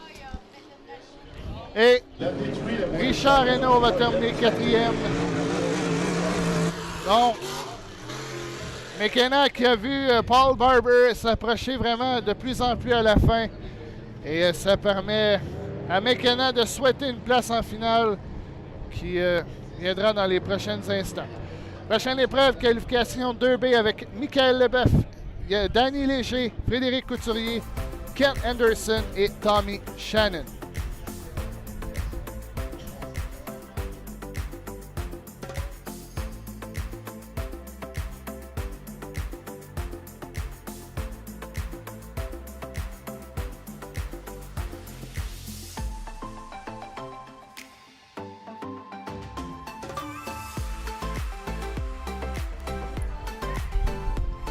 All right, as you saw there, good heat for Eric McKenna. Gets the victory. We just have to replace that buoy that was taken out by the two. Richard Hayno trying to hug that buoy rope. But we'll replace that buoy and we should be ready to go. We've already got the buoy making its way out to turn number 2 right now to replace it. So congratulations to Eric McKenna. Paul Barber coming in with a nice second place. Up next, we'll have 2B. Once we get through these H350 qualifiers, we'll go to GP time trials. So for those that are wondering when the Grand Prix are going to run, they are going to run in 3 more heats. We'll have the 3 qualification heats for H350, and then we'll go to GP time trial. Hopefully we'll have all of that straight for you, and we can get the times for you as the boats come out on the race course. Beautiful day here in Valleyfield for racing, one of the better days that we've ever had up here. We'll get that buoy fixed up, and we'll be ready to go with 2B here in just a second. Sponsored by Grayson Canada, the Hydro 350. 2B coming up next.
story about that boat. In the wintertime, the LaBeouf family experienced a major fire, and the boat that they had was burned to the ground. And this is a brand new build that they debuted at HRL, I believe, but they ran well in Brockville. Good to see them out here in the 155 in a brand new boat for Michael LaBeouf. The 666 Carpentech, Danny Leger, coming off of turn number 2 down to start finish line now. Danny won a qualifying heat in Cambridge. Hopefully he can get back on track. He's been a little bit slower than the rest of the guys. Hopefully he can get that. Here's your 2024 High Point champion, the 14 of Frederick Coutier in the Legacy 1. The 519, your Sorel winner from Brockville, Ontario. It's Kent Henderson in the team tow van. Presents the bank on it. And the final boat, the Dog Nasty of Tommy Shannon. One of the hydroplanes I would love to get behind the wheel of is this 306. Immaculate build. And the boat is beautiful, that teal color. You can pick it out anywhere. The 306 Tommy Shannon out of Valleyfield, Quebec. Those are the 5 out on the race course for Heat 2B. Nicholas, this should be a good one. Oui, ça va être toute une qualification. Tommy Shannon qui a gagné ce matin sa qualification. Surveillé aussi Frédéric Couturier qui a connu une course un peu plus difficile ce matin, même en ayant terminé deuxième, le Legacy 1.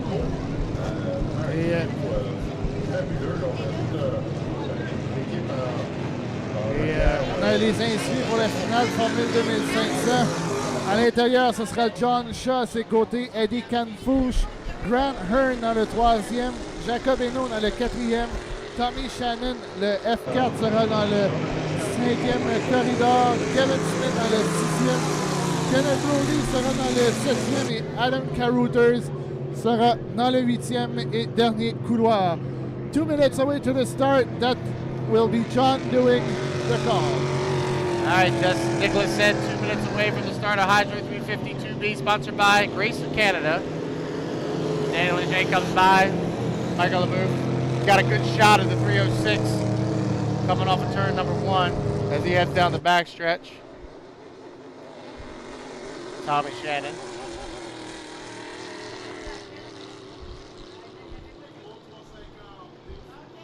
The 14, Frederick Coutier. As we said, Fred was your 2024 High Point champion in the HRL. He had a tremendous season in 2024. Off the pace a little bit so far, and he would admit to that as well here in 2025, but it's Valleyfield. You never know what's going to happen. Look at that great drone shot coming right at you is Fred and Michael LaBeouf. The 14, that's a great shot by our drone team, getting that close to the H14 as they head down into turn number 1 to get ready to line up here in 2B. Inside 50 seconds to the start, about 50 seconds right now away, so we'll get them lined up for you. Lane number 1 will be the 155 of Michael LaBeouf in the Zoomerang. Lane 2 in the Carpentech will be Daniel Leger in the 666. Lane 3 will be Fred Coutier in the 14. Lane 4 will be the 519 of Kent Henderson and the bank on it. And on the outside, Tommy Shannon in the 306, the Dog Nasty. We're 24 seconds away from the start of Heat 2B, presented by Grace Canada. 16 seconds, he's early. LaBeouf is early. 13 seconds to the start. Watch for Tommy Shannon on the outside. It's 7, 6, 5, 4, 3, 2, 1. Mark! Wow, Daniel Leger was right on him. We'll have to wait and see. So head down here into turn number 1. Then we got to hold their lane all the way through the apex of turn number 1. And Daniel Leger, he'll turn left first. In the 666, the Carpentech. He's your leader as they come up the exit of turn 1 here on lap number 1. Remember, we only go 3 times around here on the Friday edition of the H350 qualifiers. And it's Daniel Leger, your leader, over top of Frederick Coutier, running in second. Michael LaBeouf in third position. Fourth place, Tommy Shannon. We got the word from the box. It's a clean start. So Leger is your leader on the race course. They go through the apex of turn number 2 to come around and complete lap number 1. 1 down, 2 to go here in this 3-lap qualifier. But watch for Frederick Coutier making up a lot of ground on the outside. And on the inside, Michael LaBeouf, side by side for second position. 1 down, 2 to go. Leger is your leader. Coutier on the outside, LaBeouf on the inside, and Tommy Shannon out in about lane number 4, running in fourth position.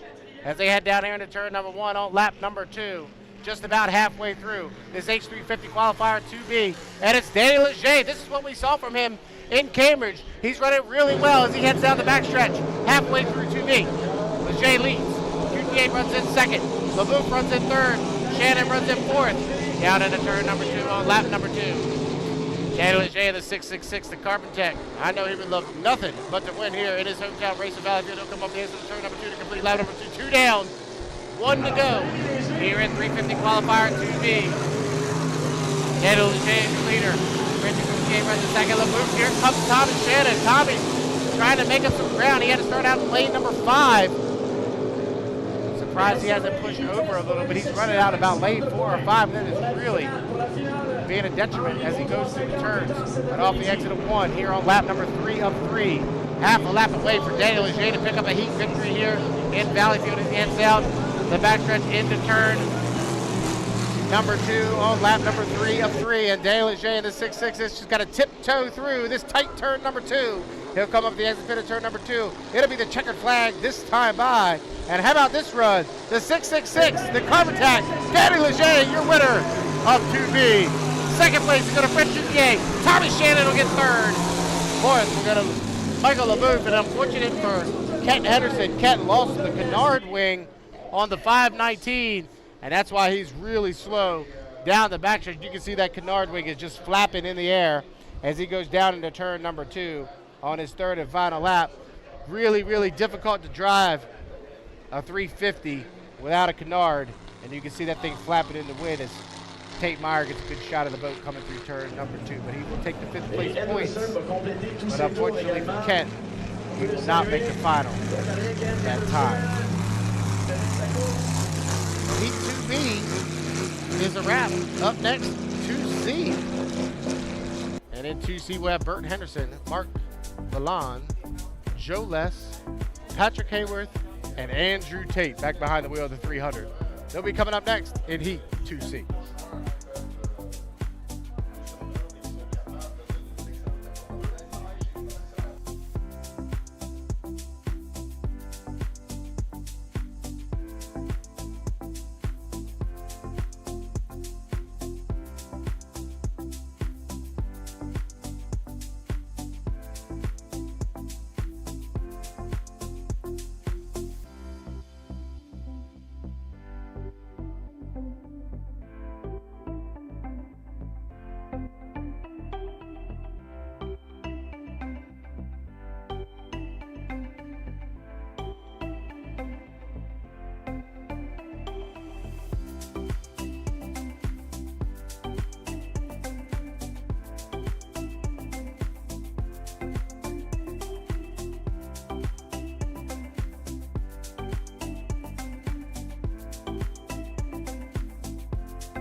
All right, 5-minute gun has signed up for Heat 2C, HV50s.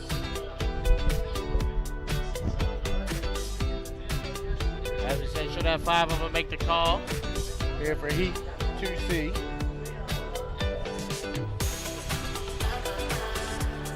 Look to make your way out of the pit area. Nicholas, this lineup, I mean, The 924 and the 300 side by side in lanes 4 and 5 should be interesting. Oui, le 300 et le 924 vont être à l'extérieur complètement. Et à l'intérieur, ce sera Bert Henderson, le H8, last minute. Dans le deuxième couloir, Marc Lalonde, qui est très bien qualifié pour l'instant. Lalo Racing. Joe Less sera dans le troisième couloir. Est-ce qu'il est sur le parcours Less? Je crois que non, je ne le vois pas. On aura aussi le 924 de Patrick Howard et le 300 de Andrew Tate. Il y a plusieurs pilotes qui Oh, et Anderson have some problem. connaissent le circuit. Malheureusement, Bert Henderson qui dérive à l'intérieur. Well, Nicholas, this might not be as good as I thought it was going to be. The 8 is having some mechanical issues. The 300, oh, here comes the 300. They took the Cowan off the 300. He's coming out of the pit area. Oui. Et beau geste de la part d'Anderson pour ne pas nuire à la course, a décidé de rentrer à l'intérieur. And it's Tate or Kennedy in the 300. And Andrew Tate has no car line. And I think Bert tried to coming back. On voit Anderson tenter là, de revenir sur le parcours. Patrick Howard a surveillé évidemment le game on. On est à 2 minutes 40 du départ. Yeah, 2 minutes 38 seconds.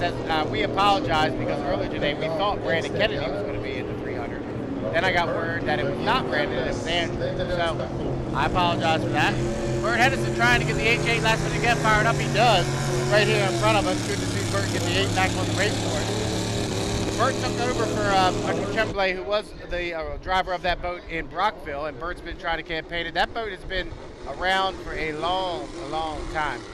They put sponsors on it. That boat actually won the 2010 Triple Crown in Cambridge, Maryland. That exact boat. The only thing that's changed to that boat, they put new sponsors on it a couple years ago. But it's still the same boat that Bert drove to the Triple Crown Championship back in 2010. So that boat's getting up there in age, but it's still a fast H350. Oui, Anderson qui a déjà construit cette embarcation, et piloté cette embarcation, a notamment gagné la triple couronne en 2010 au volant de cette embarcation, le H8 Last Minute. Lui qui a pris le remplacement de Michael Tremblay, le H8. Et a surveillé évidemment Marc Lalonde, ça c'est l'ancien H225 de Nicolas Rousse ou le 21 de Yannick Léger. Alors attention tout le monde, nous sommes à 2 minutes 10. And just got word Joe Less is going to scratch.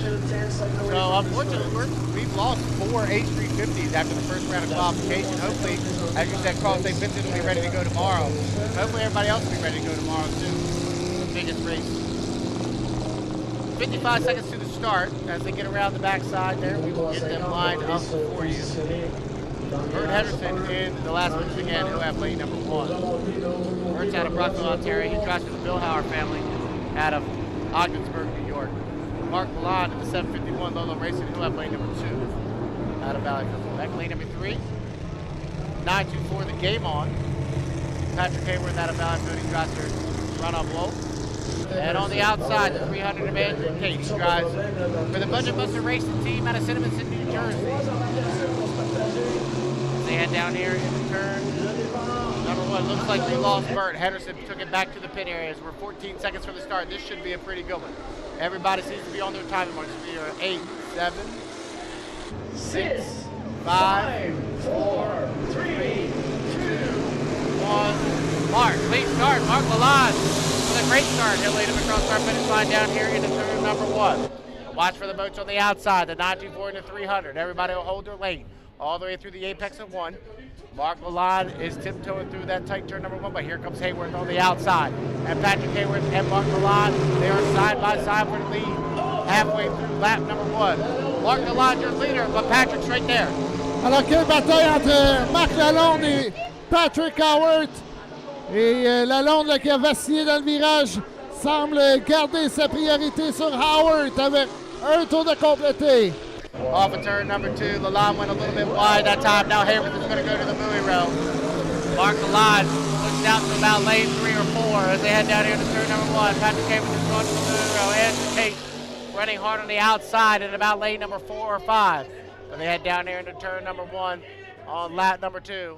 Mark Lalonde, he's your leader in the 751 Lolo race, but watch for Patrick Hayward. Patrick trying to find some good water to run in. He's going back to the outside, Nick.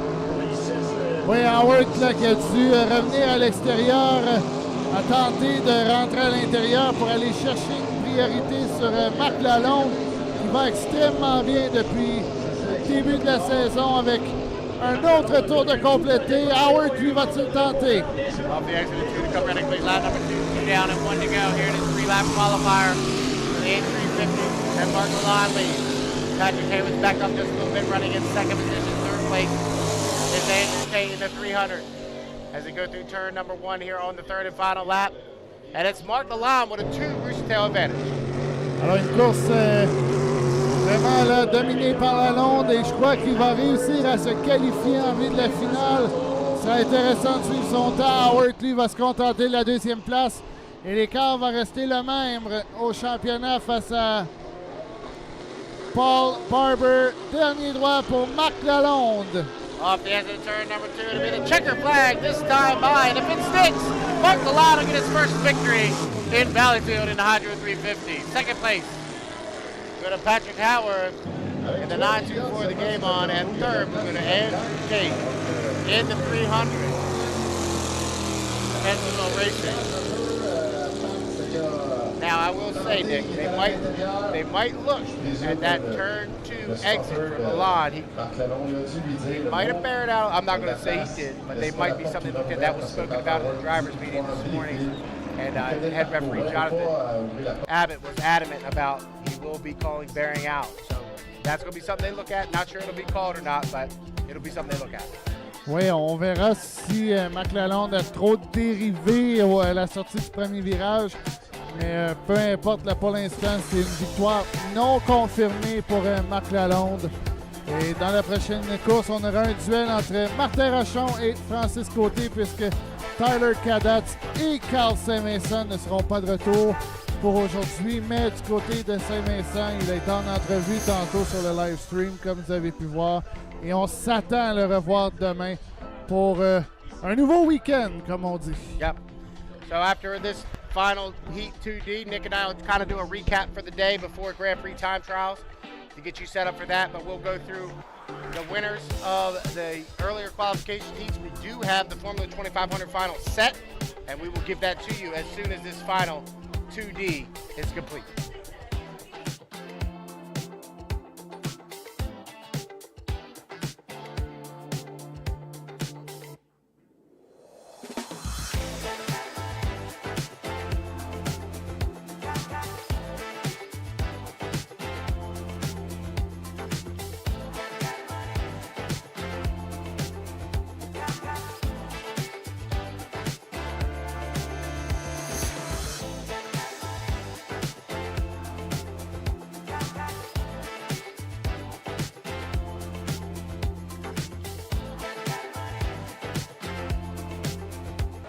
Oui, je suis avec Marc Lalonde. Tantôt, Marc, on s'est parlé.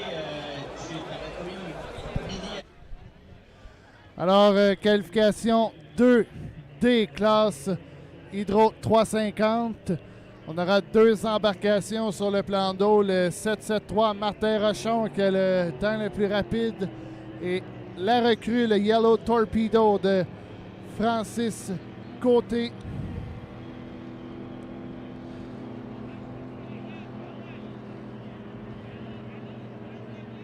Alors,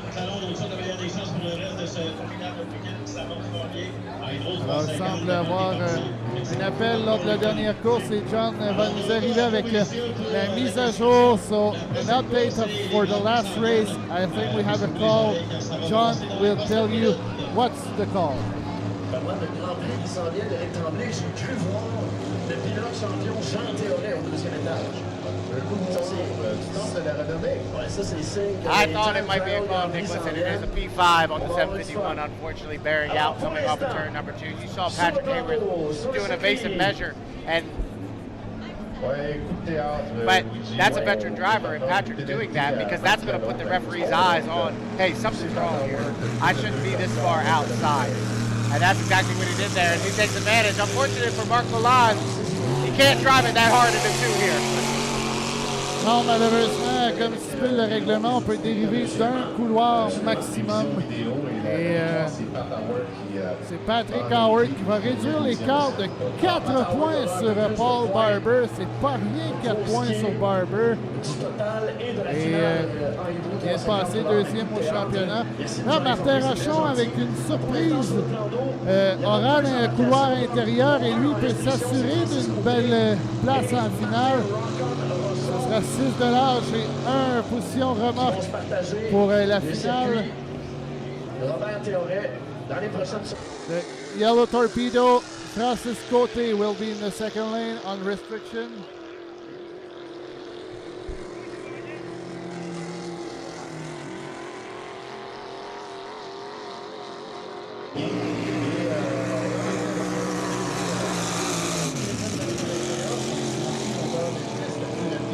Ce matin. Lui, la beauté de la chose, c'est qu'il a vu tous ses compétiteurs passer avant lui.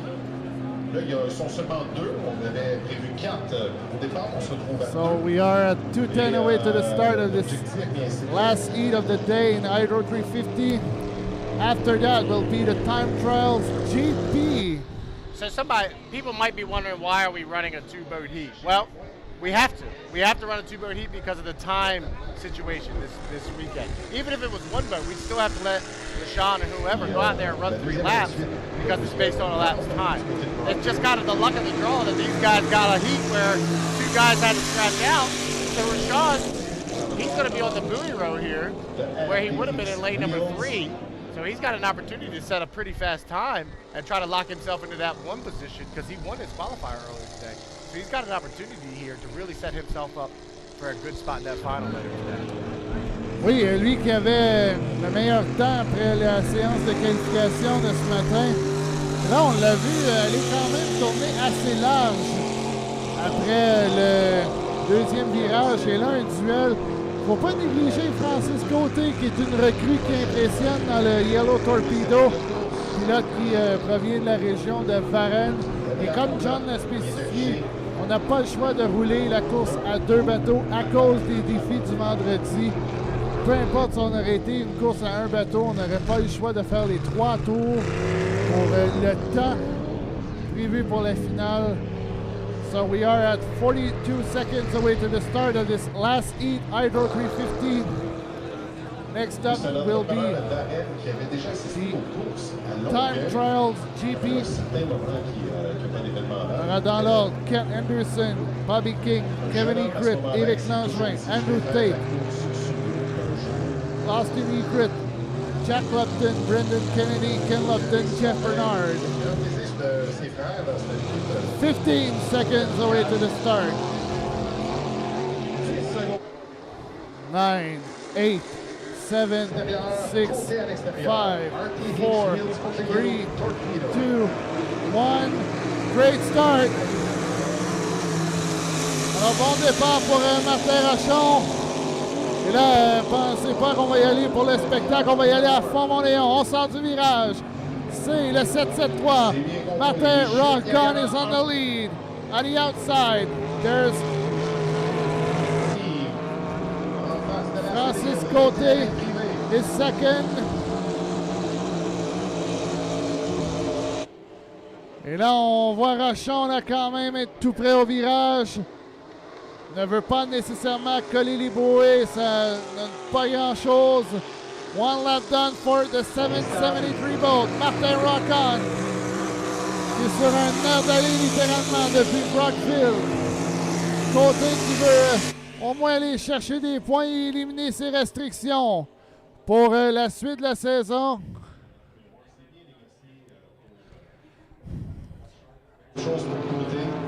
Alors, pas vraiment là, une course comme on aurait aimé avoir.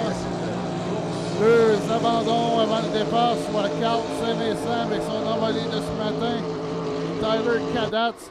Du côté de Saint-Vincent, on a prévu être de retour demain. On verra du côté de Cadats, Anderson et Marc Lecomte. White flag, one more lap for Martin Rochon, le 773. Francis Côté qui est deuxième dans le Yellow Torpedo. Lui qui, son gars de communication, c'est Éric Allard, l'ancien pilote.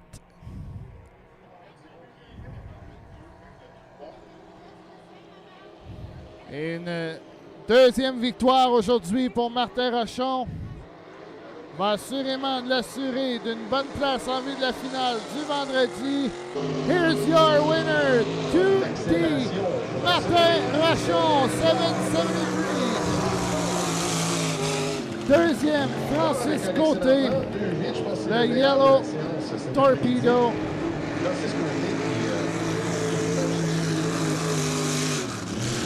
Alors, on va vous revenir dans quelques minutes avec les résultats de la qualification et des participants en vue de la finale.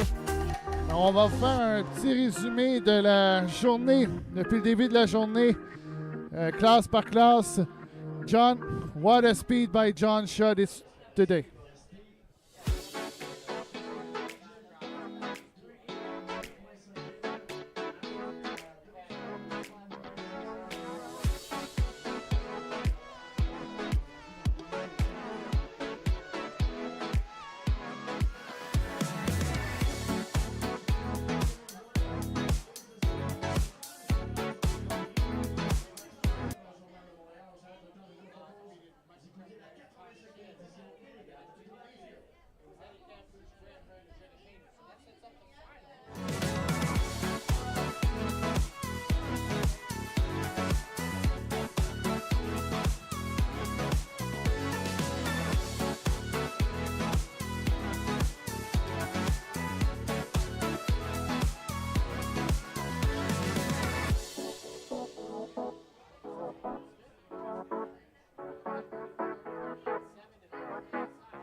Alors, on vient de se rendre compte que malheureusement... My bad. Sorry.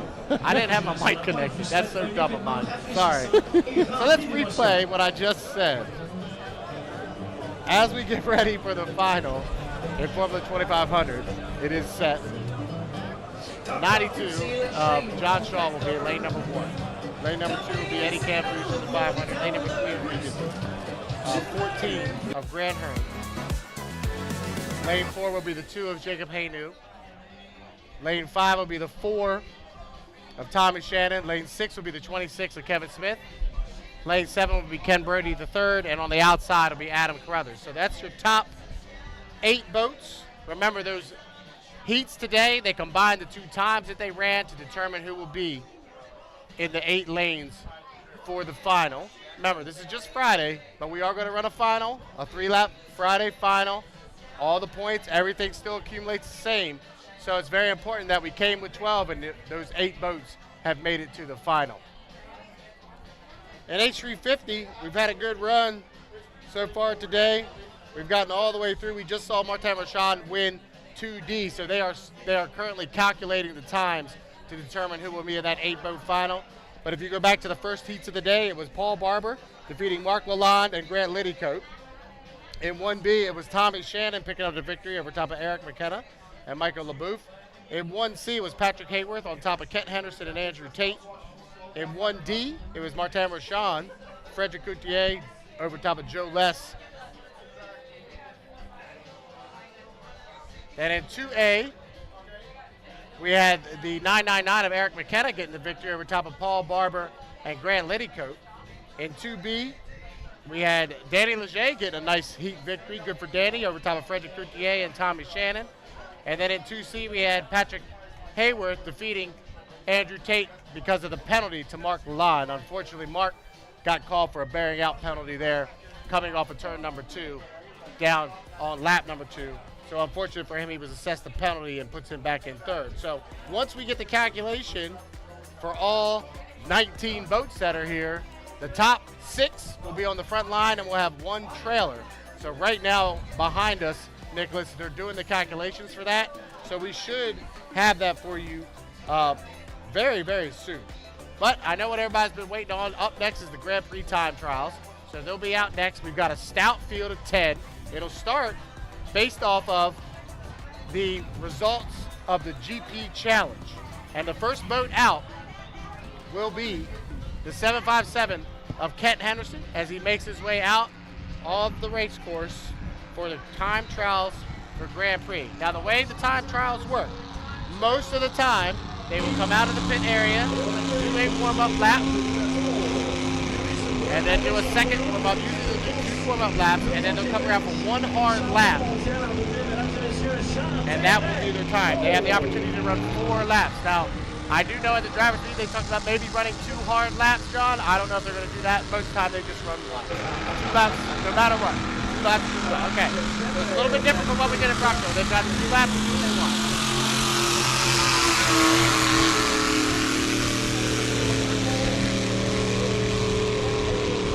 Ken Anderson's out on the race course. And I will give you the time as I can.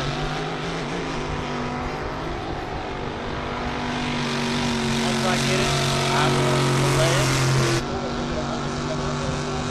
Here for the GP time trial. So Henderson on the back stretch down, should be coming down to his hot lap. We'll initially have an unofficial time, and then we will have it officially. So Henderson comes out in about lane 4 sequence down here to start for the side to start his hot lap. That's the step on Henderson breezes just a little bit down into turn number 1. He'll come through the apex of turn number 1 down the back stretch on his hot lap. And Henderson had this boat really running well in Rockville, Ontario 2 weeks ago. Hasn't been to any of the GP Challenge races, so that's why he's out first. He'll come off the exit turn, come down to complete his hot lap. And Ken Henderson set the time at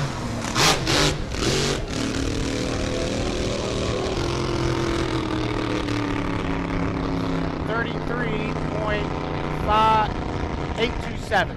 33.827 for Ken Henderson.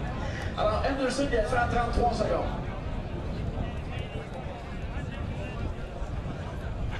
So Ken Henderson sets the time to beat a 33.827 on this 1 mile course. Up next should be the 50 of Bobby King. So as you see how the time trials work, the boats come out on the race course, they'll do 1, come out and go around 1 time, then do a warm-up lap, and then hit it for a hard lap, and then make it right back to the pit area. So they get 2 time laps. So Kent's first lap was 43.8. His second lap, 33.8. Unofficially, or officially, 33.827. Kent Henderson. Out next, Bobby King in the 50, the Freedom. Bobby is out of Memphis, Michigan. He drives for the Brody family out of Grand Island, New York.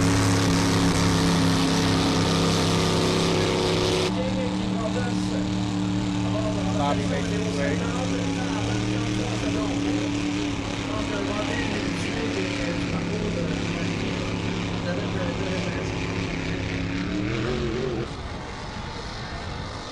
Down through turn number 2. We'll see if Bobby gives it a go here or not. He'll go around and go warm up lap. So this will start the clock though, because if they do not stay on their hard lap, they end up slow.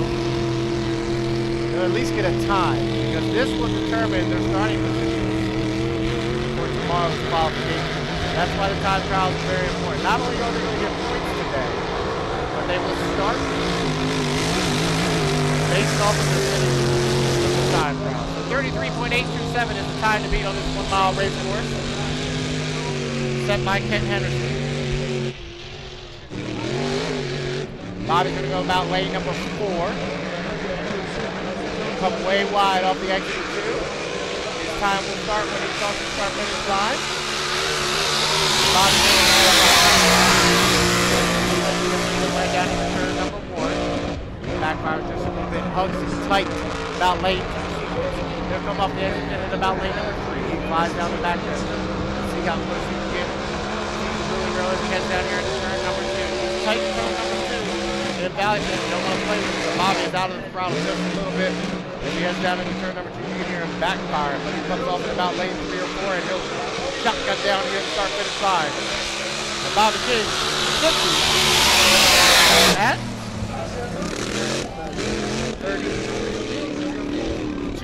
32.713. 32.713. Leader Bobby King in the 50. The Freedom time 32.713. L'objectif Up next, d'y aller avec cette. Kevin. C'est pour vraiment limiter la production du moteur. Si tu fais tourner le moteur au-delà de 8500 tours, tu augmentes les possibilités de bris mécanique. Race course. Donc, aussi, les gars, lui, He'll be followed by the 212 of Eric Longevin. ils vont changer 71 of Tate, 17 souvent, on va aller of plus, Austin. avoir plus de top speed. Then we get into the heavy hitters, really. The 33, Jack Lupton. The 35, Brandon Kennedy. The 577 of Ken Lupton. And the 79, Jeff Bernard, will be the final boat of the time trials. Right now, Bobby King, your leader, with 32.713 seconds. Wait for the GP10. Fire up, make his way out. And I can see on our camera that he is making his way out of the pit area onto the race course in the GP10 to 3. Former Charger, now owned by Rickard Racing.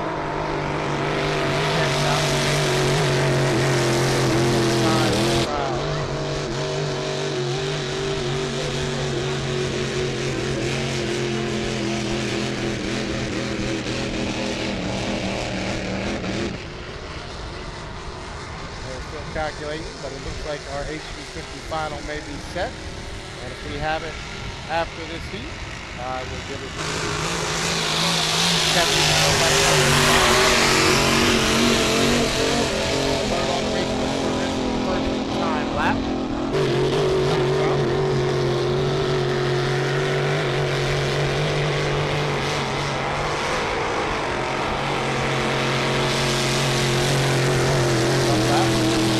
That's laps. Usually this one here is warm up and then we'll go hard on the third lap. Kevin Ingram, out of the great state of Washington, you guys will Richard Racing. He's in the GP10 to 3. We'll come off the exit to the turn number 2. And then we will put him on the clock this time by 7-3.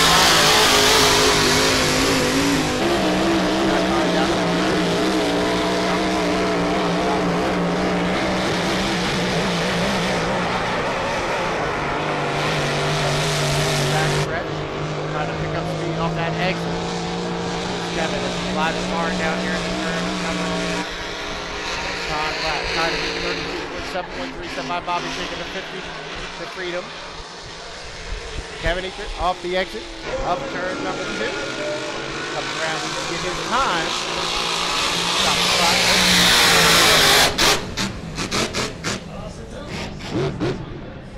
36.692. 36.692. Kevin Eaker. In third position. 50. Bobby King, still your leader. 32.713.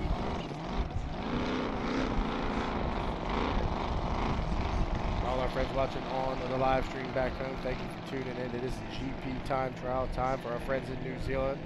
I believe it's about early morning hours of Sunday, or it might be late night hours of Saturday over there. I'm not too sure, but welcome. And thank you for tuning in here at the 85th Valleyfield Regatta as Eric Longevin in the 212 Silco Racing makes his way out. Eric is sponsored by Silco Plumbing. he makes his way out onto the race course here for the Grand Prix. Grand Prix this weekend sponsored by the Journal de Montreal. We want to thank them for sponsoring racing here in Valleyfield. And this 85th edition of the Valleyfield Regatta. Thank you for the Grand Prix time crowd. 2-2 of Eric Langevin. They were in Guttersville, Alabama. Brought it all the way back here to Valleyfield, took it all the way out to Madison, Indiana. Suffered a right damage sponson, suffered right sponson damage to the 212. Left midway through the day on Saturday in Madison.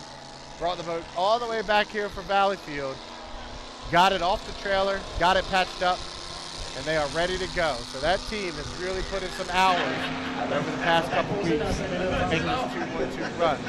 These guys have come out here and try to put down a lap. 212 is one of those boats that you don't count on to finish heat. They're doing a really good job. They might not be the fastest in the fleet, they will finish that, but they are consistent. So hopefully I don't bite my words here, but hopefully they maintain that this weekend. And you never know, that boat could show up in the final on Sunday afternoon. So, Eric down the back stretch here on his warm-up lap in the 212 Silver Racing.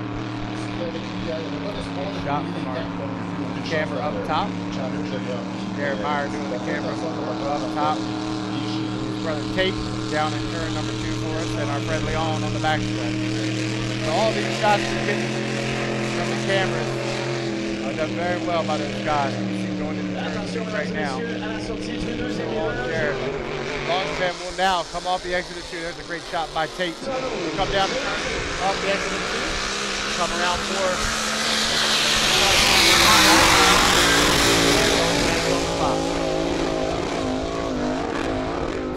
Silver racing through the apex of turn number 1. Here on his hot lap. He's about late number 4. Come off the exit down the back there. Pushes it a little bit harder in there. Let's see if he tightens up any down here in turn number 2.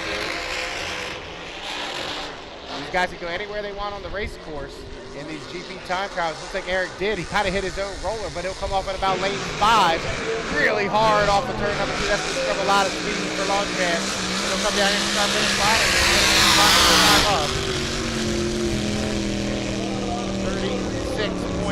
36.376. 36.390. I'm sorry, 36.390. Currently puts him in 3rd position, just ahead. Bobby King still holding on to 1st position with a 32.713. In 1st position. 2nd position currently is Ken Henderson with a 33.827. 212, 36.390 in 3rd currently, and the 10, the Freak, in 36.692. Up next, Andrew Tate in the wild one, presented by Liberty and Can, should be making his way off the dock, and I do see he has left the dock and making his way out to the race course for his time lap. Never count out the 71 team. They unfortunately had to skip Madison. The boat suffered some damage in Rockville. Soviet shop in Ogdensburg, New York, patched it up, and he's got it back out here on the race course. So he was doing in testing earlier today.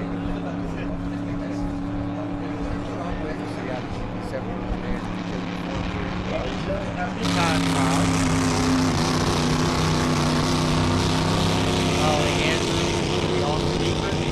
Jack Lupton, Brandon Kennedy, Ken Lupton, and Jeff Bernard.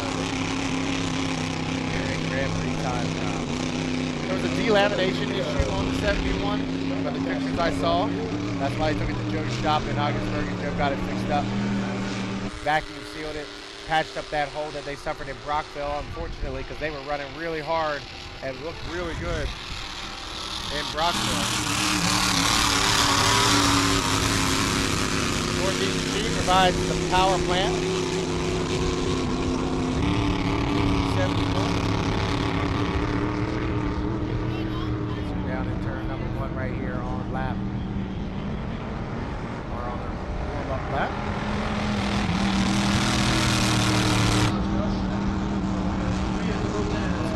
time trials are very important because they set the field for the qualification heats tomorrow. The fastest qualifiers will have the inside lanes for the first round of qualification heats. Now Andrew Tate starts to get on it. Look at that shot by Tate Myers. He comes to the turn number 2. Great shot. He comes up the exit pin and we will put him on the clock. As he comes across our finish line. Just a little bit as he heads down into turn number 1. There's up a wall of white water as Tate is really pushing hard in the apex of turn 1. Here on his hot lap. He'll come up here and able to keep up the boost power. Slides hard down the backstretch. Halfway through his time lap. Andrew Tate picks up the left spot just a little bit, sets it hard in about lane 3 or 4. He's going to really try to get tight to the buoys out in about lane number 2. He'll come down here to start finish line. He's going to hug the outside course marker. Andrew Tate. 33-305. 33-305. Andrew Tate to the top of the board.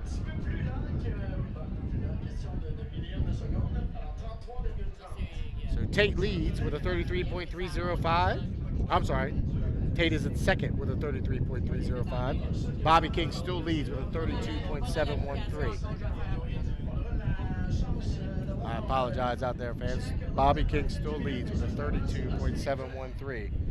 So he went out second, and he's still at the top of the board.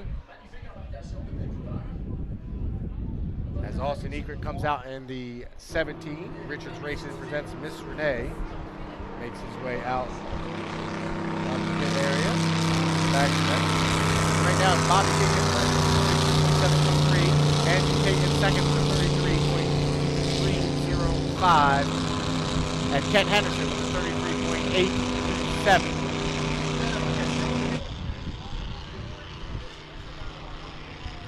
Ideal conditions for time trials. Just a little bit of a breeze, nothing heavy at all.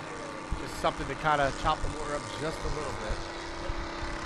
Perfect conditions here for GP time trials as the Miss Renee comes to turn number 2. Down here to start his first time lap. Get something. Hopefully they were out for testing and were not able to make a lap. So hopefully whatever that was, they got it fixed and they were ready to go here for the time trials. So Egret is out of Washington State. So all our friends watching across the country and Washington State, welcome. This is the time for Austin. Time trial. Down the back bench. See how hard he wants to push it here? I am not sure what the issue was in testing, but Austin did shut it down. And we'll see what he decides to do here. How hard he pushes that GP17. Looks like he's got his foot into it a little bit more as he comes off of the exit turn number 2. Come down here to start this side and start his time lap.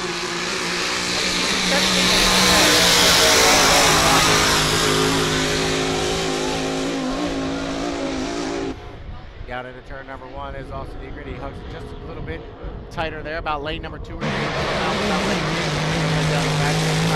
the air.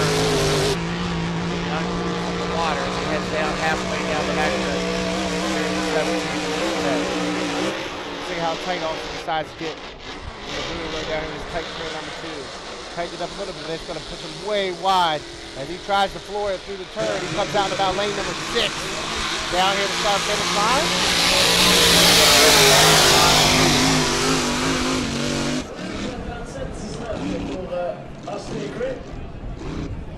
37.193. So still it's Bobby King, still your leader, 32.713. And now we're getting into the heavy hitters. The top 4 boats coming in to the weekend. We'll start with Jack Lupton out of Waverly, New Zealand in the 33 Lupton Motorsports, followed by Brandon Kennedy in the Thompson Automotive Group TM Special. Then it'll be the 577 of Ken Lupton and the Miss Lucas Oil. And the final boat will be the Bad Influence 79 Jeff Bernard out of Kent, Washington.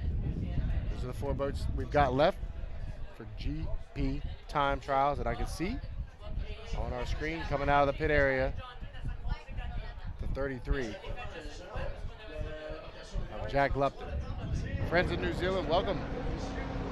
Hopefully you're tuning in to watch your guys, Jack and Ken.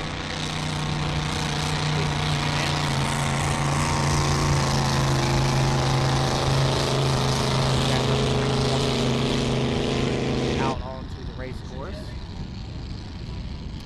Jack just welcomed a brand new baby girl to the family. A couple weeks ago, unfortunately had to miss Brockville.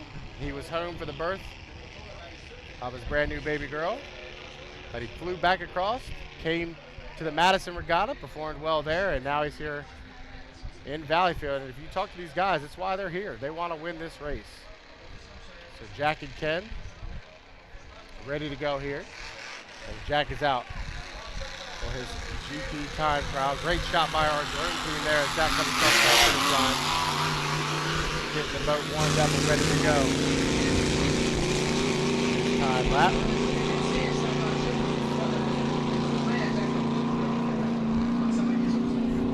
Jack Lupton brings the number 1. Picking up the shot. The back stretch here.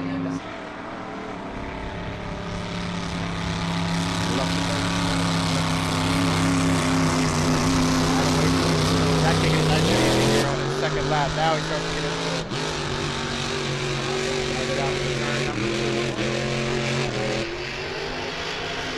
See what Jack decides to do. He's going to hold it tight. As he comes to the apex of turn number 2 down here to start finish line to start his hot lap.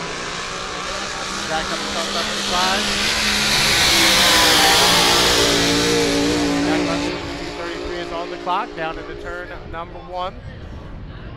Comes to the apex of turn number 1. Nice wall of white water, really smooth one side of that apex of turn number 1. Got the back stretch to go halfway through his hot lap. And Jack Lupton into the left wheel. Heads down to turn number 2. Let's see how tight Jack tries to get. Really holding it tight to the boomer. That's going to make him come out in about lane 4 or 5. Wow, that boat really turned well through the apex of 2. Let's see what kind of time he's got. As Jack Lupton comes to the time of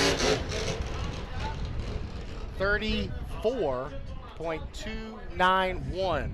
34.291. So Bobby King still holding on to the top spot with a 32.713. So right now it's Bobby King in first, Andrew Tate in second, and Kent Henderson in third. That's the top 3 right now. Bobby, Andrew, Kent. That's the top 3 right now. Up next, the 35 of Brandon Kennedy out of Barra, Delaware, driving for Ron and Sandy Thompson out of Baltimore, Maryland, and the Thompson Automotive Group presents the TM Special. He brings out the 35 onto the race course for his hot lap.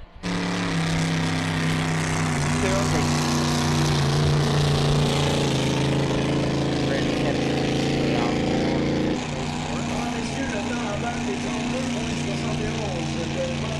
Coming into last year, Brandon had a perfect heat win streak going into this GP challenge.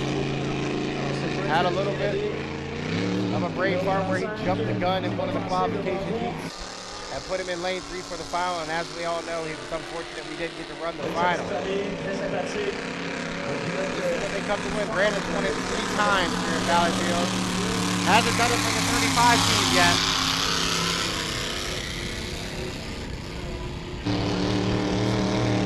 Kind of piece they've got underneath them. Time drops.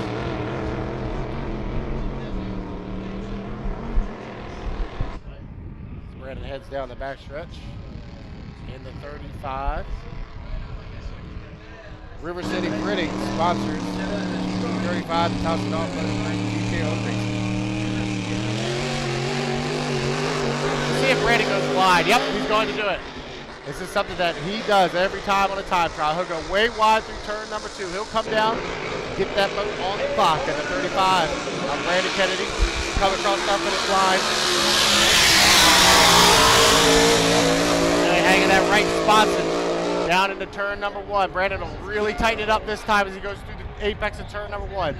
Can he keep up the horsepower going down the backstretch? Yes, he can. He time walks 35 across the midway point of the backstretch. Down into turn number 3. Oh, Brandon really picking up the left spots at that time. He flies it hard through the apex of turn number 2. He'll come out in about lane number 4 or 5. This one looks like it's pretty good. Kennedy will come around and we'll put him on the clock at a time of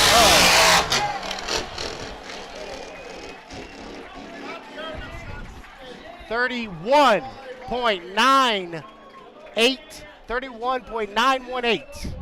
31.918. That's your new leader, Brandon Kennedy, with a 31.918. The first boat to break 32 seconds is the 35.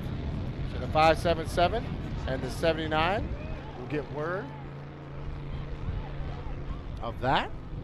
So 31.918 to the top of the board is Brandon Kennedy in the GP35. The Thompson Automotive Group presents the TM Special. Up next will be Ken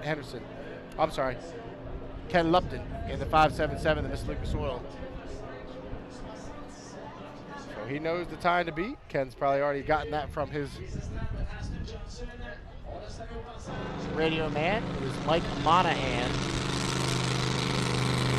Mike Monahan on radio to Ken Lupton here today. Time to beat 31.918. 3 boats left to go. Time trial. 25 points to the top 2. 21 to the second. 18 and on down. So not only are you getting points, but you're setting yourself up to have an inside lane. Brandon Kennedy already knows with that run of 31.918, he'll have the inside lane to one of the qualifiers tomorrow. He's definitely going to be one of the top 3 no matter what happens here. 577 and 79.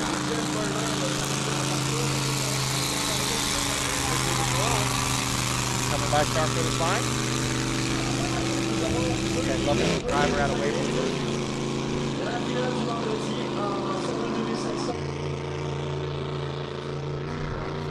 Head down into turn number 1. See what Ken decides to go on in.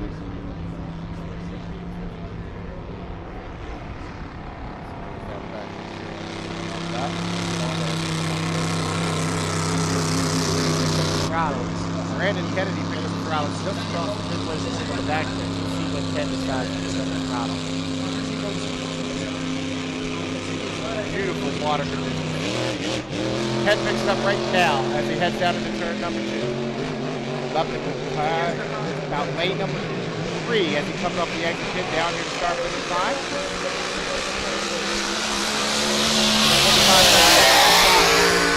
Time to beat 31.918. As Lupton holds a really nice line through the apex of 1. Comes off the exit pit of turn number 1 down the back stretch here on his hot lap. Ken Lupton in the 577 in this week's soil. Looking really good as he heads down into turn number 2. Kenny just breeze it a little bit through the apex of 2. He's going to go way wide about lane number 6. He cuts it back hard down to the start finish line.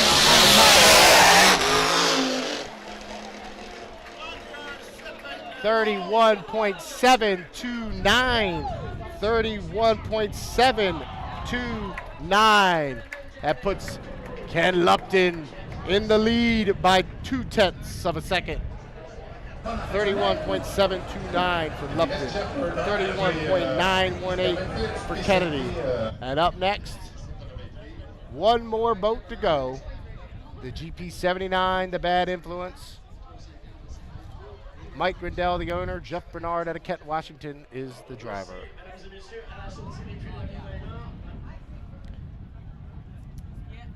Coming to the weekend, top of the point standing for the GP Challenge as the 79 makes his way out of the pit area for the final boat in the time trials. Time to beat 31.729 by Ken Lupton. Brandon Kennedy has a 31.918. And Bobby King has a 32.713. Those are the top 3 boats as we head into the final boat for the time trials. It's the 79 of Jeff Bernard. Jeff will come out, do one more warm-up lap, get the 79 temps up and ready to go for their hot lap.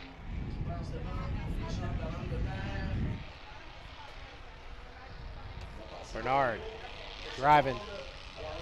So that damn bad influence, as my friend in Madison, Indiana said, sponsored by the damn family of Madison, Indiana.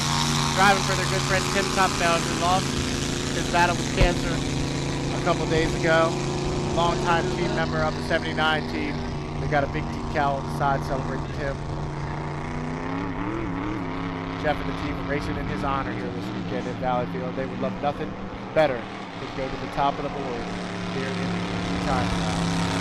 31.79, and that is the time to beat. If you get somebody in the 30-second range, don't wait for the see. Okay, Ken Lupton, you're leading with Brandon Kennedy currently in second, and Bobby King in third. Those are the top three here in the time trials. Bernard out about lane 2. He'll come off the exit pin in lane number 2. Good turn, and he will put him on the clock as he comes across the start-finish line. Bernard puts a little bit of canard wing into it as he heads down into turn number 1. Let's see how tight he holds it. Wow, that left sponsor just floats through the corner. Really nice moon ride. He comes off the exit of 1. Down the back stretch of the 79, the bad influence. Halfway through his time run. Once again, the time to beat 31.729. He'll come down into turn number 2. Really breathing it a little bit. Hit a little bit of a roller as he comes to the apex of turn number 2. Off the exit pin. Will it be enough? 31.729 is the time to beat. 32.749. 32.749. So your official time trial winner, Ken Lupton, with a 31.729. He's followed by Brandon Kennedy with a 31.918. And how about this? Bobby King will take third with a 32.713. So your top 3 for the time trials, the 577, the 35, and the 50. Your top 3 for GP time trials. Great run for Ken Lupton. He beats out Brandon Kennedy by just 0.2 of a second. 31.729 to 31.918. And Bobby King with a great run, 32.713.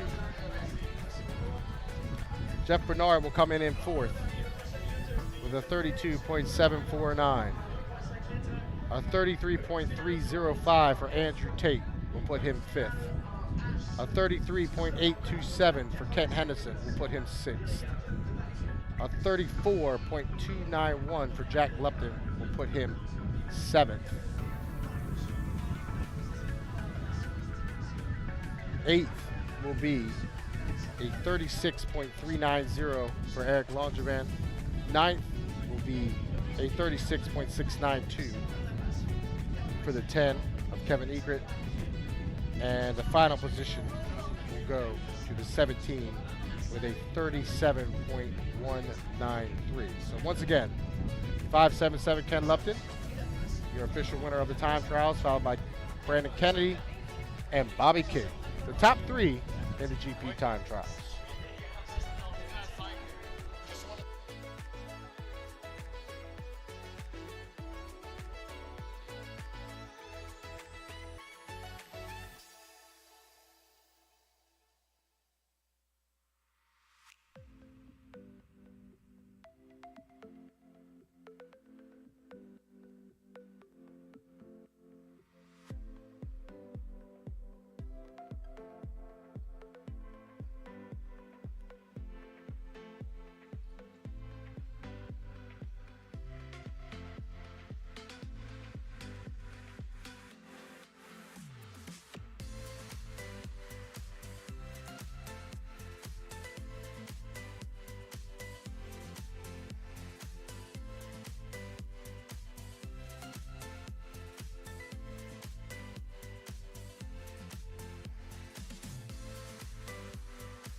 Shop.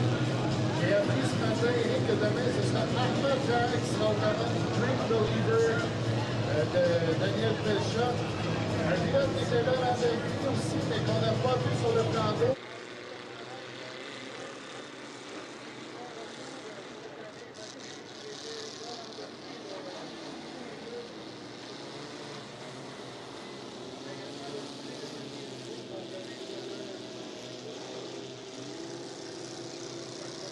Du Mexique qui était propriété de Russell Howard, vous notez.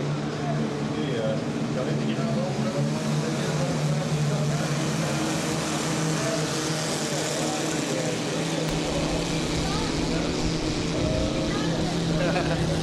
All right, the boats are out on the water for the small vintage.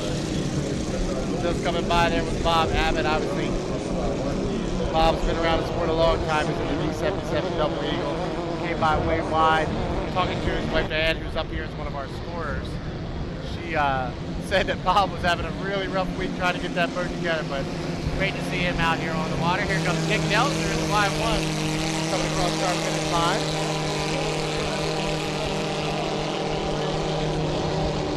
Here in the small vintage. Going down in a turn, coming off of turn 2.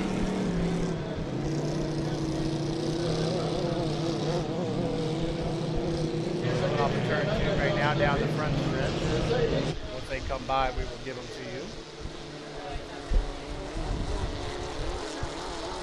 That's the CS68, the Odyssey, by Gabriel Bolt. Gee Whiz by Andre Bergeron, 185. Comes by, that's Mark Lamontia. Dynamo.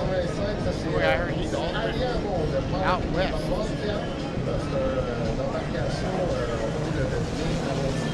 CS5. That's Russell Brackett in the Pixie. We've got Bob Abbott coming from again in the 78W. Inside, that's the 777.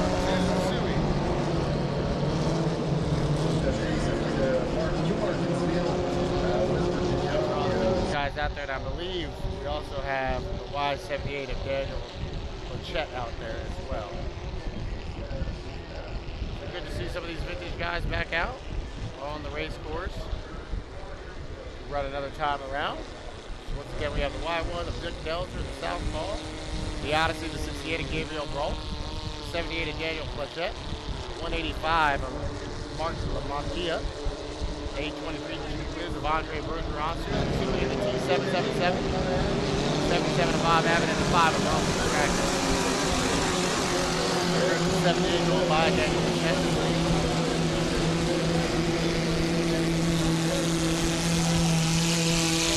Delta and the Y1 coming by, and the Southpaw.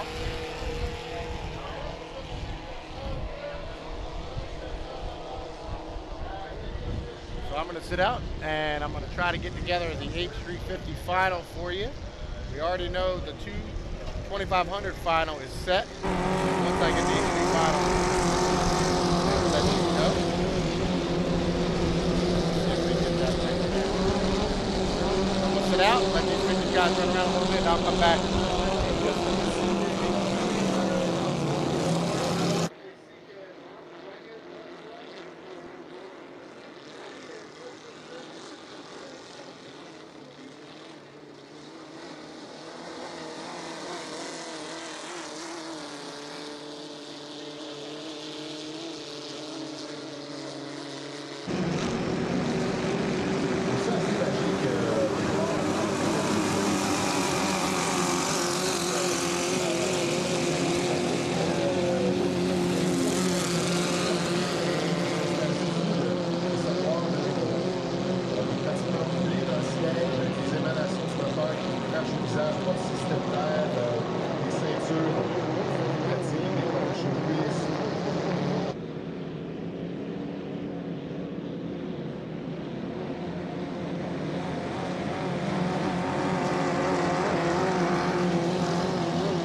garçons, on a entendu 13 à la deuxième.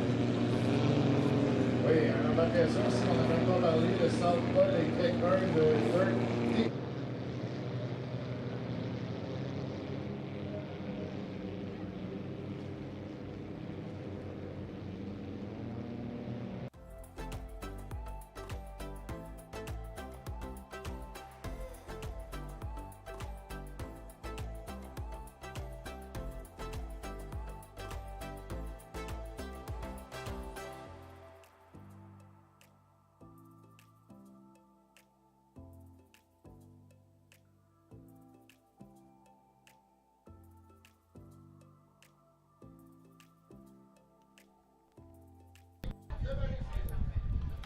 All right, coming up next, we'll have 2 qualifications of 2.5 liter stocks. They'll run heats 2A and 2B. And that'll be followed by the 2 finals, Formula 2500 final and the H350 final. We do have that set. We'll give it to you in just a few minutes. We'll have 2 qualifications of 2.5 liters, followed by Formula 2500 final and H350 final. That'll be coming up for you. 4 more heats left on your Friday edition of the 85th Annual Valleyfield Regatta. That'll be coming up next. Stick around.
Alors, qualification 2A, classe 2.5 litres, petit changement au programme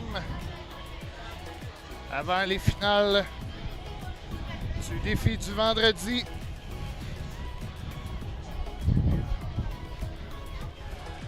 On aura à l'intérieur le S35 de Kyle Hayes, le 17 de Marc-Antoine Racine, le Defying Gravity, le S910 qui a remporté sa première victoire en carrière en qualification tantôt, Justin L'Espérance dans le 3e corridor, Francis Sauvé, le 817 sera dans le 4e corridor, et à l'extérieur, Bennett Armstrong qui... Francis Sauvé, pilote le 817 et Bennett Armstrong, pilote. Revient après un abandon ce matin, n'a pu prendre le départ. Se termine.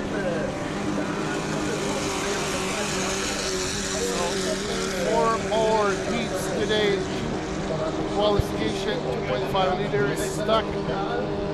Final Formula 2500 and Hydro 350. And we're going to skip back tomorrow at 9 a.m. with the Novice.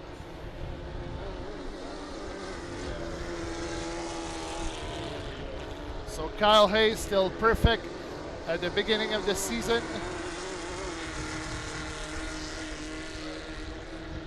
La question est qui pourra l'arrêter?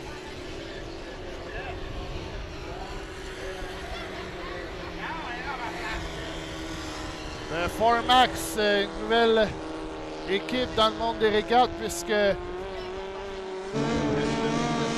Stéphanie Blain a décidé d'arrêter le monde des courses.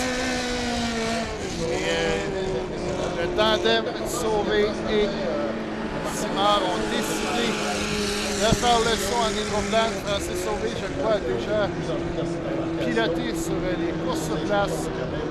Plusieurs bons et jeunes pilotes. Bennett Armstrong, autour de 840 et 30 pieds, c'était Et voici les inscrits pour la finale Hydro 350. À l'intérieur, Martin Rochon. Dans le deuxième couloir, Paul Barber. Troisième, Patrick Howard. Quatrième corridor, Eric McKenna. Tommy Shannon dans le 306. Alors, il y aura double course pour Tommy Shannon pour conclure la journée. Sixième couloir, Frédéric Couturier. Et en position remorque, Michael Leboeuf. La première finale pour lui cette saison. So we are at 1:18 away to the start of this second heat for the 2.5 liter stocks. Les vitesses sont bonnes, le challenge est bon. Le soleil est là. Alors, on espérait vous passer un agréable vendredi, tout le So monde. at the inside will be Kyle Hayes. 50 secondes au départ maintenant pour cette qualification numéro 2. Lane number 2 will be Marc-Antoine Racine in the third in the 17. Third, Justin L'Espérance with the 910 Hope Racing Team. Francis Sauvé in the fourth. And on the outside, Bennett Armstrong with the totally chaotic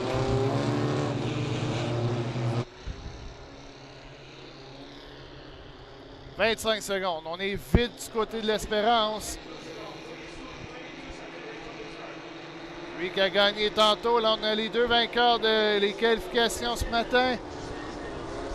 Départ dans 12, 11, 10, 9, 8, 7, 6, 5, 4, 3, 2, 1. Bon départ pour Bennett Armstrong à l'extérieur. Armstrong a connu un bon départ. On sort du virage. Est-ce que c'est le Totally Chaotic ou Kyle Hayes? C'est Kyle Hayes, mais côte à côte à l'extérieur, Bennett Armstrong. Oh, Armstrong and Kyle Hayes are side by side. And third, we have Marc-Antoine Racine in the Defying Gravity. Alors, Hayes poursuit sa domination, mais là, Armstrong, sans lui donner un peu plus de difficulté dans cette course. Au virage, on colle les bouées du côté de Kyle Hayes. À l'extérieur, Armstrong.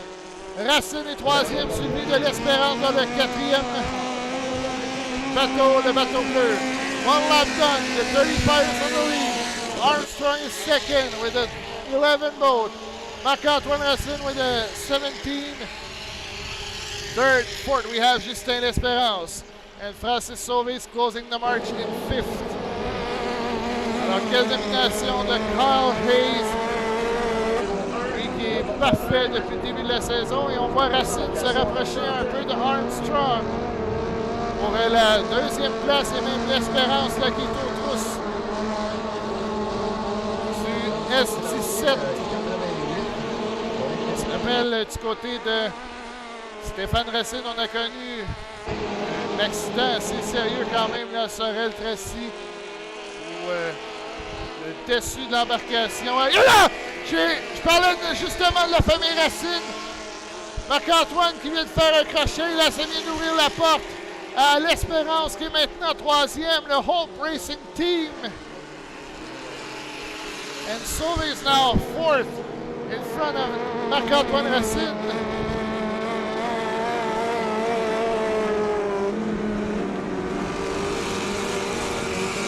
Et à l'Amicus, c'est toujours le 35 de Carl Hayes. Armstrong est deuxième dans le Totally Chaotic. Le fils de Steve Armstrong, qu'on a tellement connu avec le Total Chaos. After 3 laps to go, still Carl Hayes with a 35 volt. Sans pouvoir ralentir là, du côté de Hayes. En deuxième, on a toujours Bennett Armstrong dans le Totally Chaotic. Ça, c'est l'ancien bateau de Owen Anderson. Et l'Espérance, lui, va aller chercher une troisième place qui pourrait potentiellement bien placée en vue de la finale de dimanche. Bennett Armstrong is still second. Racine is pretty closer to Francis Sauvé. At the apex of the turn number 2, Carl Hayes tied up the buoys with 1 lap to go. 4 to go, 4 down, 1 to go. Here in Valleyfield for the leader, Carl Hayes. Is still perfect. Still the beginning of the season. Who will stop him? Armstrong pourrait se replacer avec une deuxième place et 21 points suite à son abandon un peu plus tôt aujourd'hui. Alors que Sauvé et Racine se battent pour la 4e place. 43 points sur la possibilité de 50 pour le premier jour des Régates de Valleyfield.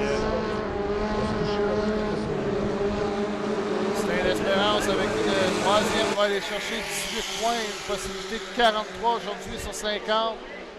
Mais à la fin de la journée, ce sera Carl Hayes qui sera encore une fois parfait aujourd'hui. 2 en 2 pour le TM Special. Carl Hayes. Deuxième, second, Totally Chaotic, Bennett Armstrong.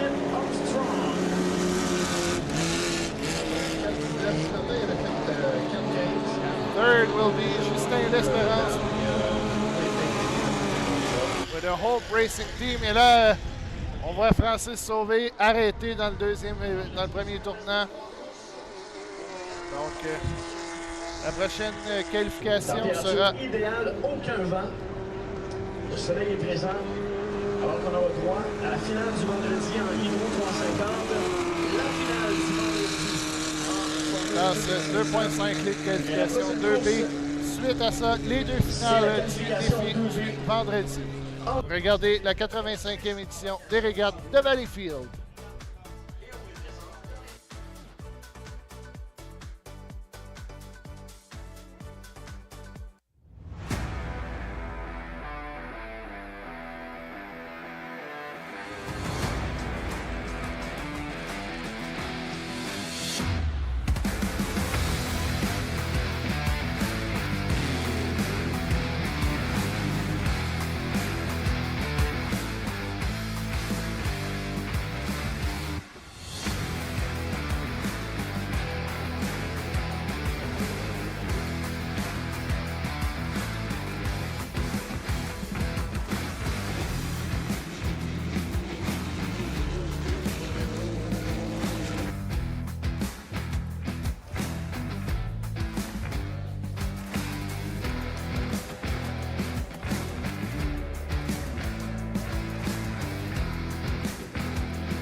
Alors, qualification 2B, classe 2.5 litres.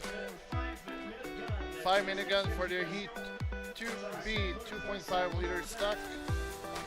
We have at the inside Mathis Gabriel Chiasson with a Howe U-boat. Alexandre Leduc will be in the second lane with a Fat Boy.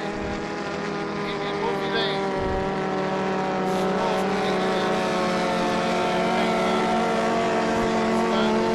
Lucas Desrochers will be in the lane number 4 with a Alexandre Leduc, pilote 88. Jean-Pierre Crier with a Tiger's truck. C'est tous les beaux pilotes.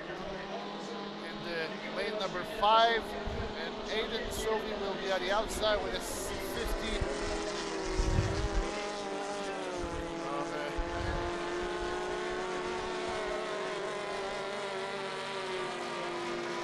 Rémi Beauvillain, je crois que c'en est fait pour cette journée. On se rappelle, il a sauté un moteur un peu plus tôt à quelques mètres de l'arrivée.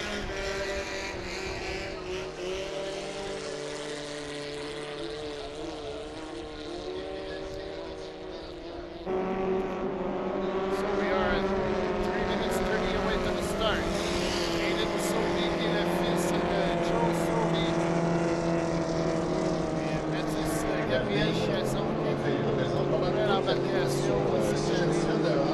Là, on attend toujours Jean-Pierre Crier dans le Thunder's truck.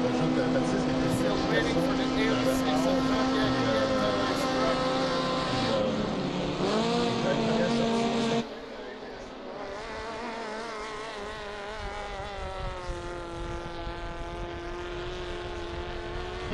Garrett Muff.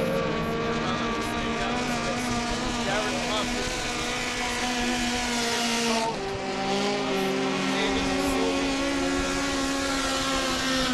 Lucas Desrochers, qui est le fils du propriétaire Martin Desrochers.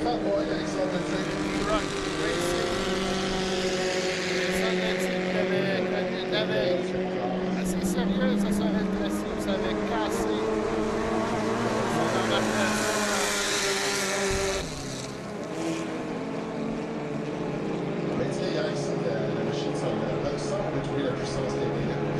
Still waiting for the 86. 2:12 to the start. Crier ne descend pas sur le plan d'eau. Père de Médéric. Crier qu'on a vu un peu plus tôt ce matin.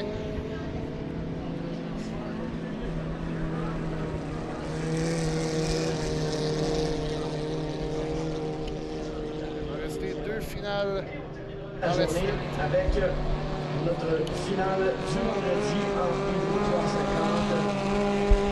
Alors que 7 embarcations. Oh, Lucas Desrochers qui est arrêté. The 104 has done, I think. Oh, lui, il est mal positionné en plus, là. With 1:30 away to the start. Bon, ça passe proche en plus. Faudra attendre la décision et il repart. Oh, Desrochers start his boat.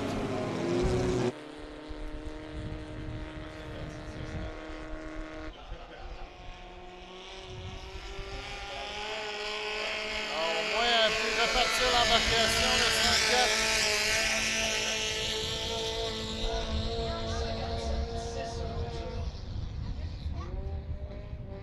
Les embarcations vont les faire. On est plutôt se positionner dans le virage 1.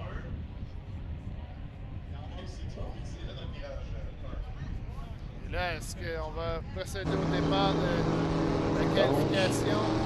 Bien évidemment, Lucas des Desrochers, positions il est encore moins bien positionné. assez précaires. 25 seconds. Oh, il repart! Parce que c'est des problèmes intermittents, mais là, peu importe, on est à 16 secondes. Ah, il s'en va se positionner à l'intérieur. So we are 12, 11, 10, 9, 8, 7, 6, 5, 4, 3, 2, 1. Mark, oh, big start for him. Garrett from the outside.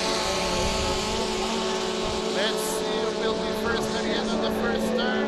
At the inside, it's Mathis Gabriel Chiasson with the how. Et c'est lui qui est en tête. Mathis Gabriel Chiasson est en avant.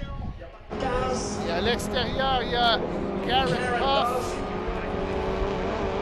Le titre est en repli, mais là, c'est serré entre Chiasson et Garrett Huff. Chiasson, Huff. Comment ça va se débouler au deuxième virage? À l'intérieur, c'est le how. Huff à ses côtés qui ne lui laisse juste assez de place pour tourner. One down, 40 go here in the QB. With Formule stocks à la fin du premier tour. Garrett Huff dans le même point de l'envers de Reto. Entre les deux. Mais on va au virage. Chiasson à l'intérieur. Garrett Huff à l'extérieur. On est côte à côte. Side by side at the end of the first turn. Garrett Huff and Chiasson still closer, but we're now side by side. What a race between the 15 and 57. Oh, Garrett Huff, un peu difficile ce matin, mais là, ça semble bien aller à l'intérieur pour Chiasson, et là, c'est presque cogné dans le tournage. De A à Z. Deuxième tour de complété, 3 tours encore à faire pour les Chiasson de la à l'intérieur. Voyons voir au virage. Huff, à peu près une demi-longueur de queue d'eau d'avance sur Chiasson.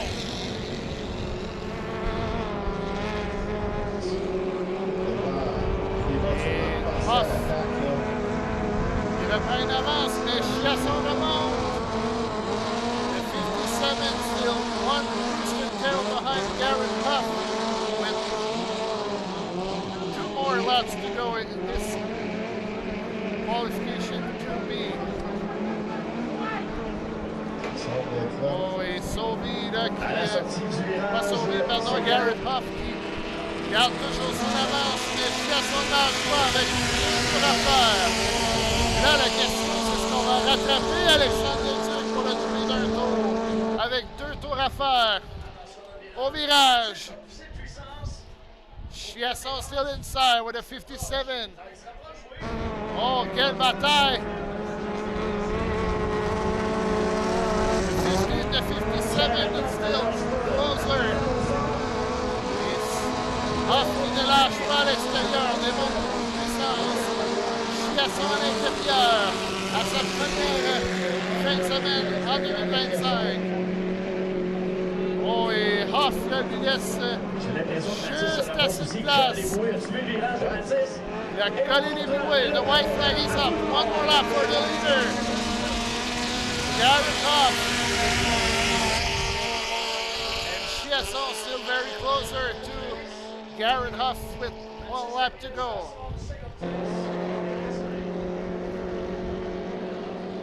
Et là, Huff pris une priorité un peu plus importante sur Chiasson avec 3 quarts de parcours à faire.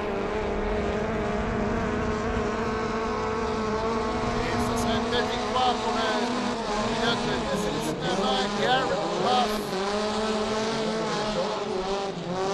C'est que le copilote, c'est Aiden Sony, 15 ans seulement.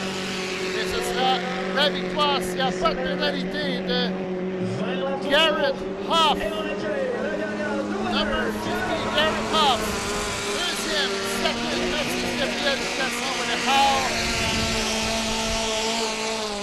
And Alexandre Duc will be third with the C'est une belle course. Et là, 88 pour ce qui est d'Alexandre. Alors, 2 courses encore à faire. Finale Formule 2500 de 3 tours et la finale Hydro 350 dans quelques instants pour conclure cette première journée de 85e édition de Régates de Valleyfield.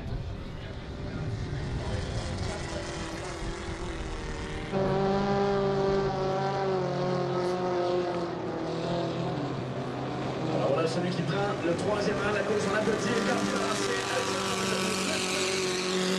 Et voilà ce qui termine termine cette course en 2,5 litres.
All right, Formula 2500 final. 5-minute gun has sounded. 3-lap final today. It's been John Shaw's show so far here this weekend. Can he pick up a final victory here in the Friday final? Last year, Nicholas, this was ended up being the best race of the entire weekend, the Formula 2500 between Grant Liddycote and Eddie Campouche last year. Let's see if we can repeat it today.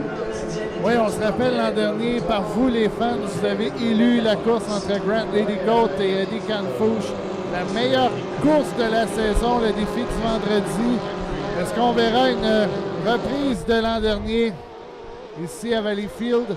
À l'intérieur, on aura John Shaw dans le Tenacity, Eddie Campouche dans le 500 sera dans le deuxième couloir, Grant Hearn dans le troisième corridor, Legacy 1, Jacobino will be in the lane number 4, Tommy Shannon qui, dès qu'il termine cette course, s'en va dans le 306, sera dans le cinquième couloir, Kevin Smith, le Dreamweaver dans le sixième, Kenneth Brody dans le septième, et à l'extérieur, Adam Carothers dans le Heron Trucker. All right, 3 minutes and 24 seconds to start. We'll go down the lineup for you. It'll be John Shaw. He'll have lane number 1 in the 92 Tenacity. He's from Centerville, Maryland. He drives for Al Thompson out of Seaford, Delaware. The 500 Assessments 16, driven by Eddie Campus out of Grand Island, New York. He drives for the Assessments Racing Team. Also out of Grand Island, New York. Lane number 3 to 14. Grant Hearn out of Syracuse, Indiana. The Legacy 1. Lane number 4 will be the 2 of Jacob Haydu in the Nova Racing out of Beauharnois, Quebec. Lane number 5 will be Tommy Shannon in the F4, the Valleyfield Auto Parts. Green Weaver, the 26, and Kevin Smith will be in lane number 6. Ken Brody, the 3rd, in the 5th will be in lane number 7. And on the outside will be the 38, the Heron Choker Racing of Adam Carruthers, but I don't see Adam out just yet. Should have an 8-vote final. 7 of them are on the race course. We're yet to see the Heron Choker Racing of Adam Carruthers. Once again, this is a 3-lap, 8-vote final. As somebody is like swimming over there in the marina. It's hot. It's hot. Alors oui, on est à 1 minute 49 du départ de cette finale Formule 2500. Rappelons qu'on reprend tout à zéro demain pour le programme régulier. And we're just knowing that Carruthers will not be in the final, so Adam Carruthers ne sera pas de la finale. C'est malheureux, lui qui en a sa deuxième fin de semaine avec cette embarcation. Et on est à 1 minute 18 du départ. 1 minute, 16 seconds to the start. We just learned Adam Carruthers was going to scratch out of the 2500 final. This could be a preview of what we see Sunday afternoon. This time we'll only go 3 laps around. Tomorrow they will reset all the points, start from scratch, based off of the new point totals after today. But right now, we'll get them lined up for you. John Shaw, he'll have lane number 1 in the orange, and lane number 2 in the Eddie Kent. And outside with the red. That'll be Jacob Haydu in the red, white, and blue checkerboard scheme. All red with the chartreuse yellow number 4. Tommy Shannon will be in lane number 5. Derek. Kevin Smith will be in lane number 6 with the 26, and on the outside will be Kevin Brody the 3rd. Upwards scratch to the 38, Heron Choker Racing and Adam Carruthers, but we are 22 seconds from the start. Formula 2500 final on the Friday edition, 3 laps around the Robert Perret race course as we are looking. They are early. 10 seconds, 9, 8, 7, 6, 5, 4, 3, 2, 1. Mark is close to the first on the outside. Watch for the motion on the inside is going down there to turn number 1. Grant Hearn looks like he's going to get there first, and he does. So Grant Hearn will have to hold his lane all the way through the apex of turn number 1. So watch for Shaw and Campush as they come through the apex of 1. John Shaw on the inside. Eddie Campush. We got a triple decker off the turn number 1. Alors c'est 3 de large entre Hearn, Campush et John Shaw. Attention virage. Campush qui passe en avant de Grant Hearn. Et Eno est pas très loin au virage. Voyons voir à l'intérieur. Oh, que ça va jouer dur. Oh là là! Eddie Campush rode the tail of John Shaw as it got tight down there in turn number 2. So Shaw will come off the exit pit in turn number 2 with the lead, but here comes Grant Hearn on the outside. Shaw and Hearn complete lap number 1. 1 down, 2 to go. John Shaw, your leader of the 92 on the inside, the tenacity. Grant Hearn right there on his outside. Jacob Haydu back in 3rd position. Eddie Campush in 4th position. Off the exit of turn number 1. John Shaw is opened up by 2 boat lengths over top of Grant Hearn. Alors c'est John Shaw toujours en tête. Et là on voit Campush, le couteau entre les dents, veut remonter. Est-ce qu'il s'est fait fermer la porte au virage? On verra avec le drone, mais pour l'instant, c'est John Shaw en avant. Grant Hearn est 2e, Campush 3e. Il va rester un tour à faire. John Shaw goes out wide. That leaves it open for Grant Hearn. Grant Hearn is going to the buoy row. John Shaw is out about lane number 5 or 6. They come around and get the white flag. 1 more lap around for the 92 tenacity. Grant Hearn is moving to the inside. Eddie Kemp back up to 3rd position after he almost blew it over. Down in turn number 2. Jacob Haydu back in 4th position. 5th is Ken Brody. The 3rd, 6th, Kevin Smith. 7th, Tommy Shannon. When they come off of the exit pit in turn number 1, it's all John Shaw. Alors John Shaw là, qui maintient son avance et on voit Grant Hearn subir une remontée d'Eddie Campush. avec un demi-parcours à faire. Est-ce que ce serait trop un peu trop tard? On verra, mais pour l'instant, John Shaw qui consolide une domination aujourd'hui dans le défi du vendredi. Final turn, final lap, the 92 Tenacity goes out way wide. It's John Shaw out of Centerville, Maryland, drives around Thompson. He'll be your unofficial winner of the Friday final for the Formula 2500. Second place will go to Grant Hearn. He'll hold on to second. Eddie Campus will follow up in third position. Fourth, they're going to Jacob Haydu. Fifth place, we got a battle. Brody on the outside, and it will be Ken Brody the third will pick up fifth. Smith will get sixth, and Tommy Shannon will round out the field in seventh. And my friends, that's why we only do 3 laps. Tight racing for 3 straight laps here in the Formula 2500 final. Oui, on a eu tout un départ en 3. On a eu tout un départ là, entre les 3 premiers, Grant Hearn, Eddie Canfouche et John Shaw. Et on attend la confirmation, savoir qui a devancé le départ ou des pénalités, on verra. Mais pour l'instant, le vainqueur non officiel, c'est John Shaw dans le Tenacity. Et on attend de voir s'il viendra au Quai des Champions. Et si oui, John va aller l'interviewer. Yeah, John Shaw is supposed to come back to the dock area. He went back to the pit, so they're talking to him on the radio to bring the 92 back out. He's got to come to the victory dock to talk about that win in that 3-lap final. I want to talk to him about it. It got kind of tight down there in turn number 2. He was probably just waiting on the official word to make sure that he was official. But it got really tight there on the end of lap number 1, Nick, where they were side by side, and Canfouche was in the tunnel a little bit, and he rode the tail. Luckily, didn't blow over the 500. Oui, heureusement, Canfouche ne l'a pas échappé. N'est pas viré à l'envers, comme on dit en bon français. Et on attend toujours la confirmation, savoir si il y a des pénalités ou non. Cette finale vous a été présentée par Vivant Media. Et on vous revient avec la classe Hydro 350 qui vous sera présentée par Grace Canada Corporation.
Notre champion, la gagnante du vendredi, 11 juillet 2025. Maintenant, le tour de capsule, on va nous applaudir. Dans le jeu,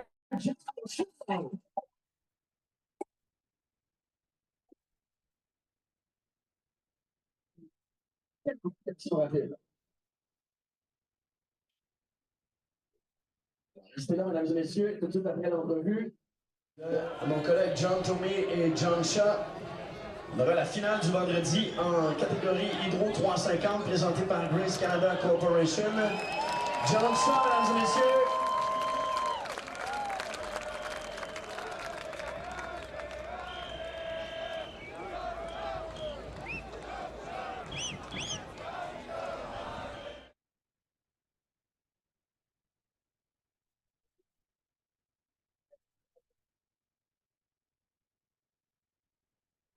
Mesdames et messieurs, John Shaw.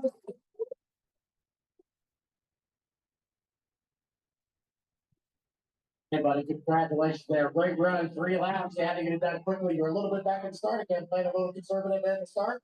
Yeah, I figured everybody's going to be pushing the start. I know Eddie definitely pushed up the first heat, and I don't want to fall for the second time.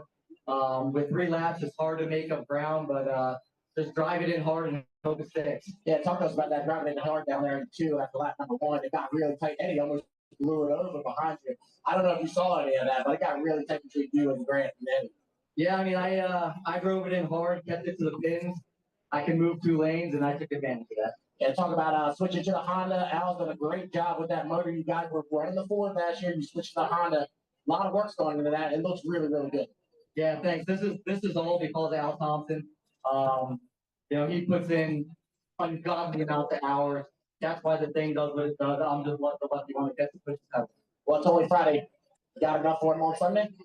I think so. I mean, we're still figuring this Honda thing out. I'm sure we're going to go going faster as the weekend goes on. All right, congratulations. You're winner of the Formula 2500 finals. Don't jump. You get it.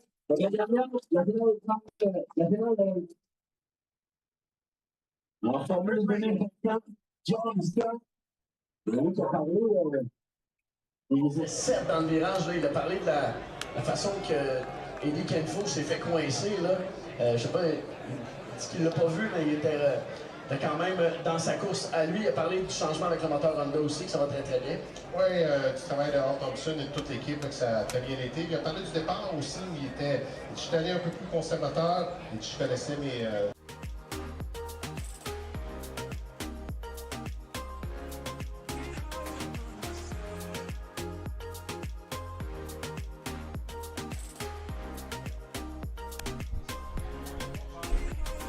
All right. Had to go down and do the PA interview for John and the F92 team. Up next, our final heat of the day, our H350 final, sponsored by Grace Canada.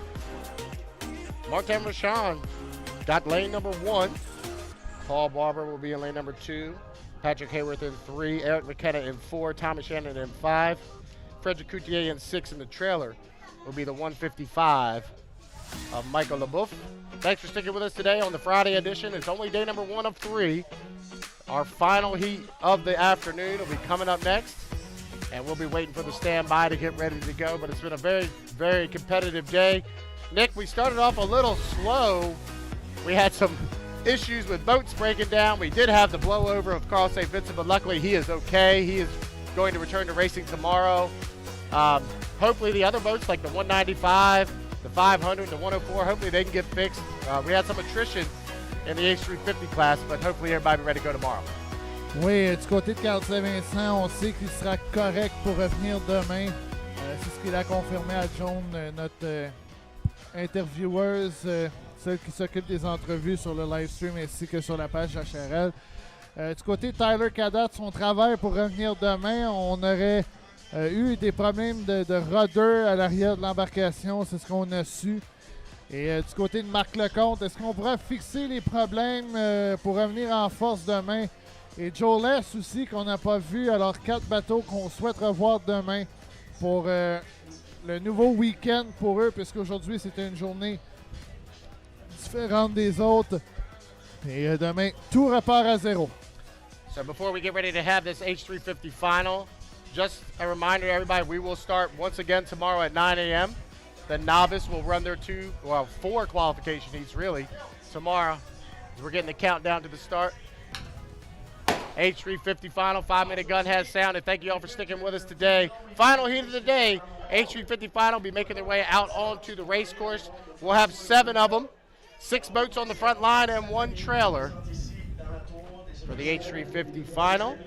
Et John, je ne veux pas t'interrompre, mais il y a un hommage à François Leroux. So it's a pay tribute for François Leroux, who died here last year.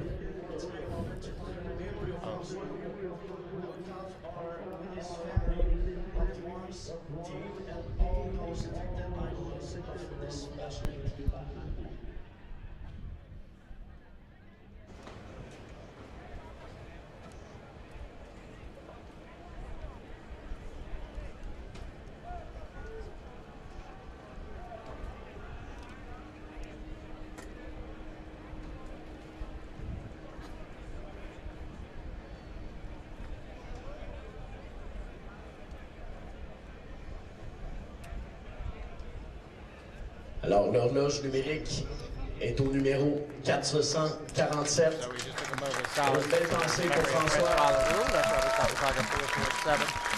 Obviously, François was here with us last year and lost his life at the 84th edition of the Valleyfield Regatta, so I apologize. I jumped the gun a little bit there. So we will get the countdown for the start of the 350 final here in just a minute. On a fait un petit hommage à François où le cadran s'est arrêté à 447, qui était le numéro de son embarcation. Et toutes nos pensées, évidemment, accompagnent sa famille, ses amis. Et cette finale du vendredi, il sera rendu à son hommage. Voilà! C'est le coup de canon, 5 minutes pour la dernière finale. À l'intérieur, on aura le 773, Martin Rochon. Paul Barber sera à ses côtés, le 52. Patrick Howard, le Game On, dans le 3e. Eric McKenna, le 999, dans le 4e couloir. Tommy Shannon, le 5e couloir. Frédéric Couturier, dans le 6e couloir. Et en position remorque, Michael Leboeuf, à sa 3e fin de semaine, sera en finale. What a surprise, John, by Michael Leboeuf, only his third weekend with this new boat, doing his first final. So, ça va lui donner de la confiance pour le restant de la saison, ainsi que pour la fin de semaine. Yeah, Nicholas was just going over the starting lineup for the H350 final. As we talked earlier, it's the 773 of Martin Rochon, the 52 of Paul Barber, the 924 of Patrick Hayworth, the 999 of Eric McKenna, the 306 of Tommy Shannon, the 14 of Frederick Coutier, and the 155 of Michael Leboeuf. First boat coming by, start-finish line. That is Michael Leboeuf. He'll be the trailer in the 155. We're going to go 6 across the front row and 1 trailer. Here goes Eric McKenna. Eric has had an up-and-down season. 773 RTX sponsor Martin Rochon. Patrick Hayworth in the 924. Paul Barber in the 52. Out of Ottawa, Ontario, coming on the inside, and Frederick Coutier. Our motorsport sponsor, Legacy Blood. Those are the 7 boats. We're 3 minutes and 14 seconds from the start. 3:14 away. H350 Friday final. Just like the Formula 2500, we will go 3 times around here this afternoon. Once again, for everybody, before you log off today, please like and subscribe to our HRL YouTube page. Go on your app store and download the HRL app. That's where you can get all the information about the regatta, what we're doing, where we're going. The schedule for tomorrow is probably already posted. And they are really, really good about that. They post as soon as the race is over, and within about 3 minutes, the score is already posted, and you know who won, and there were any penalties or anything like that. You know all of that right away. Oui, n'oubliez pas de télécharger l'application HRL, où les groupes de qualification sont déjà prêts pour demain. Toute nouvelle journée demain pour les F et les H. Alors, à surveiller Martin Rochon, le 773 qui a gagné la dernière finale à Brockville. Peut-il remporter une 2e finale cette année? Évidemment, oui, on veut remporter celle d'aujourd'hui, mais on veut remporter surtout celle la plus prestigieuse dans 2 jours. We are 1:47 away to the start of this last heat of the first day here in Valleyfield. Et on a également les 2 Legacy One de Paul Barber et Frédéric Couturier, 6 de large, 1 position remorque. All right, 1 minute and 30 seconds to the start, the final heat of the Friday edition. 1 minute and 24 seconds away. Everybody's starting to get lined up down here into turn number 1 with about a minute remaining, and once they do so, we will get them lined up for you. Tom Mechanic comes by. Paul Barber going to have to be in lane number 2. I talked to Paul a little bit this morning. Very happy with his race boat. Ready to go. Here today, the boat's cutting the racing horse. Martin Rochon cut. Michael Leboeuf, he's going to cut because he's going to be the trailer. And he'll go falling behind the rest of the field. So we're going to line up for you with 52 seconds from the start. As we said, inside lane number 1 will be the 773, the RTX sponsor, Martin Rochard. Lane number 2, the Legacy 1, the 52 of Paul Barber. Lane number 3, the Game On, the 924 of Patrick Hayworth. Lane number 4, Eric McKenna in the Black Beast, the 999. Lane number 5, the 306 of Dog Nasty and Tommy Shannon. Lane number 6, 14 of Frederick Coutier. And the trailer, Michael LeBoeuf. We're 25 seconds to the start. H350 final. 3 laps around the Robert Thorette race course. So we're 17 seconds to go. Rashad's up a little bit early. He's going to try to pull everybody up there with him. Rashad's got to get to that first turn first. Watch these boats on the outside. It's 7, 6, 5, 4, 3, 2, 1. Mark, great start by Paul Barber. Barber will lead him across start finish line of lane number 2. He's got to hold that lane. He's got Rashad on his inside and Hayworth on his outside. Paul Barber will get there first. Barber through the apex of turn number 1, but Rashad's going to use that inside lane, but Barber is still right there. Paul Barber off the exit of turn number 1. He's going to be your leader down the backstretch. Alors c'est Barber, Martin Rochon qui a raté un peu son départ et à l'extérieur, il y a Tommy Shannon plutôt. On est à 3 quarts tout près. Barber, Rochon, Shannon au virage. Qui va passer? C'est Barber. Paul Barber takes it off the exit of turn number 2 to cover in a complete lap number 1. But look at Tommy Shannon. Shannon is flying on the outside. The 306 Dog Gasly is really pushing hard from lane number 4. Paul Barber on the inside and Tommy Shannon on the outside. Rashad is back to third position as he head down here to turn number 1 on lap number 2. Remember, we only go 3 times around. Barber's your leader, but Tommy Shannon's right there. Oh, quelle bataille à 3, mesdames, messieurs, pour cette finale Hydro 350. Barber, Shannon et Rochon. Et Shannon, on le perd dans le sillon, mais il est toujours là. Et Rochon attend la Saint-Péreur des 2 pilotes devant lui pour passer à l'avant. The white flag is up. 1 more lap to go in this final. Shannon is there. Through turn number 2 on lap number 2. It'll be 2 down and 1 to go. And the Ottawa, Ontario native Paul Barber has the 52 time walking across start finish line. He's your leader with Tommy Shannon back in second. Third position is the 773 of Martin Rochard as they head down into turn number 1 for the final time. Paul Barber leads. Shannon's right there. Rashad not giving up yet. They'll come off the exit and turn to number 1 here on lap number 3. It's still Paul Barber. He leads by 2 to 3 boat lengths as they go down the backstretch. Half a lap away from the Friday final for Paul Barber. Tommy Shannon not giving up yet. Shannon's within a rooster tail. They head down into turn number 2. Final turn. Final lap. It'll sit the Lady H350 final. They'll come off the exit bid at turn number 2. Barber leads, but Shannon's there. He comes off the exit bid. Checker flag waves. Paul Barber, the 52, your winner of the Friday final. Second will go to the 306 and Tommy Shannon. Third will go to Martin Rochard and the 773. Frederick Coutier will come around and get fourth. Fifth position will go to the 999, the Black Beast and Eric McKenna.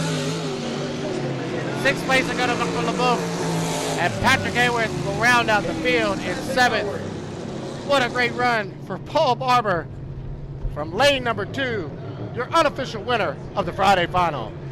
Paul Barber qui remporte officiellement sa première victoire dans une finale. Il est de l'autre côté à Bellerive. Et John va aller interviewer Paul Barber pour l'entrevue d'après-course ici à Valleyfield. So, see you tomorrow at 9 a.m. for the Novice program and 10 a.m. for the inboard program. Alors, on se revoit demain pour la deuxième journée de 9h avec les novices et 10h pour le programme de course régulier. Mon nom est Nicolas Allard. J'ai été en compagnie de John Tomey et je laisse le mot de la fin à John Tomey. Paul Barber.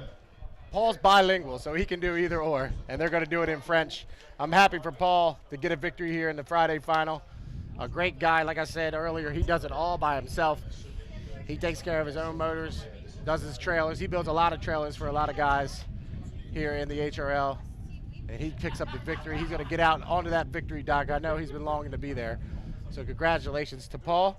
I'm going to sit out and allow Luigi and Eric take it away for the Friday final winner and Paul Barber.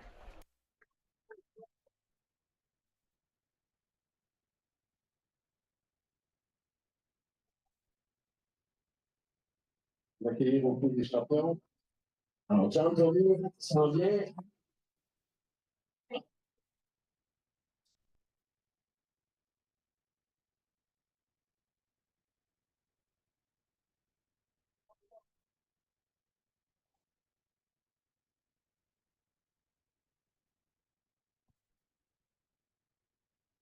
Oh, félicitations, Paul. Comment ça fait d'être champion des défis du vendredi? Oh, c'est un gros merci. Ouais, c'est top en 350, on sait jamais. J'ai juste eu un bon départ, puis c'est rien que ça. Comment est-ce qu'on se planifie une course de ponton? C'est court quand même. J'aime ça. Le dernier tour dans 5 tours, c'est pas toujours la fun. Mais les 3 tours, tu peux pousser avec tous les 3. C'est fun. Ça représente quoi pour toi une victoire ici à Valleyfield, quand même un endroit mythique? Ouais, je pense que ça arrive à jamais pour elle. C'est cool. Il reste une grosse journée de course. T'as encore pas mal de vitesse à nous montrer d'ici là? Ben non, ça c'est tout que j'ai. Alors, on va avec ça le reste de la week-end. Ça c'est tout que j'ai. Paul, félicitations. On peut applaudir notre champion des défis du vendredi. Quelle victoire, quel départ, les gars. Ça a été pas une journée de course, mon ami, nous parler. Gros plaisir du début à la fin. Ouais. Je pense que vous avez parlé pour eux, une petite course de campagne sur le Lieu des champions. Vous donne rendez-vous de cours, mesdames et messieurs. 9 heures avec les novices. L'ouverture des portes est à 8 heures. Donc, vous vous installez tranquillement et allons sur avec du beau soleil. Steven, tu me confirmes que c'est up? Thank you all so much for tuning in. Thank you to everybody at HRL, all our cameramen, Jared, Kate, all the guys, Steven and JP and everybody involved. We appreciate it. I want to thank Nick for helping me out. Appreciate it so much. It's been a great Friday. We got another day tomorrow. 26 more heats for you tomorrow, so we'll be tuning in starting at 9 a.m. Thank you all so much for tuning in, and we'll see you tomorrow. Have a good night.